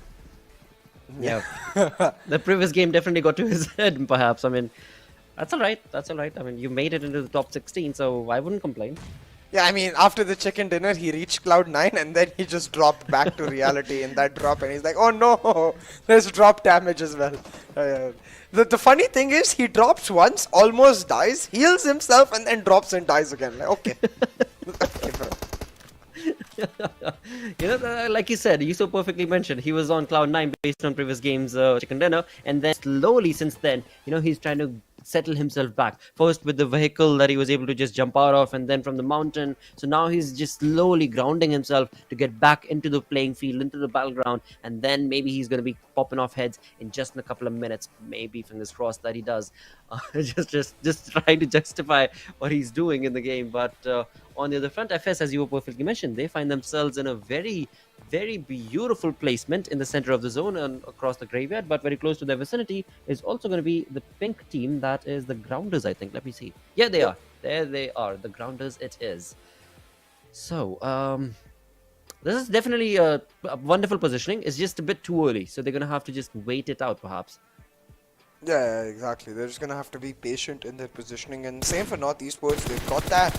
If they can ensure control of that entire mountain range to themselves, they effectively use GGWP. But it's a very risky area to be in because someone could easily come onto you from the left or right with the high ground still maintained. Like without that high ground advantage that NorthEsports have because of the length or rather breadth of that mountain range and the... area to which it really does extend right now though. TUF trying to catch out a couple of teams on the move, not really able to knock anyone out, so still no teams will end up finding themselves in a precarious spot. But the zone's starting to close in now, Lotter. It will start doing a lot more damage than teams are able to get around. Absolutely. Let's see where does it go, and it goes to NorthEsports. All right. Dude, your word, mate, your word. Your word is the charm of the day is what I would say, because it is seemingly like your word might lead NES into a chicken dinner situation, which they've already been awarded. They just need to be able to capitalize upon it. On the other front, it is going to be the Grounder Shaptar trying to use, I think it was his mini, I did not see, but yeah, that did not work out in his favor as he was caught. And 52 exchange, get the better half, and Sensei definitely dropped from the side of the Grounders. Emerge getting caught out with the circle doing a bunch of damage. Joker adding on to that. Stars. Remember, this team got those 4 eliminations early, Blotter, but they need to survive. They need to survive at least till the top, at least 6, I'd say. And dude, TUF is right underneath them. This is the team that is stealing the stealing those points that were needed. Okay, Zibian is ready, Zibian is equipped, Zibian is prepped, and he is going to deliver in style. But will that be enough? Yes! Dude, all down to Joker sir, will you? Okay, yeah. TUF fans, this is not looking easy for TUF fans. Same can be said for Team Star fans, because tough luck situation for both of those teams. Oh, and now Star under pressure from Leon OP. Some issues with the driving as well. But Leon OP realizing that the circle is catching up to him. Gets his vehicle and got Fury able to get... barely. Drawlin now shutting down Star. It's like Clarity has got the backs of Quraysh and TMW. They're like, no worries guys. We'll hold on for you in this lobby. On both sides. First Zibian and then Drawlin shutting down these teams. Oh. This is ridiculous, dude. This is absolutely bonkers. I mean, both those teams, TUF as well as Star, they both needed those points, but they are both left with just a one-man squad as of now. And both those one-man... No, my apologies, actually. TUF have 2 of them right there in front of us, Joker, Sir, as well as Thor, whereas it is not looking good for Team Star. It is just one-man squad for their side. On the other front, for the side of Play Zone, it is 52 exchange. That is creating a lot of havoc, and 52 exchange taking in a lot of damage thanks to that blue zone indeed. With that, 15 teams of course still do survive. 18 minutes into this zone, and H2E in the open seem like they want to take on a fight against a rotation being showcased from Magnus, and far behind is going to be 3x making that rotation as well, but they don't have the vehicles, and that is the tricky situation that could maybe have them brought down to their knees right here, because Magnus as well as H2E will probably be keeping their crosshairs set up towards 3x. We can see in the background 3x's vehicle is running away, but he is safe. He is safe. He's going to be able to make it. On the other front, it's going to be Regicide, sadly. That's going to be on the receiving end and will be delivered the knock and blow. 14 teams remaining. 15th position getting eliminated is going to be Regicide. Yeah, exactly. However, looking at their live ranking right now, Star, they need 4 points. The TUF, they need 4 points. Equalize 5 to guarantee their spot in the top 16. Right now, it is FMxR3D in pressure. And look at that, MetershotxSKY now capitalizing as their third party, putting a lot of pressure on this, able to pick up 2 knocks right there. Can they convert it into many more? We'll have to see, because you can see right now MetershotxSKY, they're the kings of the hills. They're in a comfortable spot. They're looking to pick up the eliminations while they secure their spot in the next circle as well. They're going to have that high ground continue on, and honestly it's made for them, this lobby, to try and find the winner chicken dinner. We talked about how Star and TUF are the teams that Quraysh and TMW might have in mind. Well, watch out, Quraysh and TMW, because MetershotxSKY, they might just be coming for you. They're trying their level best. I mean, they've got a really good placement, as you had so perfectly mentioned earlier as well. When it comes down to NES, they have finding themselves on the top of that mountain, and that gives them so much of leeway against all the other teams. Whereas on the other front, 3X are also making beautiful strides for their side as they are pushing on along. They were able to damage quite a lot of the players off the grounders and have found themselves right here. But this is not going to be enough, because the zone is far away, and it is going to be the side of TUF now, who are going to be getting into the comfort of the zone. Thor and Joker, but right behind them is going to be 420 from Clarity. There's 4v under a lot of trouble. A key nade from Dread knocks out Leon OP, doing a lot of damage to Starboy and displacing him from his location. But in the midst of all of this, Osama is hiding in a room. The last hope of Star. Right now, Osama just hoping that they don't check him, but I think they will. Oh my god, I have no idea what is going on with Osama. He's still able to survive, still able to hide. Osama coming out of the shadows in the last moment. Will he find anything? That is the question. So far, nothing seems to be the case, as I believe H2E are almost all eliminated. Still Osama, last member in the house. 4v they're sure to be confused. Like, I think we eliminated a team, right? So, is there more? Who's this guy? Yeah, who's this guy?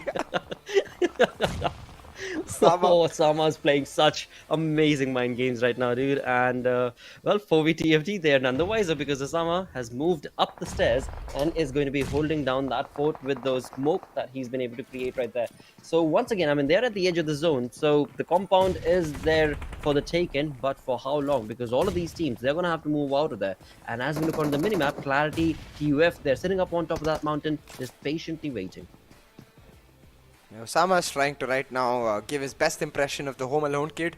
He's trying to set up traps and smokes and util all along every corner of the house in hope that the crooks don't come get him. H2E, they're distracted, or rather they're distracting 4v and keeping Osama alive unwillingly. I don't even think they realize that Osama, I mean, they know that some player is there. I don't think they know that Star's single player is there, but right now you can see we're down to just 7 teams. So the longer Osama stays alive, the more points his team gets in terms of placement, and the closer they get to securing qualification. And in that regard, wait a second, MetershotxSKY got eliminated. We missed. Wait, I'm so confused. Whoa. Dude, I think it was Clarity. Yeah. I didn't think they got eliminated. Well. I thought only like they lost 3 members of their squad. They got completely eliminated. So RIP MetershotxSKY, so much for that storyline. We've only got Star and TUF left trying to make it to that top 16. Yep, and Team TUF, they've got 2 players, so it is very much still possible for them to be able to make it through. But Team Stars, Osama, with that UMP, going to be bringing in a lot of blows to TFT's player. He will be able to eliminate him. Vosh goes down, but that also gives away the information to his teammates, where Leon and Starboy are going to be probably utilizing those utilities and Molotovs. And yep, there we go. Whoa, Osama still at the nick. Wow, at just a corner, and he's still surviving. He's still surviving. He's almost out-survived it. How lucky can you be? Buying so much time. I mean, at this point, is it luck or just pure outplay skill right here for Osama? He spots out 4v final player, pushes out Starboy. Osama going in for the hunt, but he's taken down real low.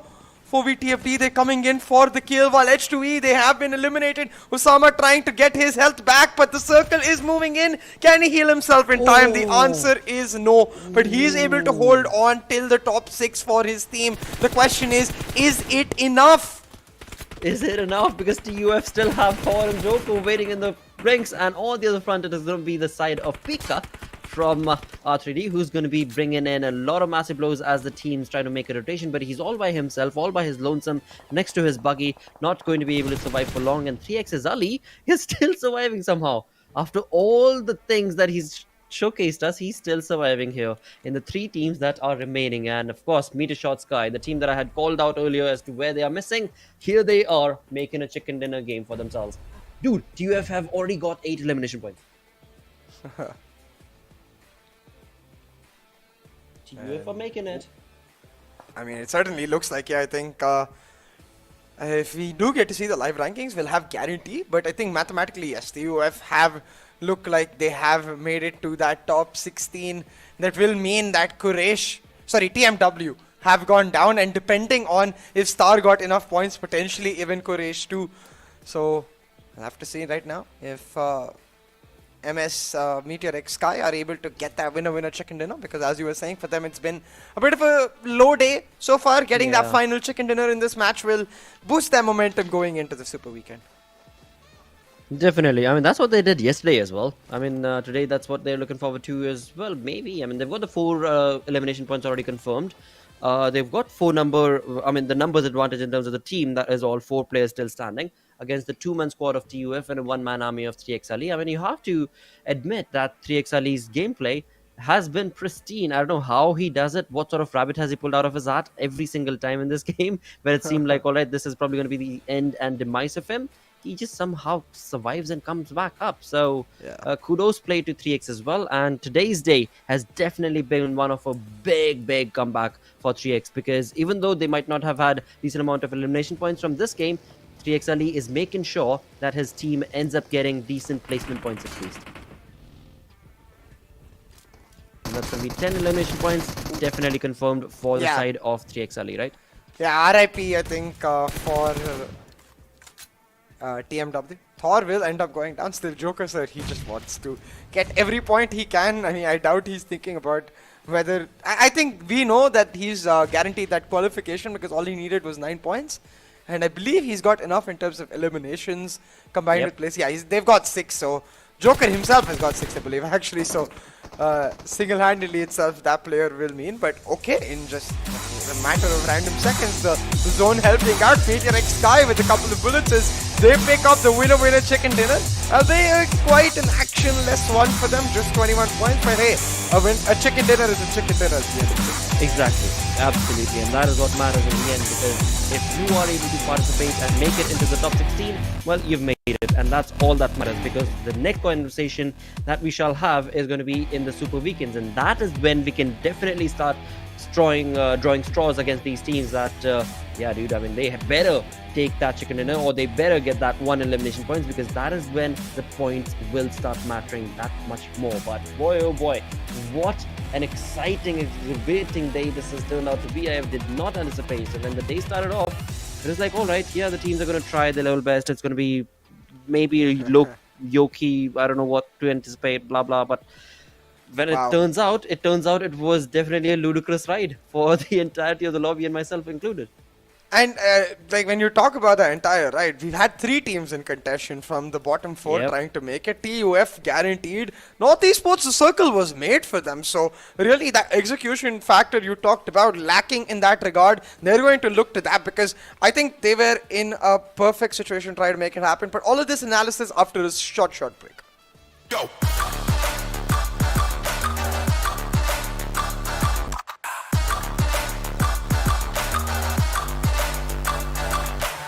It's our chance to reach the biggest. Let the action begin.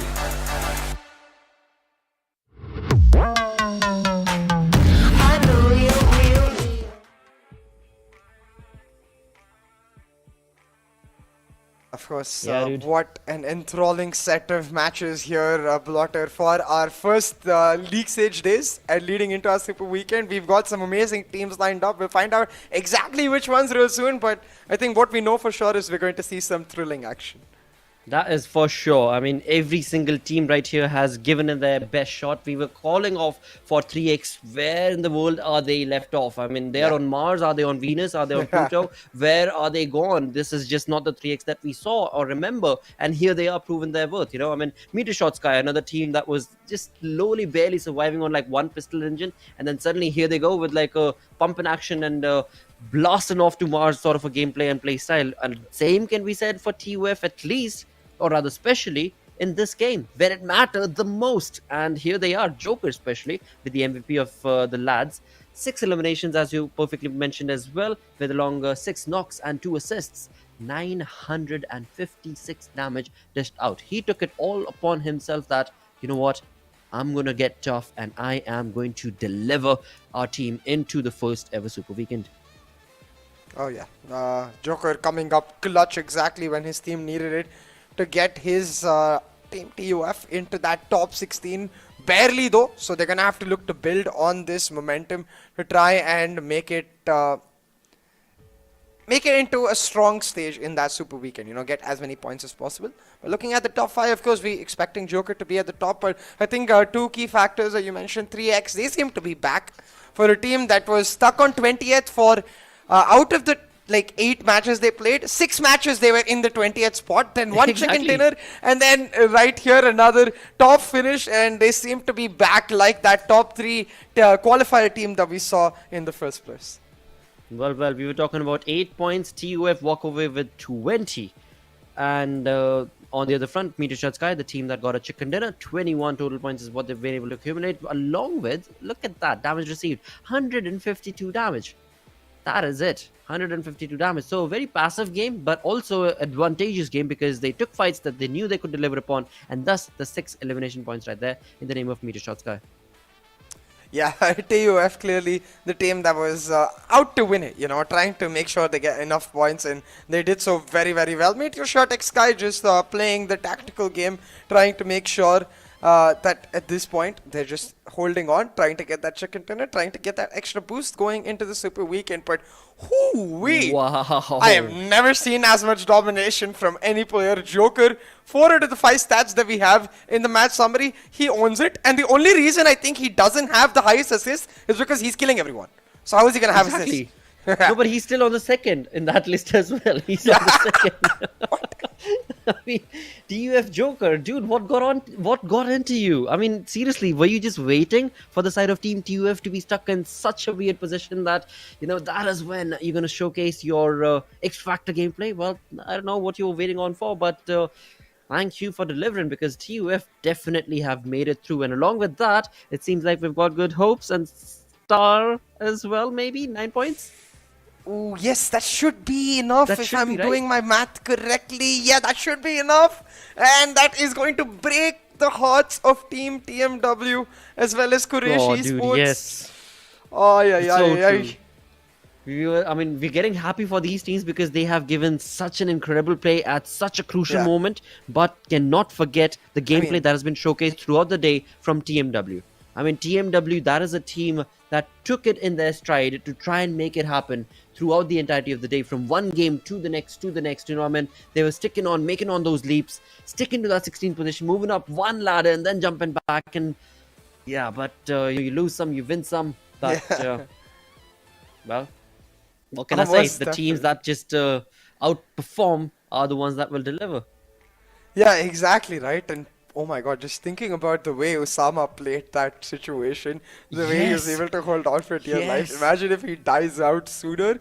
Like the amount of arguments the team is probably going to have about the way players got caught off before. After a great start, they picked up 4 elimination points for free, and then one by one the players got picked off. Emerged, it looked like was having a picnic. God Fury was caught off in his car, but Osama, he held on for dear life, got his team those crucial 5 placement points, finished in the 6th spot placement wise, and I think secured that top 16. We'll get the confirmation when we see the overall ranking, but I think it should be the case.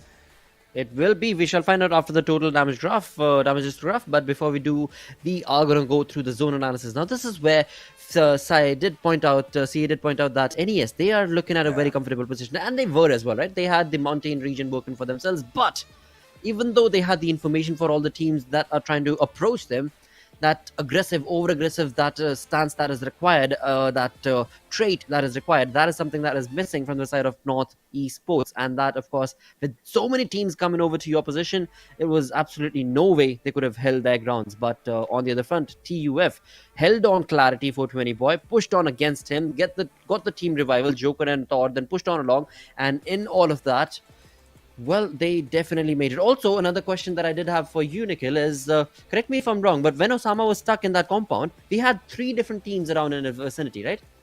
Yeah. Exactly. And I had 2 teams right in front of him. I think a third team trying to get Right the long behind, shots right? in. Yeah, right behind them from the high ground area, trying to Mountain. get the long shots in. So, 2 teams that he knew about for sure. H2E and I forgot who the other team was actually. TFT, 4v TFT. Both Right. in that area fighting with each other, and Usama just being like, okay, I'm trying to hold on. But this is where it all started. For Star, a great elimination of XGeneration really early, but then it all started unraveling. Absolutely. I mean, this is just the perfect shine that was showcased from the side of Team Star as they pushed on, and this is where their emergence was completely taken away from them, and that too in the name of Team TUF, who also deserved and needed those points. So a very interesting gameplay being showcased from their side, but as soon as Team TUF were able to get that point against Emerge, it was Clarity who was again waiting in the tracks. But thanks to, of course, teammate that was able to keep themselves in track. Team Star, though, not so happy and got so unlucky, because one by one their rotations were just fought against them, and one final player, Osama, was left. Yeah, exactly. That final player, Usama, really had to step it up. I believe Quraysh and Star are tied on 42 points, so I'm curious to know how exactly which team will be able to pick it up in the top 16. I assume we're going to find out in our overall rankings later. But for now, of course, our attention on the last few Oppo moments of this matchup. Really, this is where you could say finally Usama went down, but it caused more than enough damage, allowed MetershotxSKY to clean up the rest of this 4v TFT squad, and then it came down to TUF just trying to hold on for dear life. Joker Sir did that brilliantly. Indeed, and this is where it all ended, and MetershotxSKY got that chicken dinner for themselves, a second chicken dinner in the league play days. Tomorrow, or my apologies, yesterday also they got the chicken dinner in the final game. Today also they got a chicken dinner in the final game. Overall, like we've said earlier, those chicken dinners do not matter. All that matters is these teams, those 20 teams that are playing in the league plays, they jump themselves in the top 16. As they do, they qualify already for the Super Weekend. And right now, in just a couple of minutes, we shall find out what are those teams. But before we do so, like I said, we might have to go through and have a look at those histographs, those damage histographs, and find out what sort of a fight was being dished out and showcased from the entirety of the lobby, because there were just so many incredible fights that were being taken place from one fight to the next as we pushed on through. FS this time around, though, I mean, they did take on some fights, but sadly did not end up delivering. On the other front, Magnus, same case, 525 damage, but only 1 elimination point. So not a great outing for Magnus, especially. FS has had a decent run. Yeah, and you could see as compared to like the last Erangel we saw, where one team clearly dominated in terms of damage, this is much more evenly spread out, at least between the 10 teams almost right here. So clearly a Miramar for the ages, as we look like any team could have picked it up, and MetershotxSKY, they're going to be extremely disappointed. They did a decent chunk of damage, to be fair, picked up 3 eliminations, but just not able to hold on. I think Clarity were the one who ended up finishing them off, and it's quite like for them disruptive, because look, Clarity didn't even do that much damage.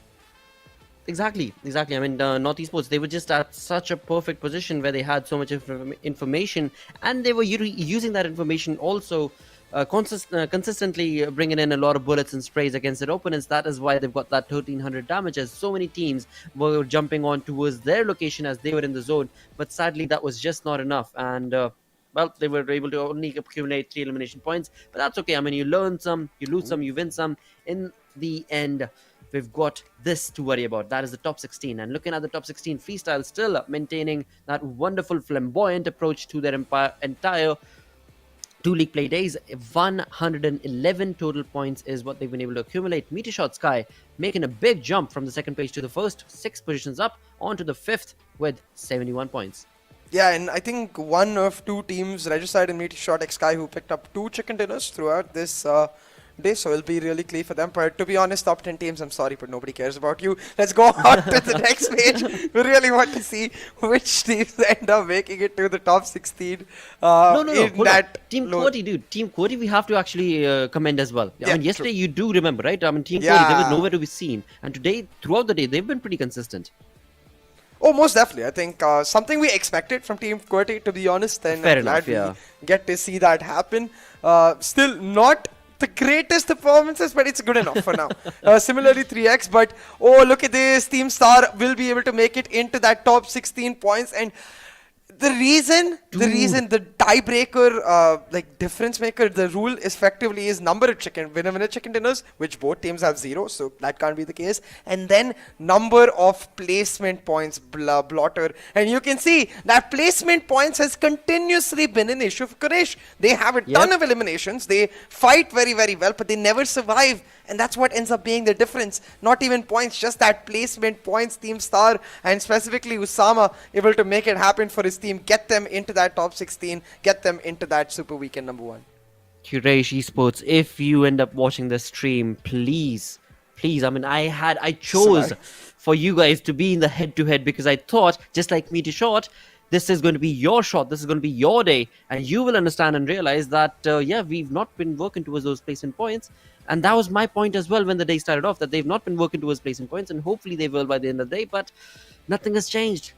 We got to bring changes, mate. Bring changes. But that is something that we got to thank the side of Team TUF. I mean, the grounders are looking pretty comfortable. Team Star is looking pretty comfortable. Sadly, Team TmwEsports, not Team, my apologies, TmwEsports.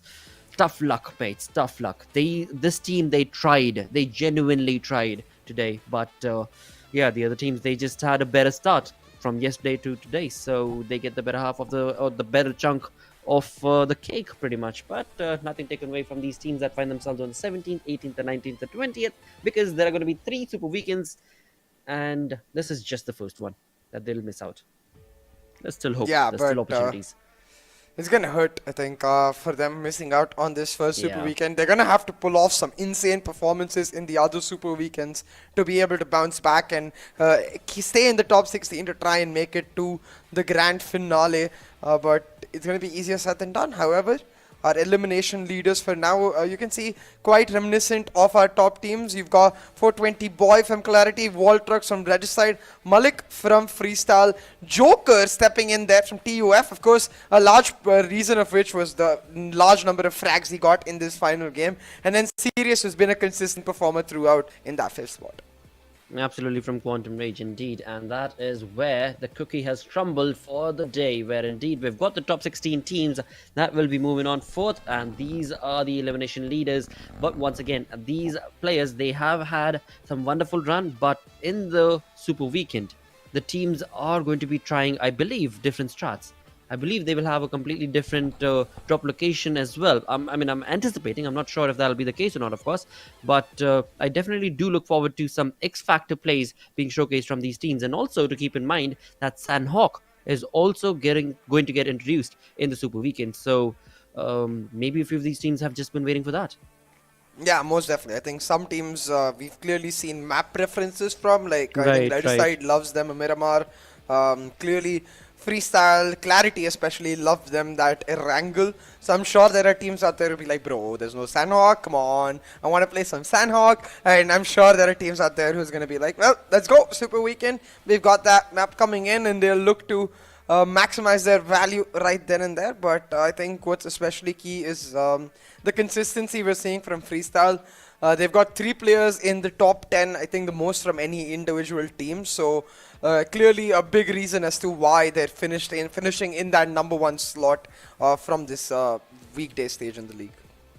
Absolutely. And again, I mean, as we move on from the first elimination leader to the second, we do have these few teams names that are going to be constant, like FS, like you've got Clarity. I mean, Magnus's player Mom2 is also going to be there. So these are teams and players who have every now and again, I mean, they have been a part of this such a long time that now and again, every single time, they have something different to offer. And that X factor is what will help these teams, these known teams, to be able to capitalize on these situations. But the new teams, they have so much more to prove, like the likes of 3x Esports.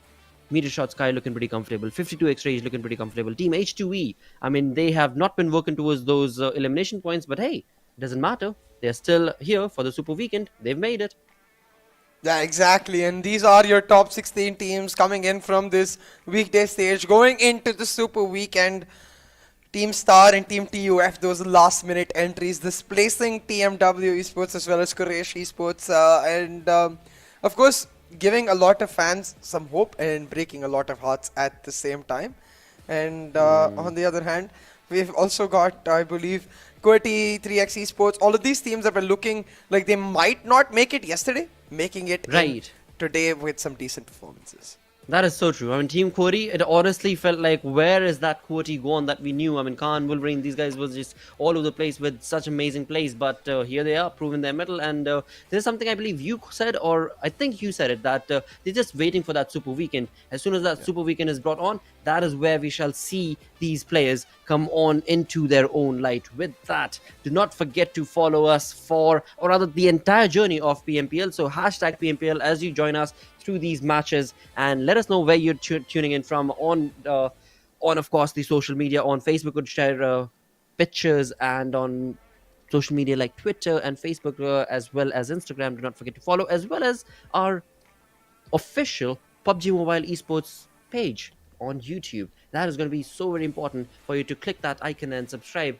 and click that red button, because we are going to be back again with the Super Weekend. That will be on Friday exactly at the same time. But until then, thank you so very much for tuning in. I've been Blotto. Joining me, of course, is going to be CA, and it was Fixes in another dimension altogether. Until then, take care. Bye-bye. Bye.